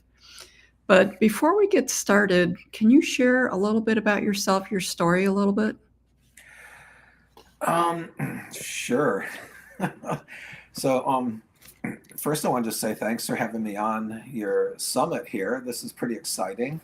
Yeah. And I want to acknowledge how amazing it is that you have put this together. And how are you doing? How are you holding up? This is a big energy you're holding here. It is. It's I'm doing well. It's you know what? I'm doing well. So that you know how it is when you get in the middle of these things where the energy's flowing and you just get really jazzed, and then it's like Mhm. midnight, 1 in the morning, and I'm thinking, oh gosh, I'm like not gonna feel so energized in the morning. And you drag yourself up and you take care of it, and then you feel tired and you get the coffee. But once I get pumped up and getting all the different pieces together to go live again, I'm re-energized. So I Mhm. appreciate you asking. Sure. Yeah. Yeah. Well, I've been on the side of putting on events like this, multiple day events, and it does kind of have its own energy that carries you through. So I understand that. And I'm glad you're plugged into that, because that's, talking about flow and synchronicities, that's an intuition. It's all necessary to be able to hold it together during something like this, because Yeah. there are a lot of elements going on. You've got to follow the intuitive voice, because a lot of times that'll be feeding you right in the moment. You throw the plans out because there's a different direction things are going, and if you're not in your intuitive sense and paying attention to synchronicities and how they connect, and Yeah, exactly. uh, Because sometimes spirit has a little bit of a different direction it's going to go, mhm. and it'll it's going to throw something in there that's going to point you into that direction. So yeah, 100%. Sure. Yeah. I mean, you talk about journeys and this human experience. It's just, what the heck is it? I mean, just getting down to basics. We're in these bodies. Self-discovery. That's our first self that we discover. I think, look at little kids. They discover their feet, or their I don't remember it myself, but I'm sure I was blown away the first time I connected that these feet thing I have some control over. there's some connection. It's part of myself, and the hands and everything else. And so early self-discovery starts with, just the physical discovery of we're in a body. And then, gosh, I mean, as a doctor studying the body, it's just so amazing. As your studies have shown you and taken you, I'm sure it's like there are so many processes going on right in this moment that are making it possible for us to even be speaking and hearing, and our energy flowing and the blood flowing and everything. It's just awareness of that is enough to be a mind blower, let alone then bring into, we've got the mental awareness and the spiritual awareness on top of that. But just even the physical alone, being on the planet, being a human being, having these opportunities to have this life, and what comes our way. And that's where intuition and synchronicities, the um, connectedness, the overlapping events and people, places, and things coming together. It's happening all the time. And paying attention, slowing our mental process enough so it's not overriding with where we're thinking we're supposed to be next. What happened? Well, I wish I would have said that different, an hour ago. And oh, I've got to do this thing later today, and so forth. And well, what about now? So the power of now, and I like to say the power of no. Just say no to all this other crap that's trying to get our attention, and use the power of no and say, no, I want the power of now and being here present in this moment. And it's easier said than done. Yes. It's a constant. There's no, oh, I've got it now, so that's it. I don't have to work on it anymore. It's no, there's a new now. So it's a new now to be in. And so it's a constant process. You can call it work, or you can call it just being aware of being present, but it never ends, and it keeps it fresh and exciting. And I don't believe in boredom. Even what might seem still and nothing's going on, there's so much in every single moment. Even just paying attention to what are the sounds, what are you feeling? Again, getting back to the physical embodiment. Our self-discovery, we start to learn about our bodies, things we like to do or things we don't like to do. I mean, you learn certain ways you like to lay there and watch TV as a kid. A certain way works for you or it doesn't. That's, you're discovering yourself. We become aware of our sexuality. We become aware of our ability to have certain talents or skills for sports or a hobby or something like that. So I believe self-discovery begins with just on the base physical level. If we don't know our physical self, that's a disadvantage. Next step. Oh, go ahead. Sorry. No, actually, as you said that, I thought, honestly, I think I always just skip that step when I think about self-discovery. So that's an important point. Thank you. Oh, sure. Yeah, that's something I've learned later in life is that there's something called spiritual bypassing where we skip steps because, we want to get to the juicy part. We want to eat dessert first. Yep. We want the good sweet stuff. We want that, third eye to open and all that. It's like there's all these other steps that I found a lot of times the hard way and by making mistakes is that those steps are necessary because so your third eye blows open and you see the oneness of the universe and all that, but then you come back to, well, psychologically I'm a mess or physically I'm a mess. And it's like, it's better to have all the elements coming together with stability and not skipping steps. I was working with this guy, John Bradshaw, back in I guess it was probably the 90s in LA, and he was doing some work there. And he was kind of there was this men's movement happening in the 90s. Robert Bly and John Bradshaw and these books, The Fire in the Belly, and getting out and men getting together and banging on drums in the woods and expressing their emotions and finding out, men do have feelings. They don't just have a feeling, they have multiple feelings. And so that movement, was good for a lot of opening up for people. And I got a lot out of that. But he told me, he goes, "You've lived your life backwards."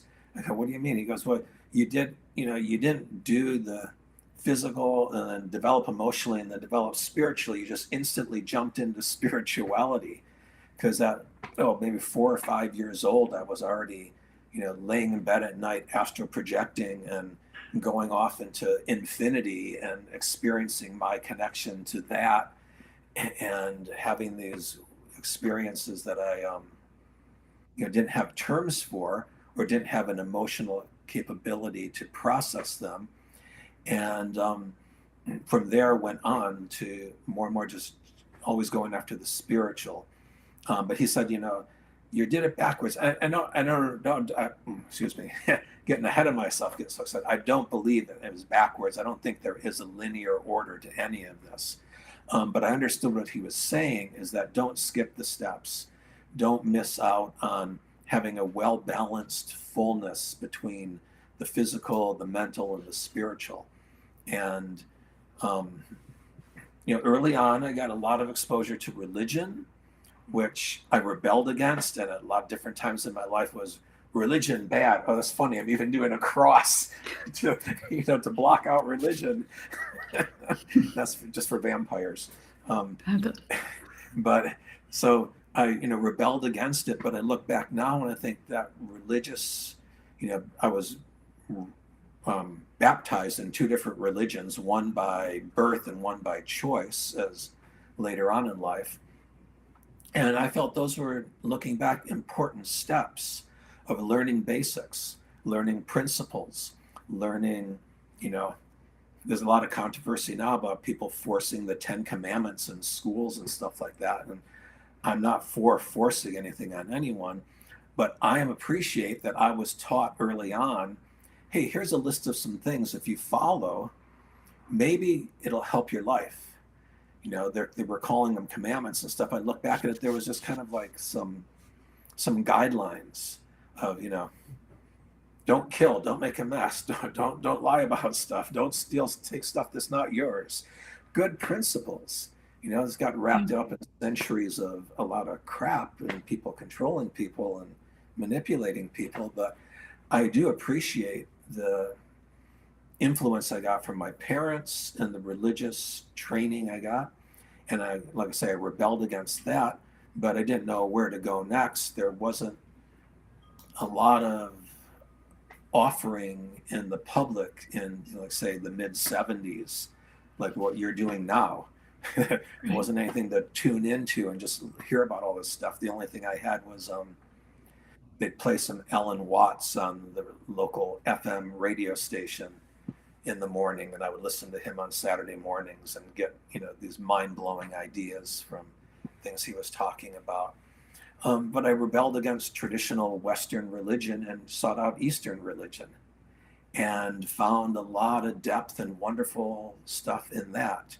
I also found that it's still humans doing the human trip and running the same games on people, and I needed to step away from that. And found by that time, we're looking at, you know, 20 years later, we're in the mid 90s, and I'm looking for something else. And there was all these opportunities, especially being in LA at that time. There were endless groups and gatherings and teachers and ways to connect with people in spiritual community. But by that time, I felt that it was time to move on and find it in myself and become an independent spiritual being, and take the path of taking the risk of going out there and saying, I'm not going to rely on anyone else's system. I will take what I see from them that's good. I will apply it to myself. I will incorporate as much as I can and learn from everyone. But I'm not going to be a follower anymore on anyone's path but my own. You know, I believe there's 8 billion spiritual paths right now on the planet, because there's 8 billion of us walking around here. And we all have our own spiritual path. Sometimes we overlap in certain ideas that we believe in and certain groups that we are attracted to. And that's all good, but it still keeps coming back to there's just us. And we have to walk our path. And there's a lot of ways to find it and get there. And there's no slower way or faster way. You know, religion can get you there. Traditional, you can go join the Southern Baptist Church and follow everything they say perfectly, and it'll get you the same places if you go in the Himalayas and sit in a cave and meditate and do all your stuff, because it's all going to bring you back to you, to me, to us here and now, and there's here and there's now, and that's about it. And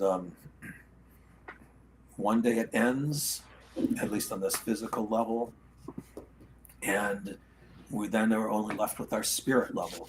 So talking about the different stages of development or discovery. So after, you know, I think it's good to get a physical sense of who we are, and then our mental, emotional sense. God, I recommend, you know, do some therapy or have someone good to talk to everybody, because there's stuff to unpack. We all have a lot of things that we've picked up and learned that may or may not be benefiting us anymore.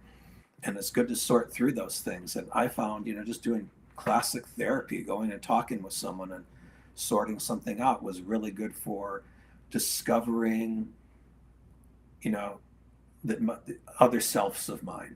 We have so many aspects, so many facets to ourselves, like a gem shining on all these different sides. And depending on what side of it you look at, you see the reflection from that side. And I see that, you know, the mental, emotional, personality, all those kind of things. God, get your chart done, I'd recommend to people. Get your astrological chart done to discover a lot about yourself. That's just kind of like, you know, get a good astrologer and you'll be blown away by these different aspects that are really clear. And it's not this big mystery. Our personalities, our mental processes, there's a lot of information and a lot of talented people who know how to guide us through sorting through that and getting clear on what that is.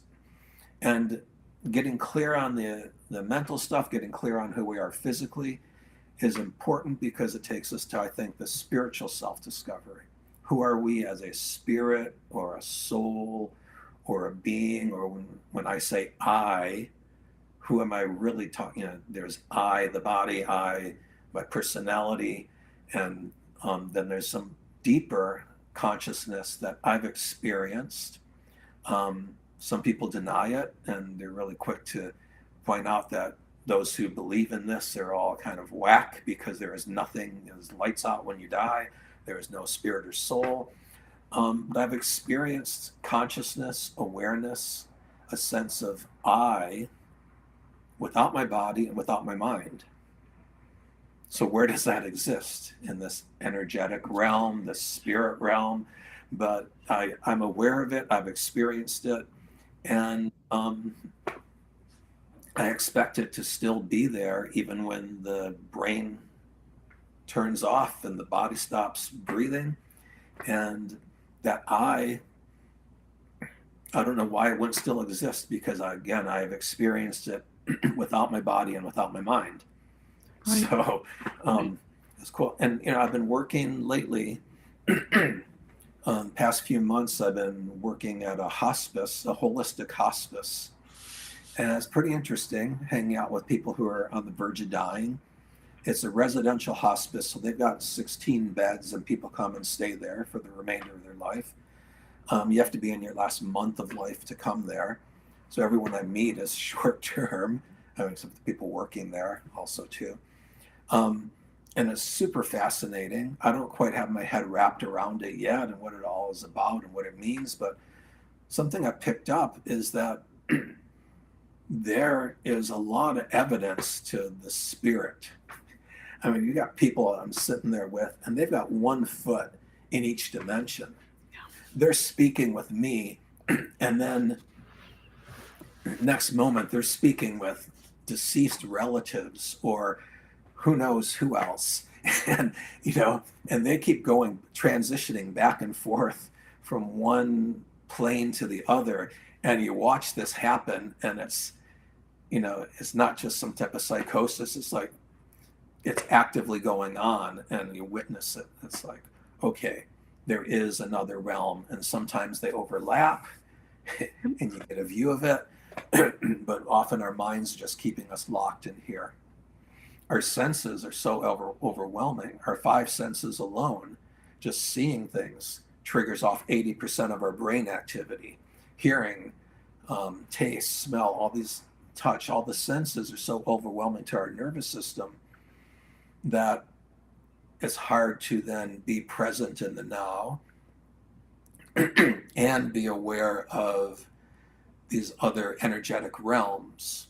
And that's where meditation comes in. That's where different practices come in. Sound therapy, gonging bowls, just even listening to music. Those things that help quiet our senses and allow us to then tune into what else is happening. Because it's all happening right now. The same spirits that people were speaking with as they're dying, those spirits are around you and me right now, the ones that are bonded to us. Mm-hmm. And if we slow down enough, and we can connect. If we get it still enough, we can connect. Or sometimes it just happens spontaneously, and things happen to people, and often that freaks them out. But if you purposely want to do it, you can slow it down and tune into what is happening on these energetic realms, this realm of spirit, and discovering who we are as soul beings, as energetic entities. Has went off on a lot of tangents there. No, so the thing that first pops up in my mind, and as I was just thinking about it, I don't know if it's rudimentary or not, but I also did volunteer work at the local hospice at one point, doing Reiki energy, that type of thing. Excuse me. So I would go both into people's homes, and sometimes I would work at the hospice center. And without a doubt, people would have their 1 foot in one world and 1 foot in the other world. And there was a lot of consistent, the people who work there consistently, would share that people would either get on a train or a bus, or they were going to be, when they started talking about certain scenarios, this is what would happen next. And I noticed that it was very consistent. So for me, it reaffirmed that we exist, that there's something else on the other side. Excuse me. We have two people who are going to speak tomorrow, Melissa and Charlotte Abell. It's not what they're going to talk about, but they do some work called The Next Grand Adventure. And they specifically work with people who are in that hospice sort of stage of transitioning, or with people who seem to get stuck, like they're ready to go, but fear is holding them back, either from some dogma, maybe something happened in life. There's something that's holding them back. One of the social workers I worked with said that she used to see this a lot with veterans, that they really had a hard time when they were at that time where it was just, you're talking about moments, hours, or days transitioning. And what Charlotte and Melissa do is they connect with the guides on the other side, and they ask them, how can we help here? What's the block? What do we need to do? And they'll do some work with those energies on the other side to help relieve the blocks and prepare that person to be able to transition and make it a little easier. Actually, they, I'm sure, can speak it in a little more knowledgeable way than I'm sharing it, but I think everyone generally gets the idea. Those are always, I agree with you, Steve, that affirm that we're so much more than the physical body. And I love that fellow told you that you were doing it backwards, because I sort of feel like most of us do it backwards if you're going to sort of put a judgment on it.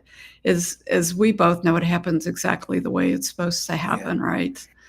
And what does that look like, and how everyone gets on the path and where it's going to take them looks really different. So you had mentioned synchronicities a few times. How would you define synchronicities? And can you give some examples about how synchronicities played a role on your journey? Sure. For me, it's when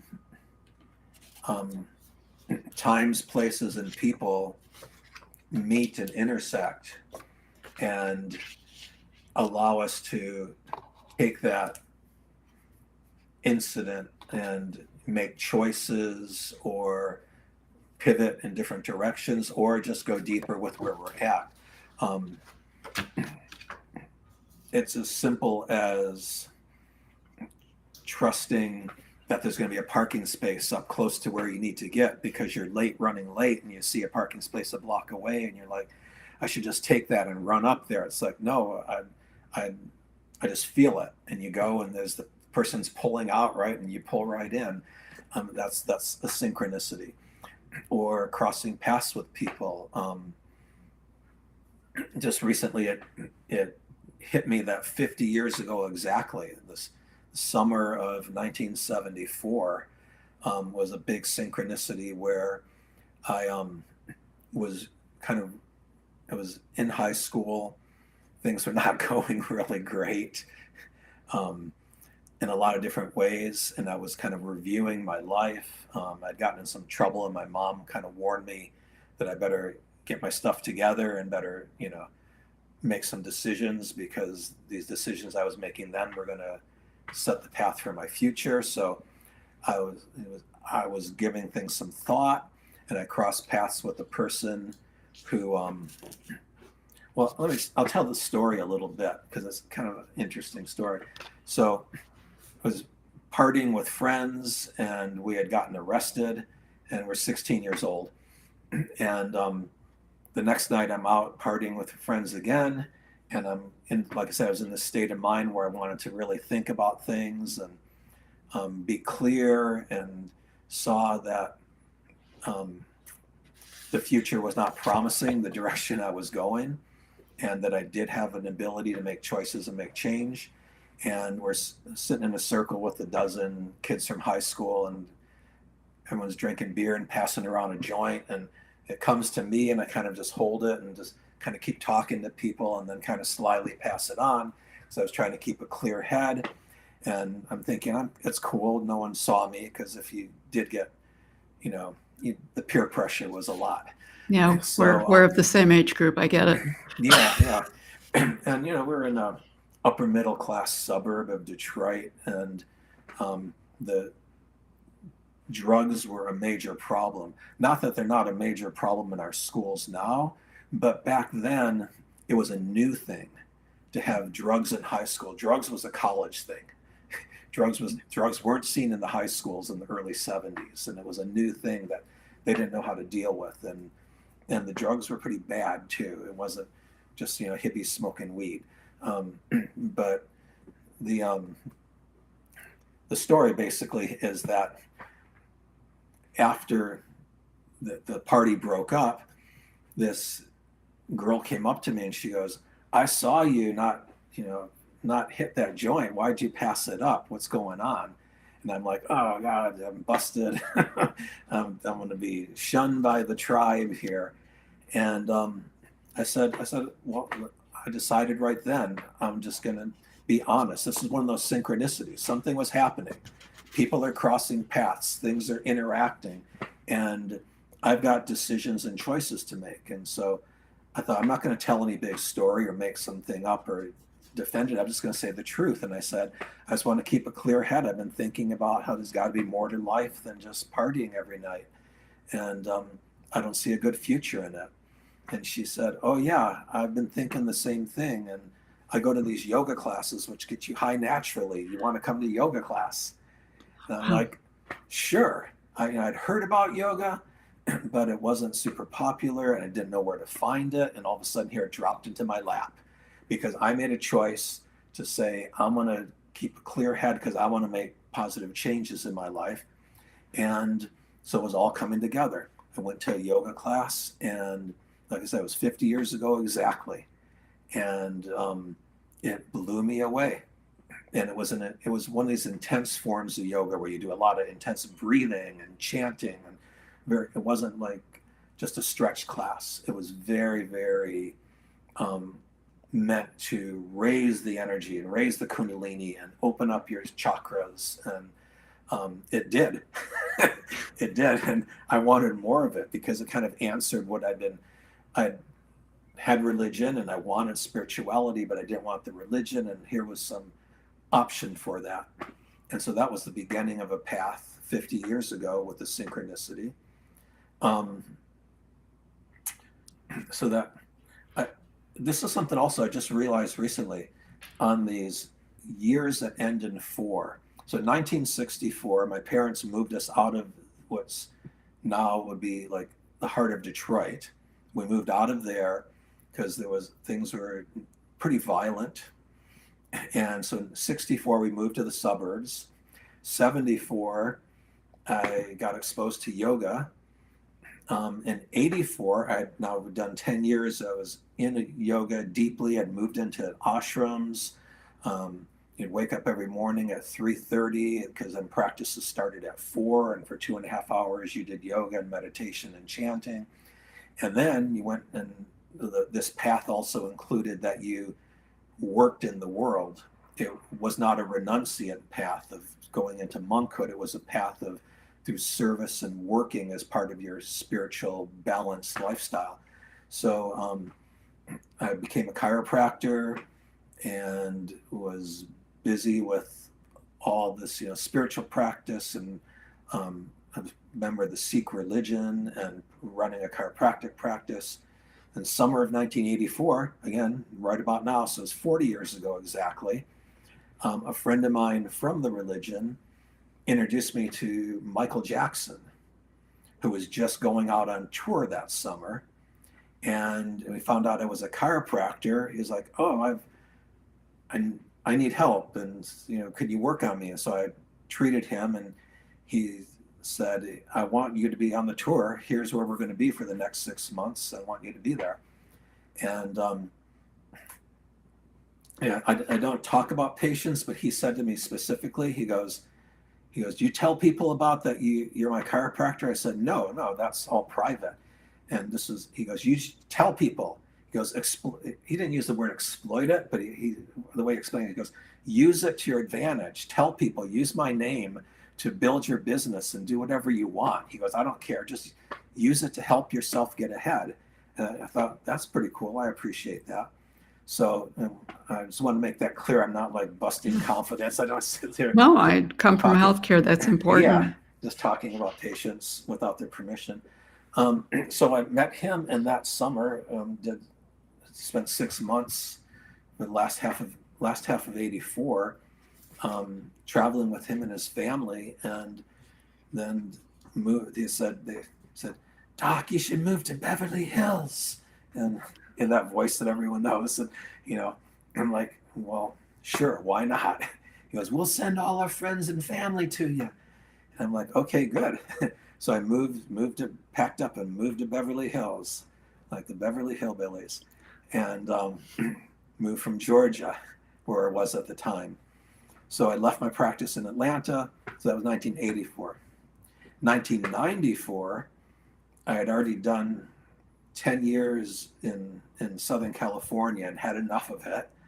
It was not me. I talk about self-discovery. I discovered parts of myself that I did not want to enhance. I just felt like I was turning into my own worst nightmare. The level of, well, it's the LA scene. I admit it's parts of me that loved it, but they were very dysfunctional, and I had to get out of there because it was not doing me good. And so I left there and discovered Oregon and moved into nature and did another great big pivot in my life. And so it's, again, these weird, every 10 years on the 4-year, just putting this together this last week, seeing all these connections, because then in 2004, so 20 years ago, I met my wife Sarah, who you know, and that was a major shift in my life and different direction, and got 3 stepkids out of the deal. And like I said, I've worked with a lot of teachers, spiritual teachers, and names that are known internationally, names that are notorious, names that are well respected, names that are reviled, names that no one's heard of. I've worked with a lot of teachers. I have never had harder, rougher teachers than those 3 stepkids. On a spiritual level, I've never had such intense teachers and put me through so much growth these past 20 years. Little mirrors just right in my face going, here's you, here's you, here's you. I will talk like you, I'll act like you, I will do things you do. Even if you don't tell me to, I'm going to do them and reflect them right back at me and just be like, ah. So, I mean, that was like a lot of wake up there, finding out that, thinking, oh, I've done all this, I've done 2 religions and multiple spiritual practices, and the holistic healthcare world with all its practices, from, acupuncture to whatever starts with a Z. I can't even think of something that in that world. So nothing was like, kids in your face who you're raising that take on my own characteristics and show me who I am. And that was 20 years ago. 10 years ago, I realized I was getting old. It's like, holy crap. And it's like, I'm coming up onto the end of, I'm almost 60, and this what's going on. I started seeing that, these 20-year chunks of, first 20 years of life, you kind of just figure out what you're doing.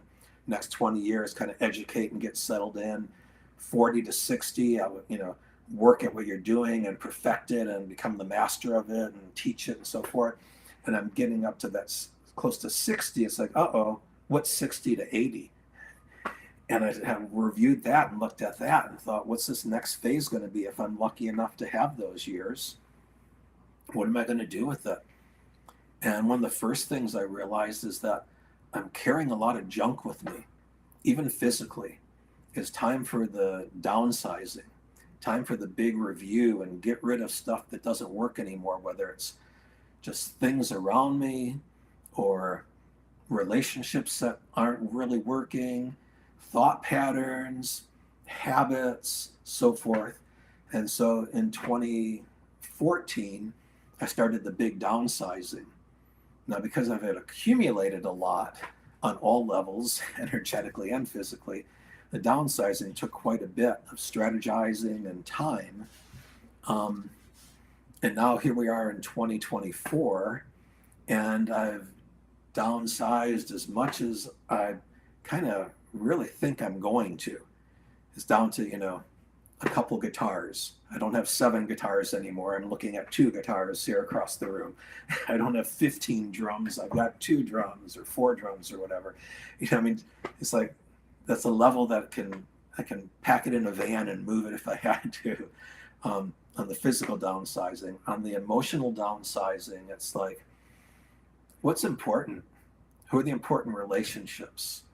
And talking, to people and being real and connecting with them, whether it's some person waiting on me at a store, the clerk behind the counter, or at a restaurant, those synchronicities, every synchronicity, it might be this small, it might be 10 seconds, but that synchronicity of crossing paths with that person and just saying, how you doing today?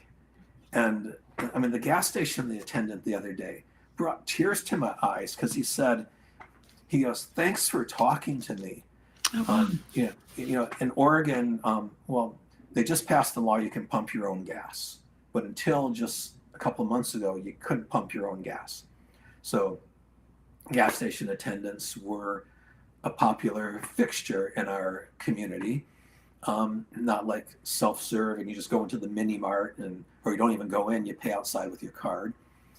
But this guy, even pumping gas, he just said, thank you for speaking to me. I go, what do you mean?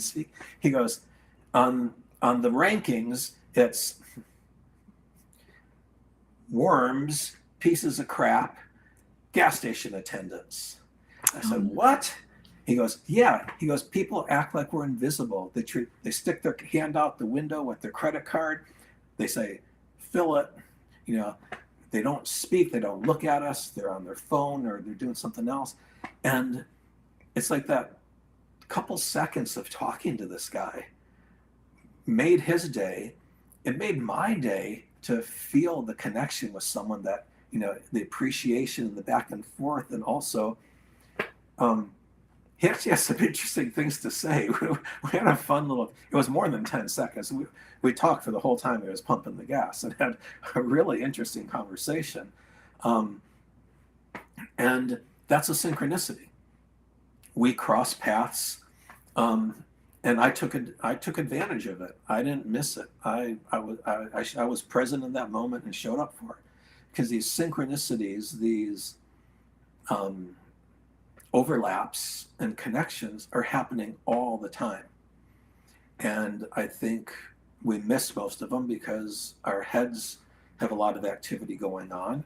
I know in my lifetime, I've probably missed all kinds of great opportunities and synchronicities because I was just living in my thoughts and not being present in my body in the moment. But intuition plays a part of it, because before I went to see this friend of mine who was connected with Michael Jackson, I had this feeling, said, I was just going to meet my friend. And I thought, I'm going to meet Michael. He's going to find out I'm a chiropractor. He's going to want treatment, and I'm going to go on tour with him. And actually, I don't know if I've ever admitted that to anyone or told anyone that. But I saw that all like in a flash of like 1 second. Like, this is all going to happen. And as I was leaving the door of my office, the receptionist said something like, oh, what are you going to do? Become his chiropractor and go on tour? Wow. So she's pretty intuitive. But the way she said it had this little twist to it. And I thought, no, don't say anything. Don't even, just laugh and walk out the door. Mm-hmm. Don't acknowledge it. And I found that in many situations is that it kills the energy to talk about it too much or talk about things with people who don't support our highest self and our highest well-being. If it's something even as simple as a project, like I don't talk about any projects I'm working on currently. I'll talk about a book I wrote before, or a film I produced, or music I've made, I'll talk about that stuff all day long because I'm like super inundated with Leo in my chart. I'm like all Leo. Yeah. So I'm totally a showman, and that's understanding my personality. I mean, it can be obnoxious, and I understand that. Understanding that's truly part of who I am, and it's one of myselfs. I learned how to dial it down, so it's not just it's obnoxious. Here's my book, buy it. Here's my music, listen to it. I've learned how to handle that more because I have awareness of it. But Yeah, understanding the astrology really does help you make sense of who you are. I would Yeah. agree. Yeah, but I don't talk about things I'm actively working on, especially with people who don't support my goals or my beliefs, because that's like popping the balloon. Just have That's a interesting. have a great idea you're inspired about, and tell it to someone who's a naysayer, and then or just keep talking about all the things you want to work on, and keep talking about them, and find out 10 years later you're still talking about how, I'm gonna do that, or I'm planning on doing this. So I find out that I do better if the projects I'm working on, I talk to either people who are actively supporting me or are involved in it. But back to Michael. So I walked out that door in my office to go to my car to drive up to where to meet my friend who was his chef, and thinking this is going to happen. I already foresaw it. So the intuition was there. So I was paying attention. So when I was hanging with my friend, he asked me, "Do you want to go see the show?" I wasn't actually interested in the show. I didn't even care to see it. But I thought, oh, one reason, I'm getting up at 3:30 in the morning and meditating, and I haven't been to a rock and roll show in a dozen years because I live this certain different lifestyle. And the thought of going to a concert and being up late and loud and crowds packed of people, and the insanity of the hysteria of the Michael mania that was going on, I thought, I don't even really want to go to the show. But I had this intuition that something big was going to happen, and I was already there, and it's like, yeah, it's the happening right now. I should give up tomorrow morning's meditation and just go try this out. Don't be so stuck in this rut of you got to be so disciplined and can't miss a second of meditation and so forth. So I went to the show, and again, being aware of that intuitively, I was paying attention. So when I actually literally crossed paths with Michael and was introduced to him, I made sure to drop in there that I was a chiropractor. Actually, because my friend, who was also a Sikh and was a chef, Sikhs tend to look similar, beards, white turban, and so Michael asked me if I was a chef also. And I said, here's my opportunity. No, I'm not. Drop it in there. Again, being aware and paying attention, but not just coming right up, being introduced. Hi, Michael. Oh, hi, here's my card. I'm a chiropractor. No, that's kind of stuff is not in a flow. That's being kind of trying to force something. It's like, watch and see how this is going to play out. Intuitively, I have a sense something big is going to happen. How's it going to happen? And when am I supposed to step up and step in? Because I think it's like the will of the universe, whatever you want to call it, God's will, the universal flow, the flow of the universe, and our individual choice, our will, are like the two blades of a scissors. It's like one blade, can hack and cut, but two blades slice through nice and smoothly. So when our own choices and our own willpower and our own decisions flow together with the universal flow, then it cuts through smoothly. So I like to try to notice where is the universal flow going and what am I wanting and how can they merge together to flow, to cut through as a smooth thing rather than hacking and tearing and stabbing. So when Michael said, "Are you a chef?" It's like, oh, here's the opportunity. No, I'm a chiropractor. And it's like, can you work on me after the show? Why, yes, I will not go anywhere else after the show. I will be here. And, just took off from there. And it was, being present, paying attention, trusting the intuition, not getting all wrapped up in overly excited about it beforehand because you can burn out the energy. It's like I thought how to prepare for our talk today. I had a couple of thoughts and a couple of notes, but 99% of what I did was being present back then, an hour ago, a day ago, a week ago, being present there then so I can be present here now. Because all this other prep, that doesn't work for me, because then I would burn it all out. Then I'd be like, oh, well, I remember my lines. Okay. Where's my script? I need my script. It's like, no, I can. Wow, that's beautiful. And I'm going to look at that as a mirror for me. Thank you. Oh, we're all mirrors. It's like, that's one thing I've learned too, that it's been so important. We're all teaching each other all the time. Everyone, all the time. There are people who call themselves teachers, or people who play the role of teacher. I do that in certain environments myself, but it's just roles we're playing. It's just costumes we're putting on. We're all here as humans. The great equalizer, death, is coming our way. This working at hospice has been real eye-opener. It is. It's a definite reset. Yeah. It's absolutely, and it's hard for people to understand this. I find it to be an incredibly beautiful thing that shifts me to reevaluate what's important to me at the moment. You just start looking at life very different when you do it. Yeah. It's a film I like, Spinal Tap. It's about a fictional rock and roll band, and they're actually at Elvis's grave.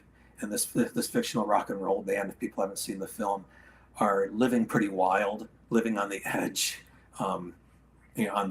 every day on the verge of an overdose or some disaster happening.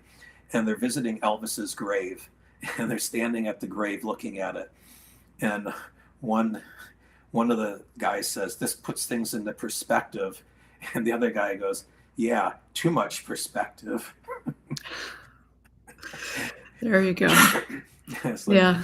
we don't like to think about it, but it is, as our human experience, there is an inevitable ending.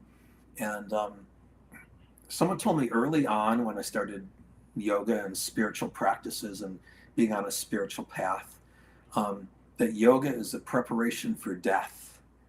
And I thought that sounded so morbid and weird and bizarre. And I thought, why would they even say something like that? And how does that make any sense? And over time, I've come to understand that the same way that I prepared for this interview or this talk or whatever you want to call this summit we're doing, is to be present. Right. And to practice my yoga. Yoga meaning union. What's getting united? Well, we have souls, individual, but there's a big infinite cosmic oneness that we're part of, and staying in that union and being connected, or connecting with my breath, connecting with my body, becoming embodied. It's so spiritual to get physical. It's so spiritual to get embodied and be completely in the body in this moment on earth, in wherever place we're in, and being here now. There's nothing more spiritual.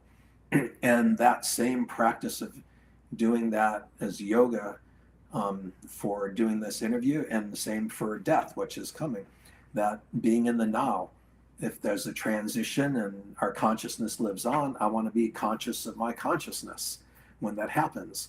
And I finally kind of see that, is preparing, being present now is being ready for when that last now happens, that last breath. And at the same time,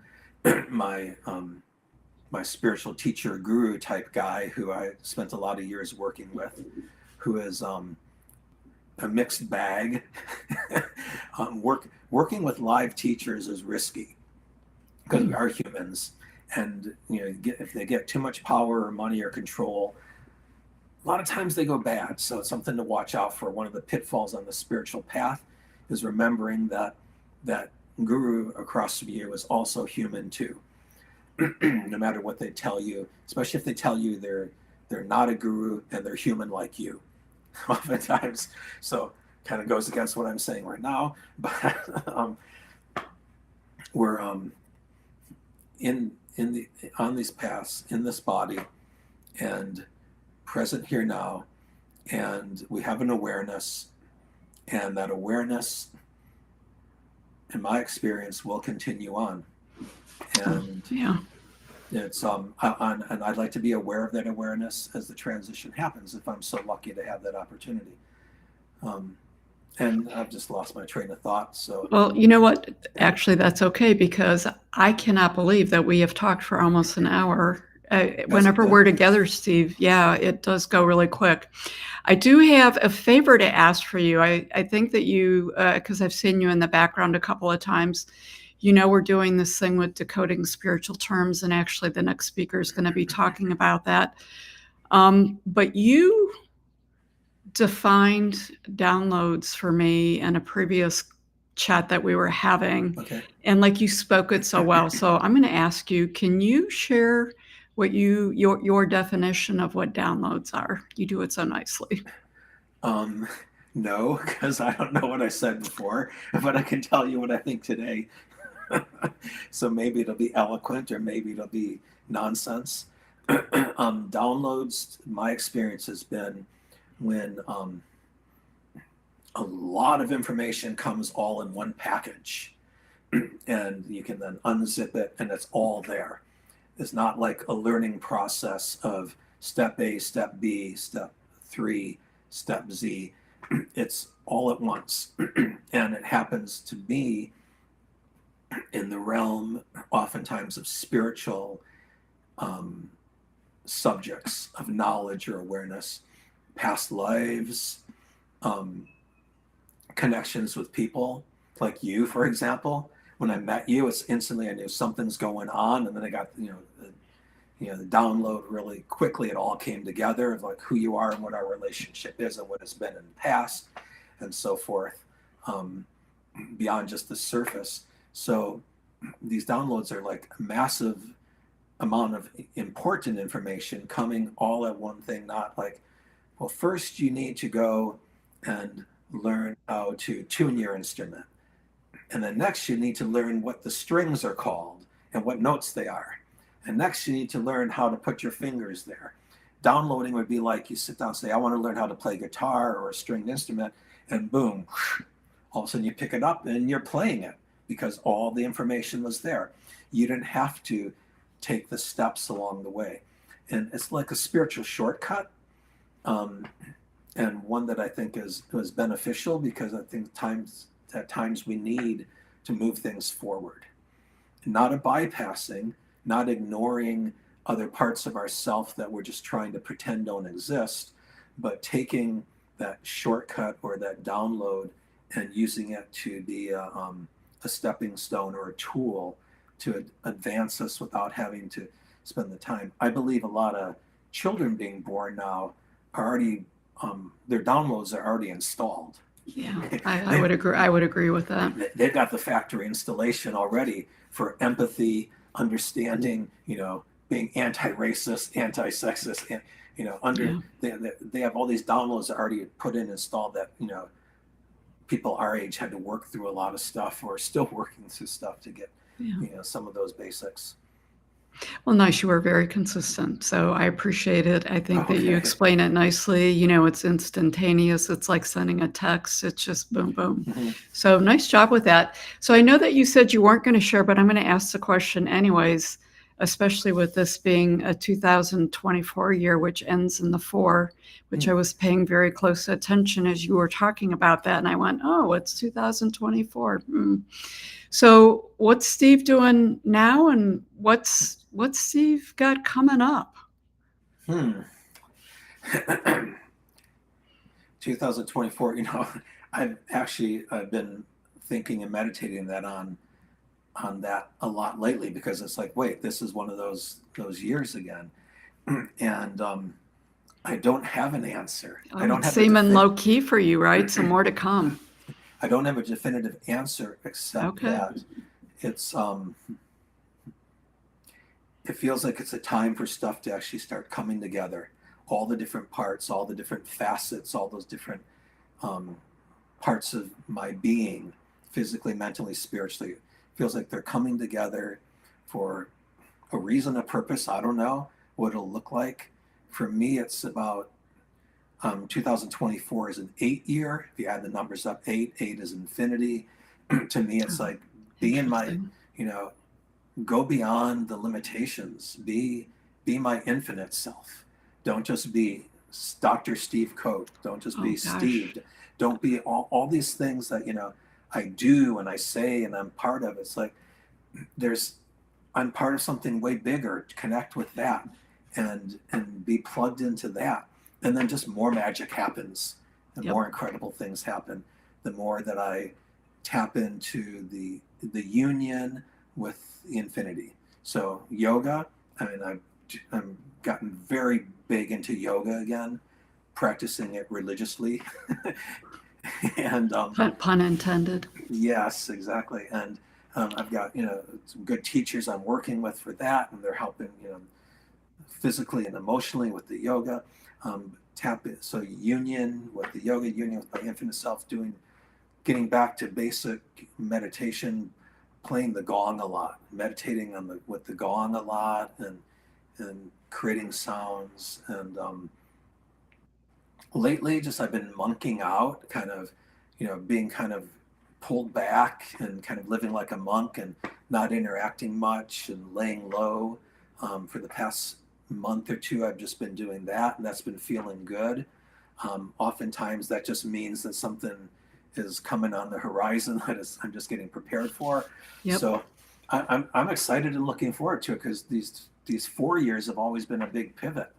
And so is Well, there a big pivot? I don't know. Or maybe the pivots have smoothed out and now it's like just merging into my infinite self and being in the present and living my life and talking to the gas station attendants and having a good day. well, that all creates a ripple effect that makes a big difference. Yeah, You all know? the little things. They're not Yeah. little things are not little, and the big things aren't big. You think Yes, of that how is a much time I've spent worrying about things that were so big, and they're gone. They don't exist anymore. They meant nothing. Um, you know, it's easy to see how that when we're younger, these things seem so big, and we get older. Oh, that seems so big. But even the big things we think of when we're big, when we're grown up, they really aren't that big. And the little things, they do matter.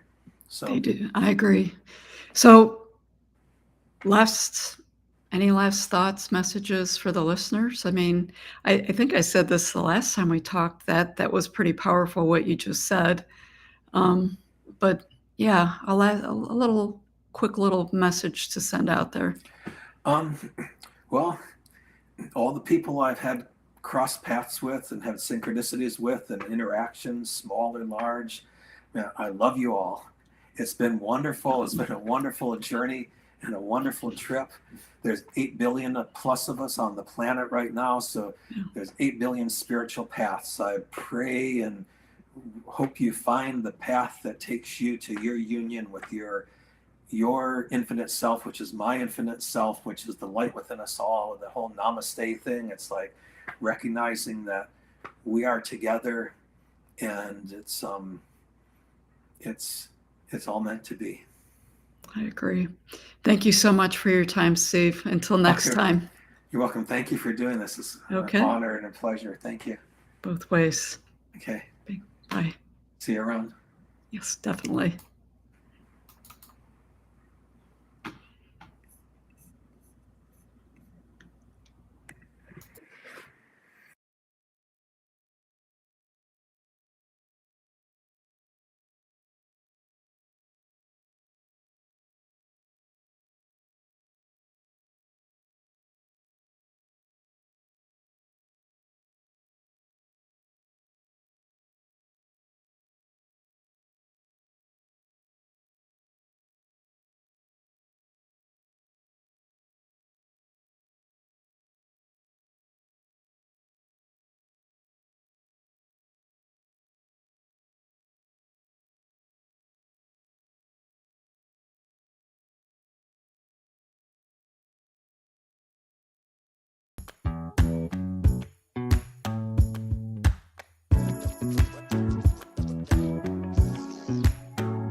Hey, welcome to the Wild Soul Gathering 2024 Summit, Spirituality Explained.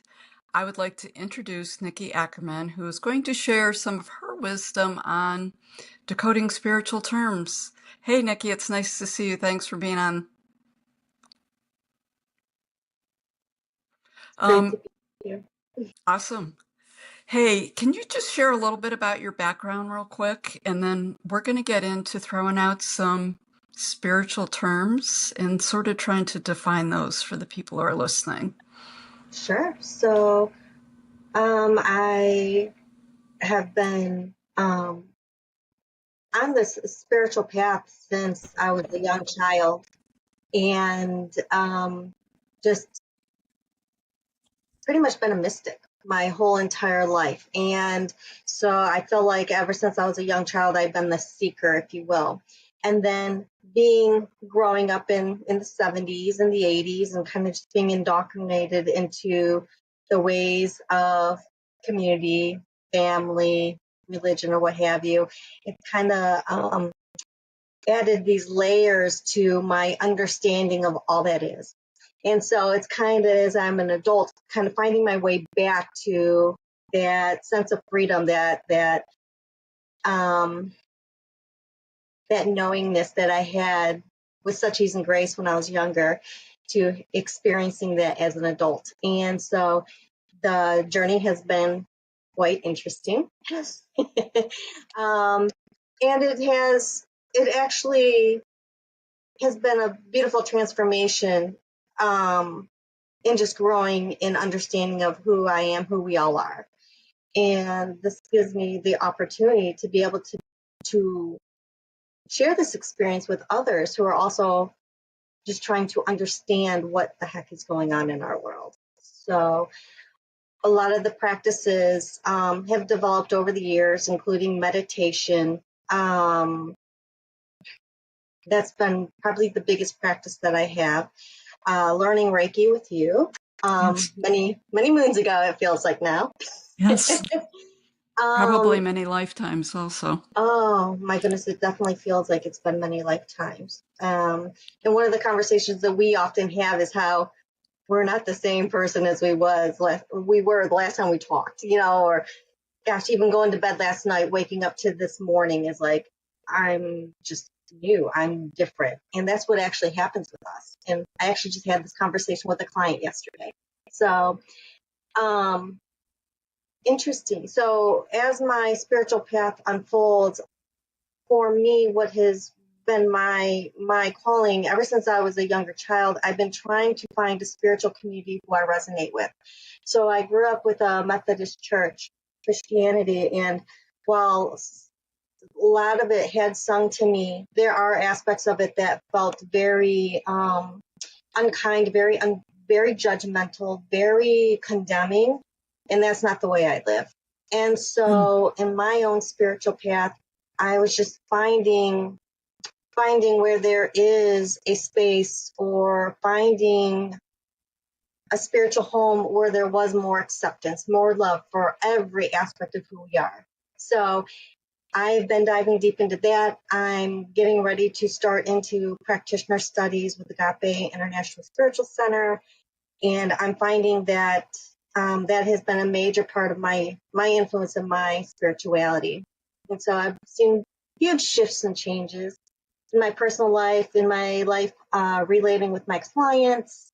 I'm also a social worker managing a local crisis services department, and just seeing my interactions with the staff there, with the clients there, has just been an interesting observation of transformation as well too, and just seeing the appreciation is also, and accepting that appreciation. I know. Is just very not only gratifying and humbling, but it's confirmation that we're on the right path. I would agree, and I love how you just introduced and explained yourself, because it really, you just said in a few sentences what drove this whole summit, Spirituality Explained, because I feel like everyone has been awakened. Some are conscious, some are unconscious, and many are on that continuum. And we're all on the continuum as we grow. And honestly, as you spoke, I was like, I should have been taking notes. I thought, okay, there's 6 words in there that some people may not know exactly what that means. So for you, I don't know if you've ever had the experience. I had an experience once when I went to Brazil with some people to visit the John of God. I use the word compound for a better word, but it was a center that he had. I spent 2 weeks there and was able to experience him and his spiritual work. I understand that he's got some other issues, but his spiritual work was very real. And they would ask if I wanted to go sit current every afternoon. And I was like, yeah, sure, I'll go sit current. Had no idea what it was. And I was like, what could this sitting current be? I'm here for the experience. So you know me. We've known each other for a long time. I'm just going to jump into it. And it took me about 3 days before I figured out what sitting current was they brought everyone into a room, and I mean, literally you could be sitting there for 4, 5, 6 hours, and you were meditating on the energy, and you brought the energies in to bring the spiritual guides that John of God was working with into the area so that he could do his healing work.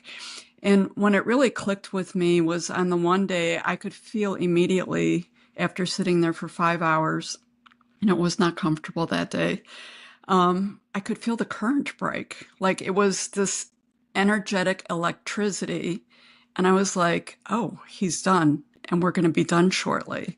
And I was like, oh, sitting current. I get it.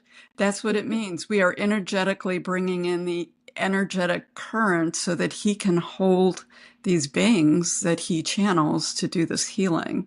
So I don't know if you've ever had an experience like that, but in talking just with people in general and different guests, a lot of them have shared their experiences where terms like, I'll say holding space was brought up. And they were like, gosh, these people always talk about holding space. And I'll be honest with you, I didn't know what the hell they were talking about. It took me about 1.5 years to figure it out. And I thought for Spirituality Explained, doing a talk on decoding these spiritual terms, I think will make a difference. So I'm talking with you. I have a couple other people that I'll be talking with to get sort of their insights on it. Have you ever had an experience like that where people use terms in the spiritual world and you weren't exactly sure? Yeah, I think in my, I think especially the early days of learning Reiki, Oh, gosh, yeah. I think that's when I was trying to figure out what the heck do they mean by holding space. Yeah. And so for me, I think the way that I most recently find an explanation for that is to being able to center down, to embody love, and from there align with spiritual truth, which I guess would be another term. Just to align with all that is, aligning with love, aligning with compassion, aligning with acceptance. Being able to move away from what we're perceiving from the outside world, allowing our thoughts to kind of settle from what is experiencing as a condition or a situation within our lives, and to be able to just really embrace love, that unconditional love, all that compassion where there is no judgment, because judgment and love cannot coexist. Fear and love cannot coexist. So when we can be in that space, when we can be in that space where we're just feeling so much love, so much compassion, so much acceptance that's beyond anything we have experienced, we hold that, we sit with that. And that is what kind of radiates throughout our entire being, not just our physical bodies and not just the heart space, but continues to radiate out throughout the soul, throughout the spirit, and just continues, because we're all interconnected, we're all one. So when one does this and when two come together, as you know, it exponentially evolves. And so with this is holding space, and there are so many benefits to it from an individual point of view, from a collective point of view. And this is how we raise the vibrational frequency of us individually and collectively as humanity, the earth, what have you. So It's very powerful. I love how you explained it. And the cool thing about it is you can do it while you're physically present with someone. You can hold space when you're in the middle of an event or a situation that may feel uncomfortable. You can get yourself centered in that and hold space for that. And you can hold space for people you care about or events from a distance. Energy knows no boundaries. absolutely, it's the best prayer that anyone could have, so to speak, if you want to go into that. So if you know if there is a situation, and I've been practicing this a lot lately in my own personal life, if there's a situation or someone that you're concerned about, you know, we can think of that person, we can hold them, but at that point we need to to be able to help that situation or to shift or change that situation, we can't stay there. So it's important to hold space. So it's important to be like, okay, this is what I see, this is what I observe, this is what I experience happening. So for this moment, I'm just going to take a breath. I am going to center. I am going to align myself for what I know is true. What I know is true is love. Love is always there, always present with us. Even when it doesn't feel like it, it's always there. And to allow ourselves to just elevate. Can we just go in that space where we are nurtured? Can we go in that space where we are loved? Can we experience that greatness of compassion and hold that space and then amplify it? Imagine it being amplified by 10. Imagine it being amplified by 50. Imagine it being amplified by 100 and continue until you just feel that radiance of love.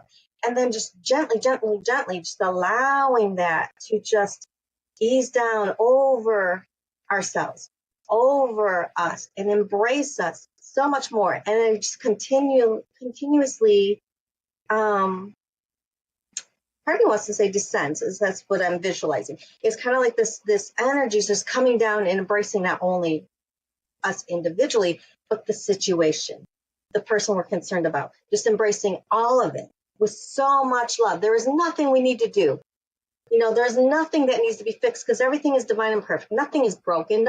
Everything is whole and perfect just as it is. We might not see it that way, and that's okay. However, when we hold harmony, that's my word lately, harmony. When we hold peace and love and harmony and compassion and just bring that, overflowing that into whatever's going on, that is when we're going to start seeing shifts and changes, whether it's immediately or days following or what have you, but that's when we'll start seeing shifts and changes. Okay, nice. I'm going to shift courses here. And I feel like this goes back a little bit to the beginning, but I don't think any of it's at the beginning. Spiritual awakening. So that term has been thrown out a lot lately. There's a lot of discussion. How would you describe spiritual awakening? That's an ongoing process. And that's something that I've also come to realize as well, too. Spiritual awakening is not like, okay, I'm getting started on my spiritual path and the end destination is spiritual awakening. It isn't that. And a lot of people think, oh, once I get to this, I'm just going to be this elevated, whatever. It doesn't work that way. I feel like it's the beginning. There you go. So it's this ongoing process because we're constantly renewing. We're constantly awakening. We just happen to be at different levels. So what are we awakening to? So an awakening can be different things for different people. It doesn't have to be this ginormous experience of being this incarnated human to becoming Buddha. There you go. Sort of a shift in consciousness. And that's small increments, right? Right. And it all begins with ourselves.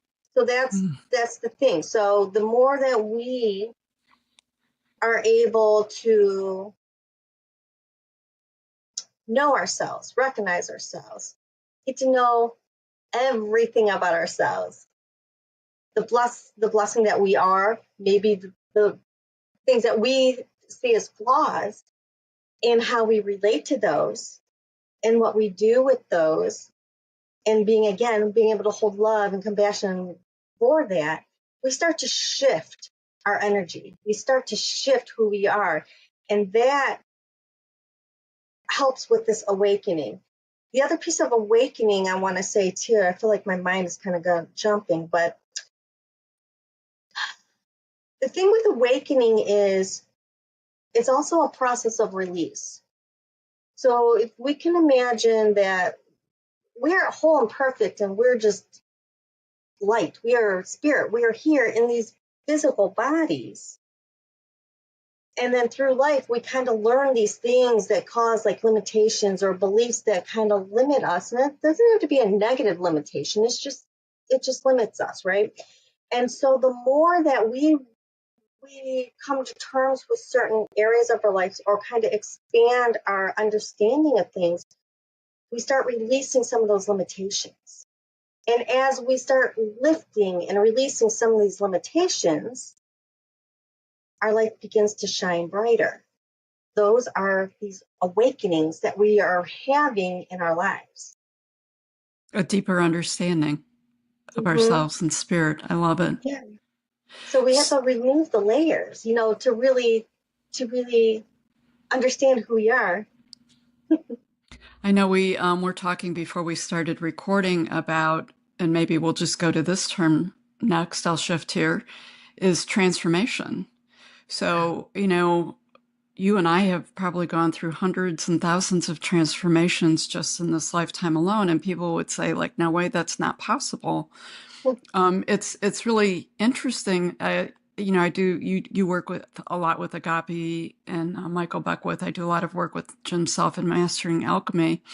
And depending where I'm at, I remember talking to a friend probably about 6 months ago, and she recognized like the shift, something had changed in a positive way. And I'm like, I don't know what to tell you. This is what I'm going to tell you. Like, I'm a different person every day. Like this, what we're working on right now, like, I'm pretty sure when I talk to you in 2 days, like, I'm going to be a different person.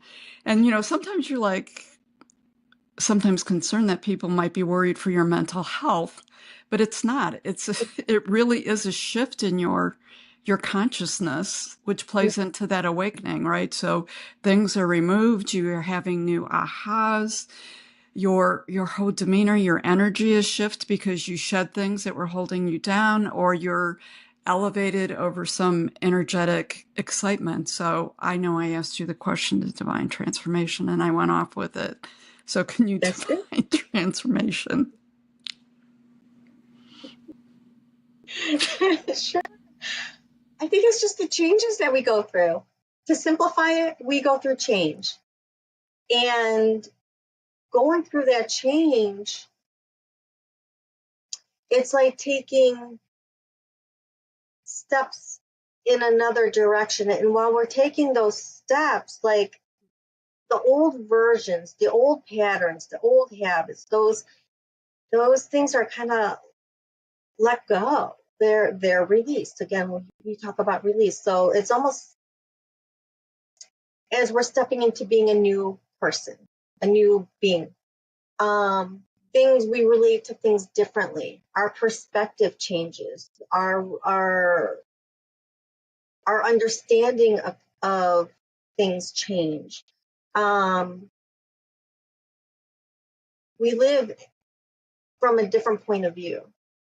And the nice thing about it is each time we transform, each time we elevate, each time that we go through this change and there's that releasing, we don't necessarily go back. It's almost impossible to go back. Oh, I would agree. So while there might be like, we might still have things that come up that might be like 2 transitions ago, things from 10 transitions ago don't even exist anymore in our space, in our world, our understanding or our perspective. However, we're constantly moving forward. and that's the whole point of existence, right? Is to be more love and to be more loving and to be givers and to learn to receive and to give. So, and incorporate all this into our beingness. And so we go through these transformative periods, and we just reach new levels of us. Well, so I'll share a little story. Recently, there was a tornado that blew through southern Ohio here with some pretty significant damage. I was actually in the middle of recording a podcast show, and everything went dead. I didn't have electricity for 3 days, and I did have a solar charger for the phone, and I kept texting my brother, can you tell me what's happening? He says, I don't know. You're sitting in the middle of a disaster zone. I don't know what to tell you. And I'm like looking outside and everything looks okay to me. But clearly something had gone on. I mean, I did hear the roar of the storm and, got all of the siren alerts to go to safety. And, I was sort of like, oh, okay, well, this can't possibly be good. Like literally, that's what I said to myself. And then I was like, oh, it's okay, it's over with. And I was sharing this with someone. I had to delay something because I didn't have electricity for 3 days. And I explained what happened, and they said, oh, that must have really been scary. And this was my aha moment. Like in the moment, I didn't get any of this. And I read the email and I responded back and I said, I have to tell you, I don't think scary exists for me anymore. And I say that sincerely, like I realize that I don't think scary exists for me anymore. So that's maybe a more tangible example of transformation and letting go, and then it just disappears. Like I didn't realize it had disappeared until this event happened and people pointed out some things to me, and I was thinking, yeah, I don't think it's there anymore. So that would be my most recent example of things shifting pretty significantly, because I would say scary was a very real thing in my life for a very real time. Yeah. I think when we start to realize that we are so much more than these physical bodies, that our physical bodies are a temporary thing for us to be able to maneuver planet Earth. It's just this vehicle for us to experience life in the physical form, right? Whether this body is here or not, we always exist. We cannot be harmed. We cannot be broken. We cannot be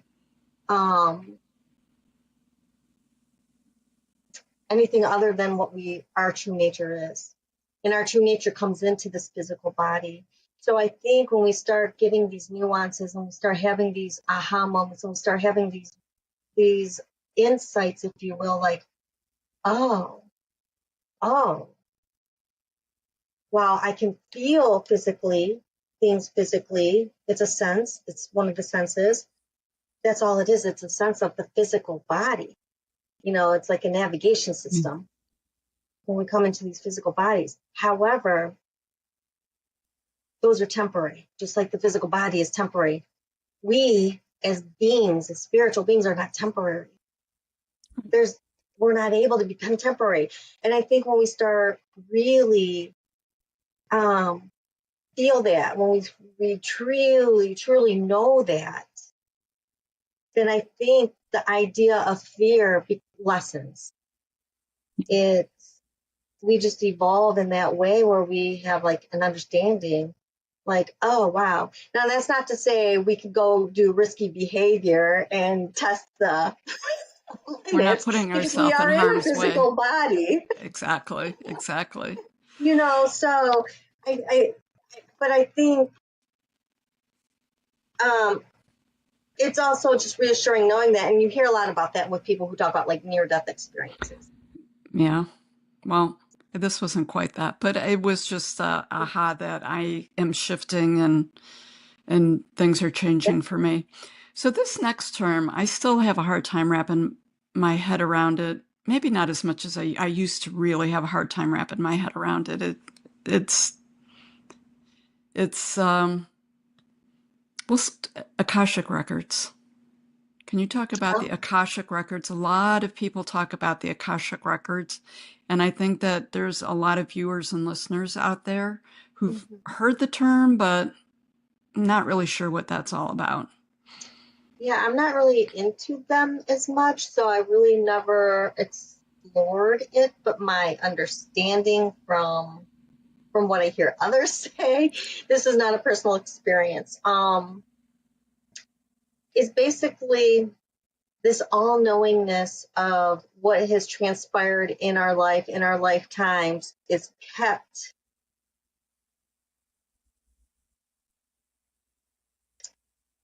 I guess one way of me is coming to me is like kept in a vault, but in like but online. Oh, well, actually, that's an interesting way We with, you think about how we store things on the cloud. yeah, You know, that's a good store way. information on the cloud. You know, there is this aspect of this all-knowingness of all our lifetimes that is all in this space that we have ability to access. I know it's crazy to me. It's metaphysical concept, but it's, Mhm. you know, when you think about all events, all thoughts, all words, all emotions, all intent, all past, present, and future, all at once, being stored and available, and a lot of people use it as a tool, a spiritual tool. Just the whole concept of the Akashic records was just overwhelming to me. But when you explain it, like with the internet and being on the cloud and all that data, that helps make it more tangible, right? Because it's that humanness. There's a lady out there, Veda Austin, who's studying water. She's actually got some really interesting work. She's taken Dr. Emoto's work to the umpteenth degree, and she is doing some research and hypothesizing that these Akashic records and all these memories are actually stored in water, but that's a conversation for a different day. And her work is really interesting. Well, Go I ahead. recently heard as well too, like you could totally shift and change the Akashic records. That makes sense Which to me. is, That's a new it makes sense to concept me too, that's but it's out kind there, of like, though. It's not usually what you hear. Yeah, right. Usually here once something is said, it's said. Yeah. But why would it be? Because if you can do timeline jumping, so to speak, well, and shapeshift, why couldn't you change the Akashic record? So that all makes sense to me, because we're able to recreate our reality. We're creating our reality all the time. Absolutely. Okay, well, we can get into a really deep conversation on that. How about ascension? We'll go to something easier. How about ascension? I see ascension is very similar as transformation. Ascension, so as we transform, transformation is more like the process of I'm a very visual person, is like the caterpillar going into the cocoon, right? And as that caterpillar is changing its form, it's changing its natural state to become the butterfly. It's going through a transformation. As it leaves the cocoon, as it becomes and becomes that butterfly, that's what I would relate ascension to. Ascension is changing a vibrational frequency. You're leaving one vibrational frequency to enter into another. And doing so, we have different realizations. We have different perspectives. We have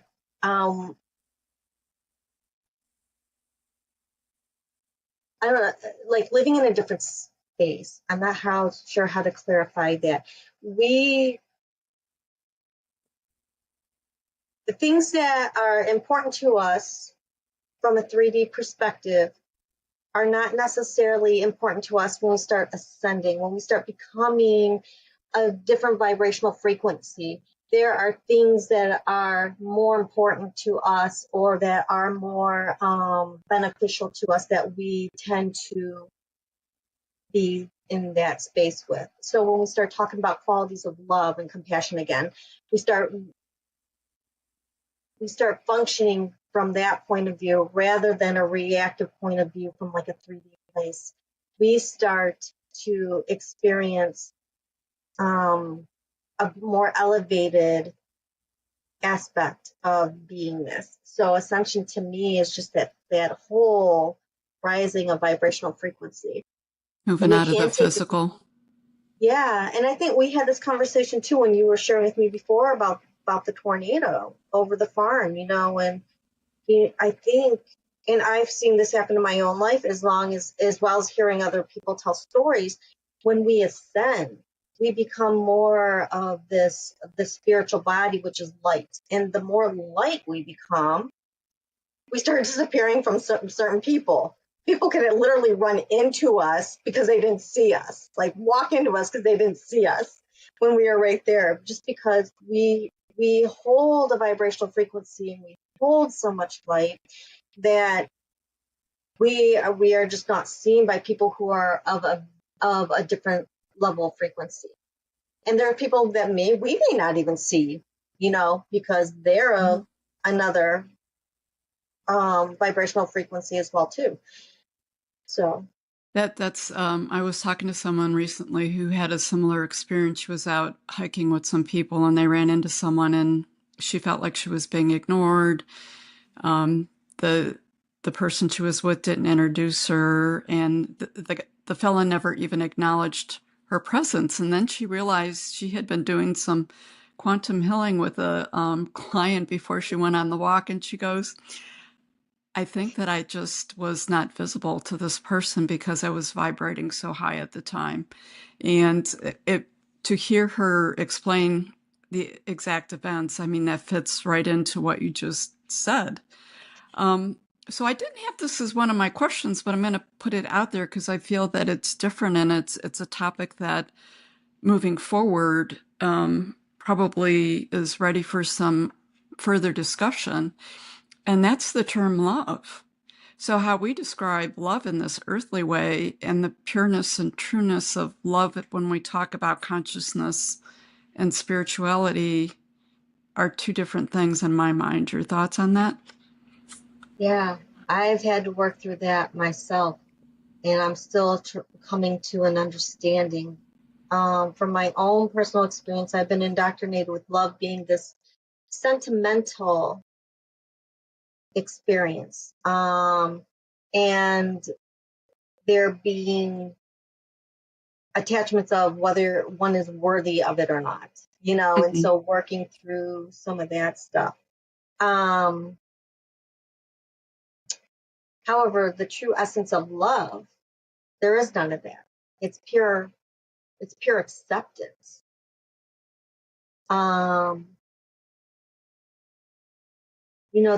There's no judgment. There's just this embrace, this grace, this experience of like this, I just use other qualities like beauty and compassion and acceptance and this nurturing, no matter what one is going through, no matter what one has done or is doing. There is just this all inclusive acceptance, I think, is another way of explaining it. But it's light, there's this lightness about it. There's a sense of freedom with it. There is almost like a sense of safety, if you will. The more words I put to it, the less I feel like I'm moving out of it. But there's this essence that there is nothing more greater than the experience of love. Yeah, there's a pureness of joy. I think you're right. It's very hard to language that. I really feel like as we're shifting and evolving as a humanity, we're going to need to, and we're already there, like we need new language for this paradigm that we're moving through.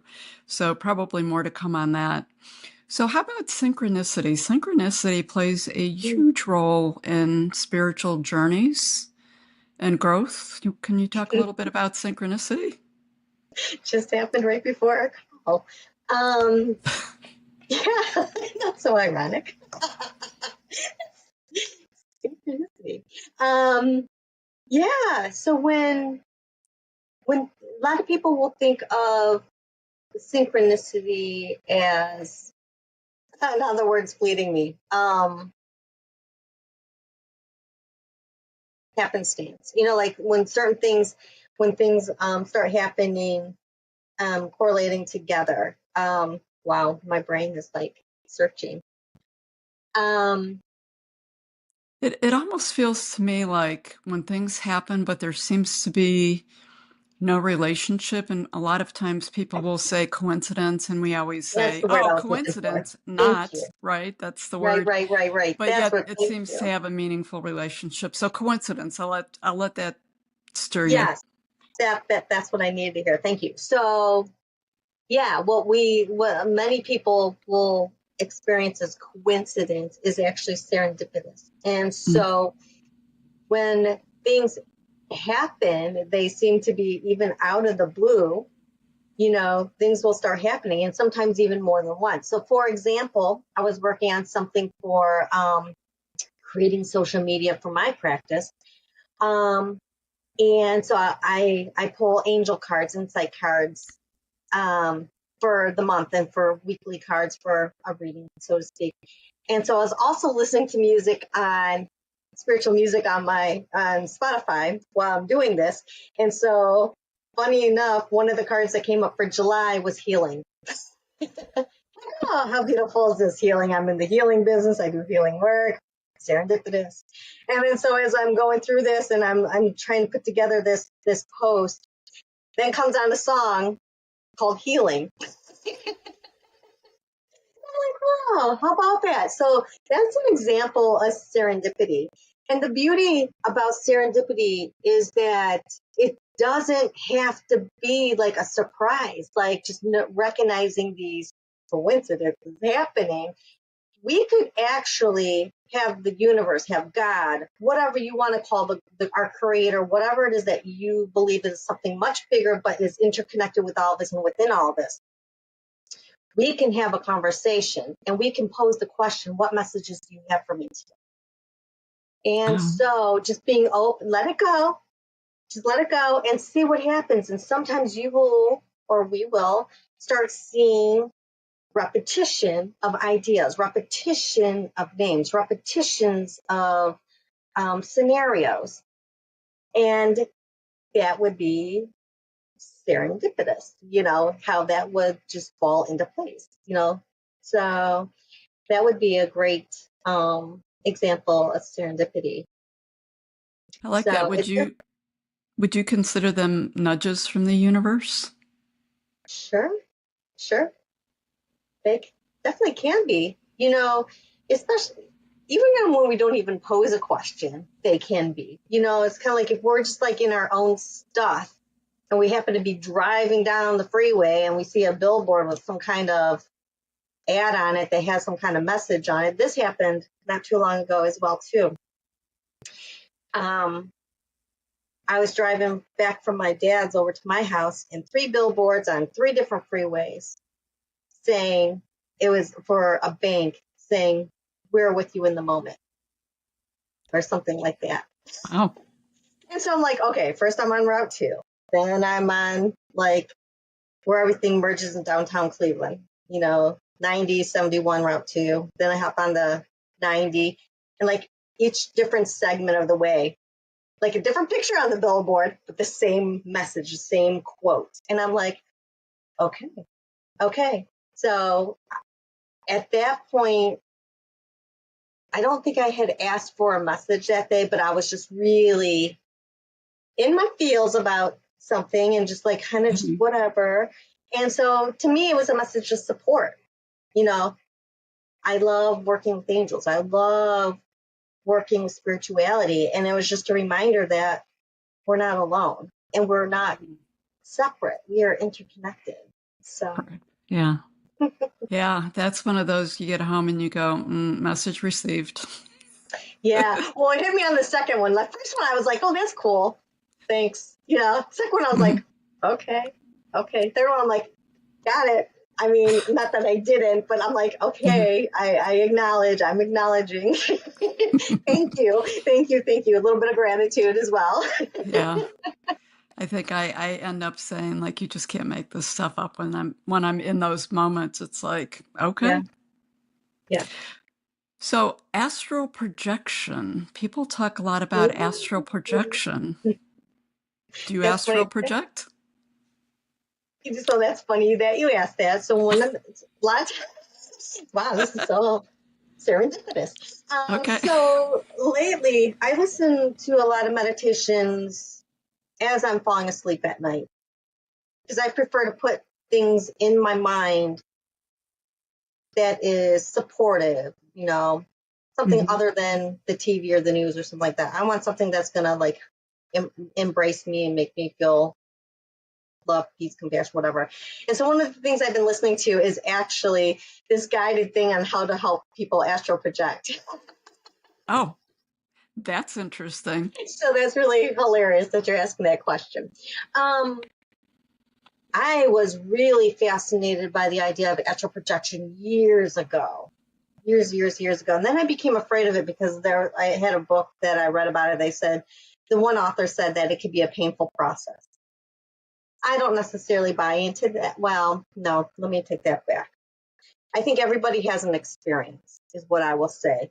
Astral projecting to me is basically just allowing yourself to experience yourself from the spiritual, non-physical aspect as opposed to maneuvering and being just what we're so used to in our physical bodies. This happens to me, well, I don't know that this is a sense of what I experience is necessarily astral projecting or not. I'm kind of sensing it might be.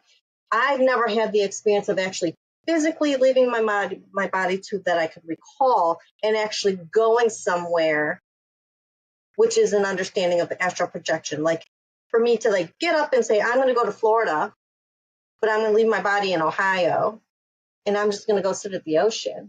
Like I've never had that experience. Now I did have a death and dying teacher experience astral projection where he actually went to Saturn and shared that experience, so to me that was my understanding of astral projection, is just leaving the physical body, traveling, going somewhere else, and then coming back into the physical body.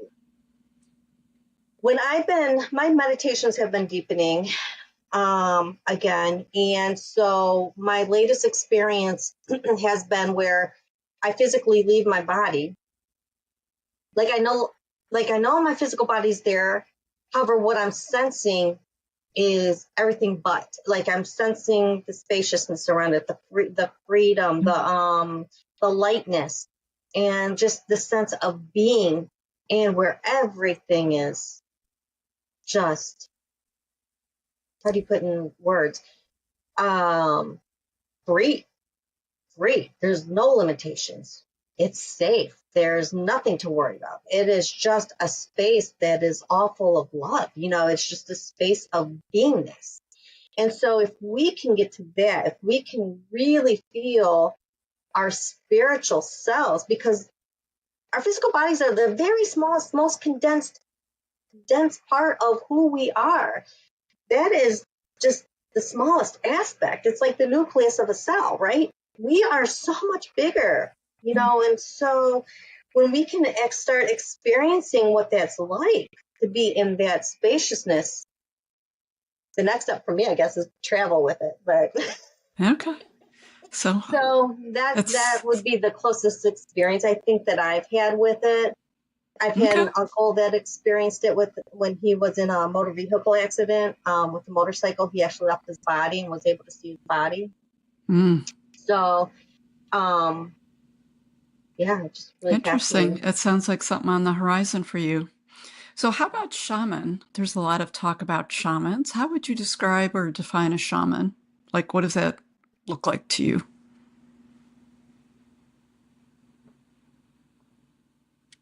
A shaman to me is a practiced spiritual being. So shamans can have my understanding is shamans can have specialties in different aspects. Shamans can be of nature. Shamans can be of the angelic world. Shamans can be of love. Shamans can be of different aspects. A lot of times I think, at least in my world, what I'm used to hearing is we think of a shaman, we think of the medicine world, we think of nature.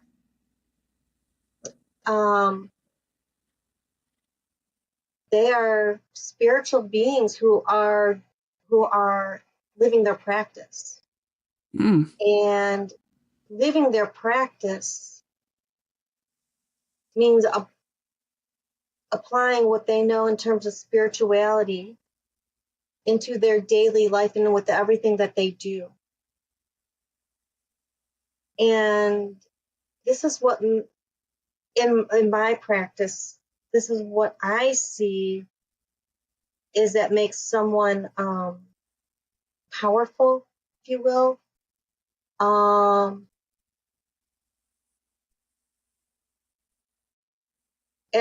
Powerful in whatever practice they have, like for me being a healer or someone in terms of insight. It plays a role into that. So people will go visit shamans. A lot of times they're known for healing work, and sometimes they'll go to shamans for advice. They're looking to the external. The shaman's just tapping into all that is, to God, to the creator.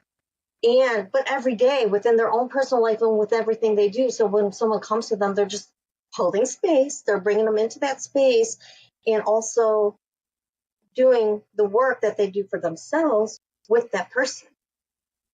That's what makes it so powerful. Okay, that makes sense. Yeah. That's what I would have said. Like, it's a person who has influence and connection with the other side and is able to be in that world and use, bring those energies in to the oneness for themselves and for others. Yeah, because there's different realms. We're so used to, like, what we see is what we get, right? Is what is a mentality. And people who have been in spiritual practice, in that it's their way of life, recognize that there's more to this than what we see. Yes. Obviously there is, because everything starts in energy. Everything starts in the unseen. It's cause and effect. It's karma. Whatever happens, well, that's part of it. So, whatever happens and whatever we spend most of our time and attention and belief system in the unseen is what's going to show up and outpicture into our lives. When we recognize that there are other realms, there's other frequencies, there's other layers, if you will, and this again applies to ascension as well, that we start accessing these other layers, these other planes of reality, is when we can start tapping into that, and we bring that into working with people as well too, is when we can start bringing shifts and changes in people's lives. Nice. So talking about the unseen, how would you describe an aura? A-U-R-A, aura, for the people watching and listening. It's just an energy field. It's just the field around an object, whether the object be a human, whether the object be a rock, whether the object be a desk, but it's just the energy field around a particular object. In terms of a human aura, the human aura, just as everything is interconnected, is also interconnected with the chakra system within the body. And so, like, the first layer of your aura is related to the root chakra and continues to move out as it relates to the main 7 chakras. Possibly a 8th, 9th, and 10th one as well too. But my work isn't always with the aura itself. Like, I don't put a lot of time and attention into necessarily the aura. I feel people's energy fields, and obviously I'm working with the aura when I do that. In doing so, in tapping into that space, is when I receive information. Okay. So the aura can be like an information field. Well, it can be an information field, but it's also the field surrounding something. It has different layers that correlate with different aspects of the object. Okay. That makes sense. And I love that you touched on not only humans have auras, but all that exist have auras. I think that that's important to acknowledge. So a couple more, and then we'll tie this up. Divine feminine. So A lot of talk about the divine feminine right now. There's people feel it's playing an important role in this shift. yeah. So if we think of the creator, if we think of source, we think of God, all that is, you know, religions have posed this idea that God is this persona of a moody man. I like that. A moody, Yeah. punitive You know, man. sometimes I'll answer your prayer, sometimes I'm not. I'm going to Yeah. condemn you. I'm going to praise you. You know, that's Yeah. not what God is. At least not my understanding. That's not my experience. Yeah. And what we understand about all of nature, because God is nature, God is love, God is everything. And with this spirit, this presence, that all that is, there is going to be qualities that are masculine qualities. There are going to be qualities that are feminine qualities.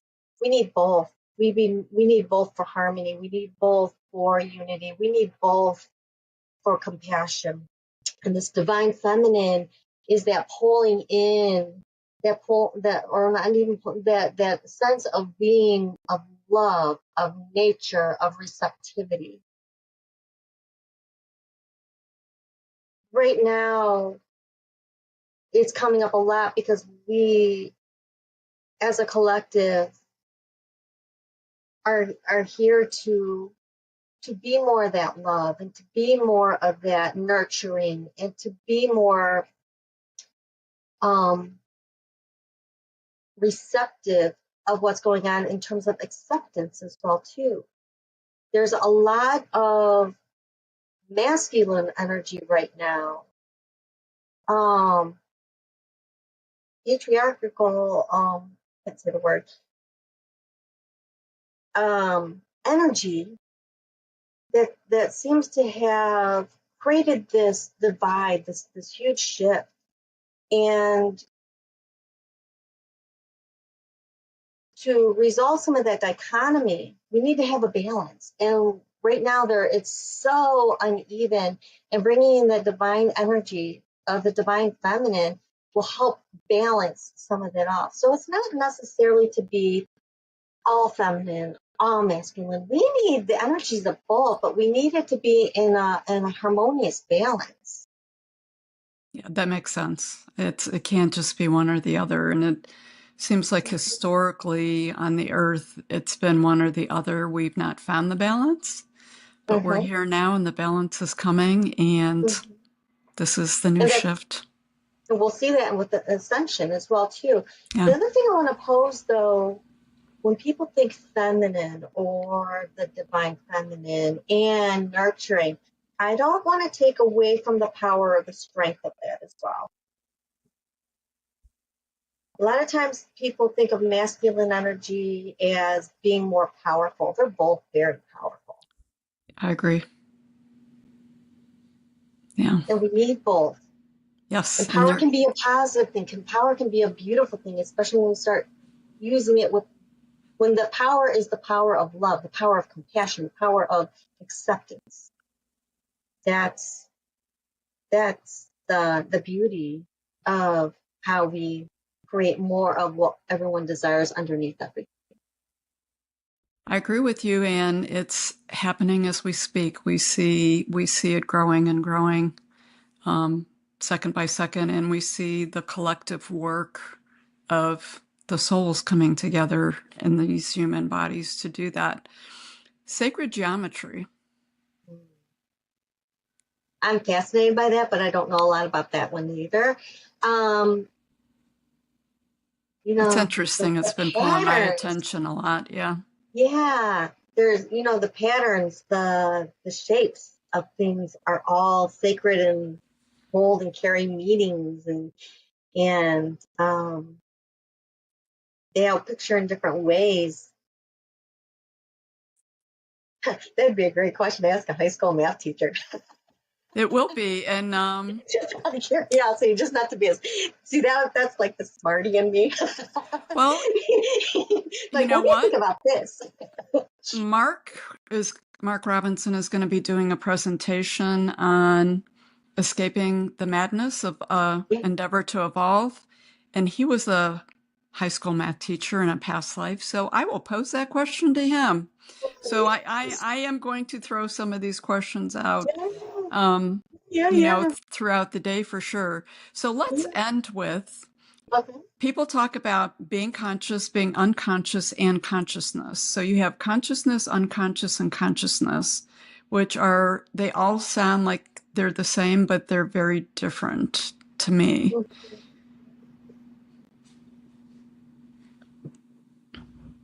Consciousness is an all-knowing.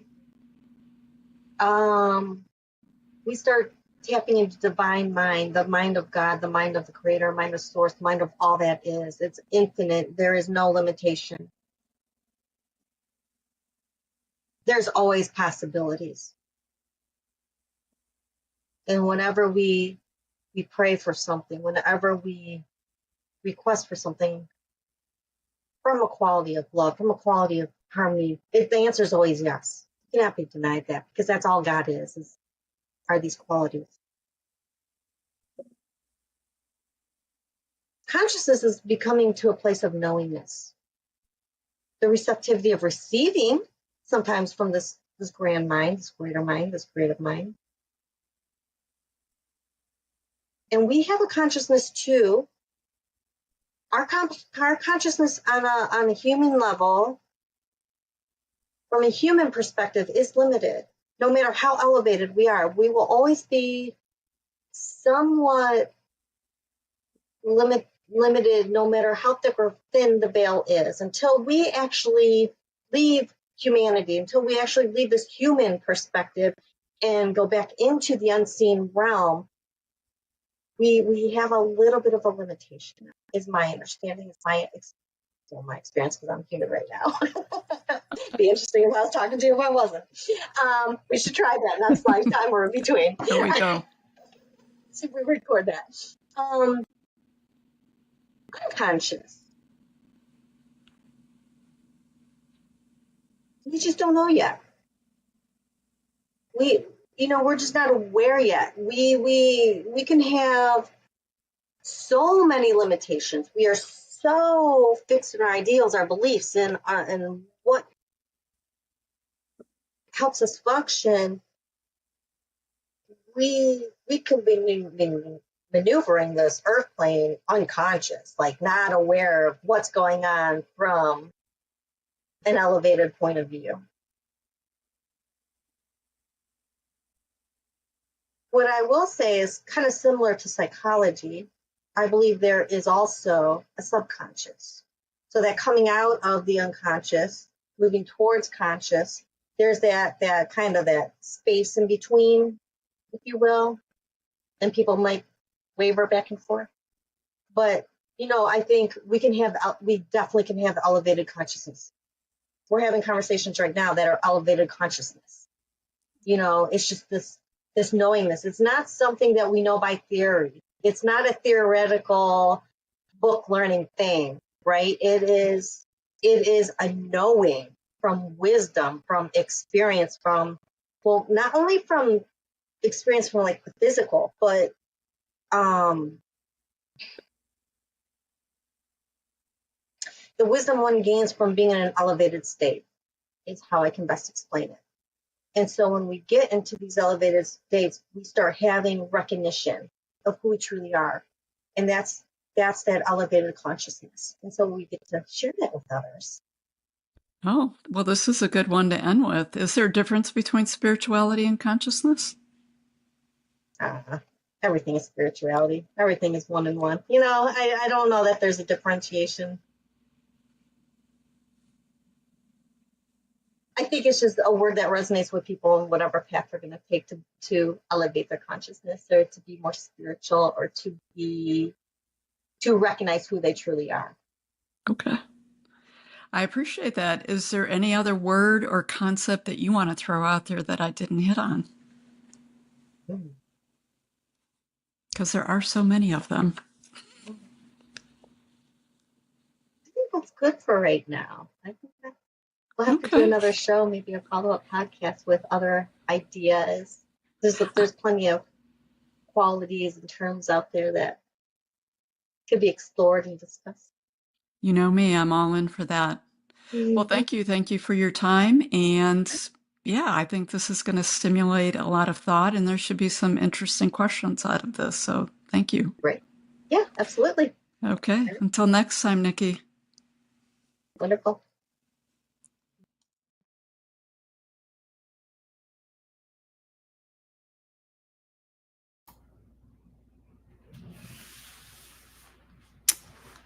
Hi, everyone. This is Dr. Sandra Marie, and it is hard to believe that this is the completion of day 2 of Spirituality Explained. I will finish this with a poem from Sony Singh, but first I want to send a huge, and I mean a huge, heartfelt thanks to all of you who took time out of your day to join us. Much gratitude to Heather Lee Strom, who started us off with some really amazing, powerful energy work with the K9 Spirit Guides, Anthea specifically, and for the really cool free package of gifts, meditations, courses that I will get posted in the YouTube notes as well as on the website. Also, a big thanks to Joe Jories with the Tarot, Rick Hayes, Nick Musica, Steve Koch, and Nikki Ackerman. Tomorrow is going to be, wow, the last day of the Spirituality Explained Summit. We have a really powerful lineup of presenters. We start again at 11 o'clock. I really look forward to these presentations. I look forward to some new insights, peace, revitalization, and perhaps an aha moment that may change your life. See you guys tomorrow.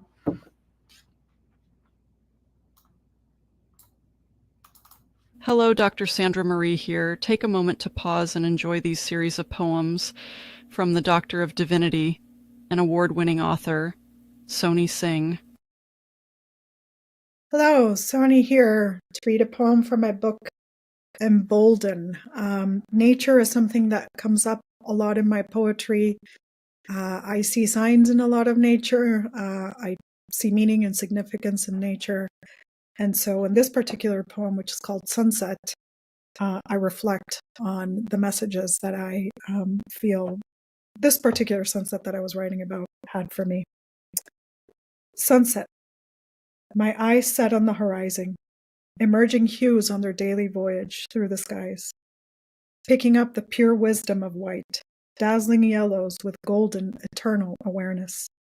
Redness tracks progress in our hearts, a push and pull of love and wrath, a brief pause in vital orange. Cool blues hint of their sentimental clues, a longing for what's ending, the lushness of the green day, a distant recollection. The darkness rises, drawing us into the unknown, where we have no choice but to rely on our inner guidance to set the course of this thing we call life.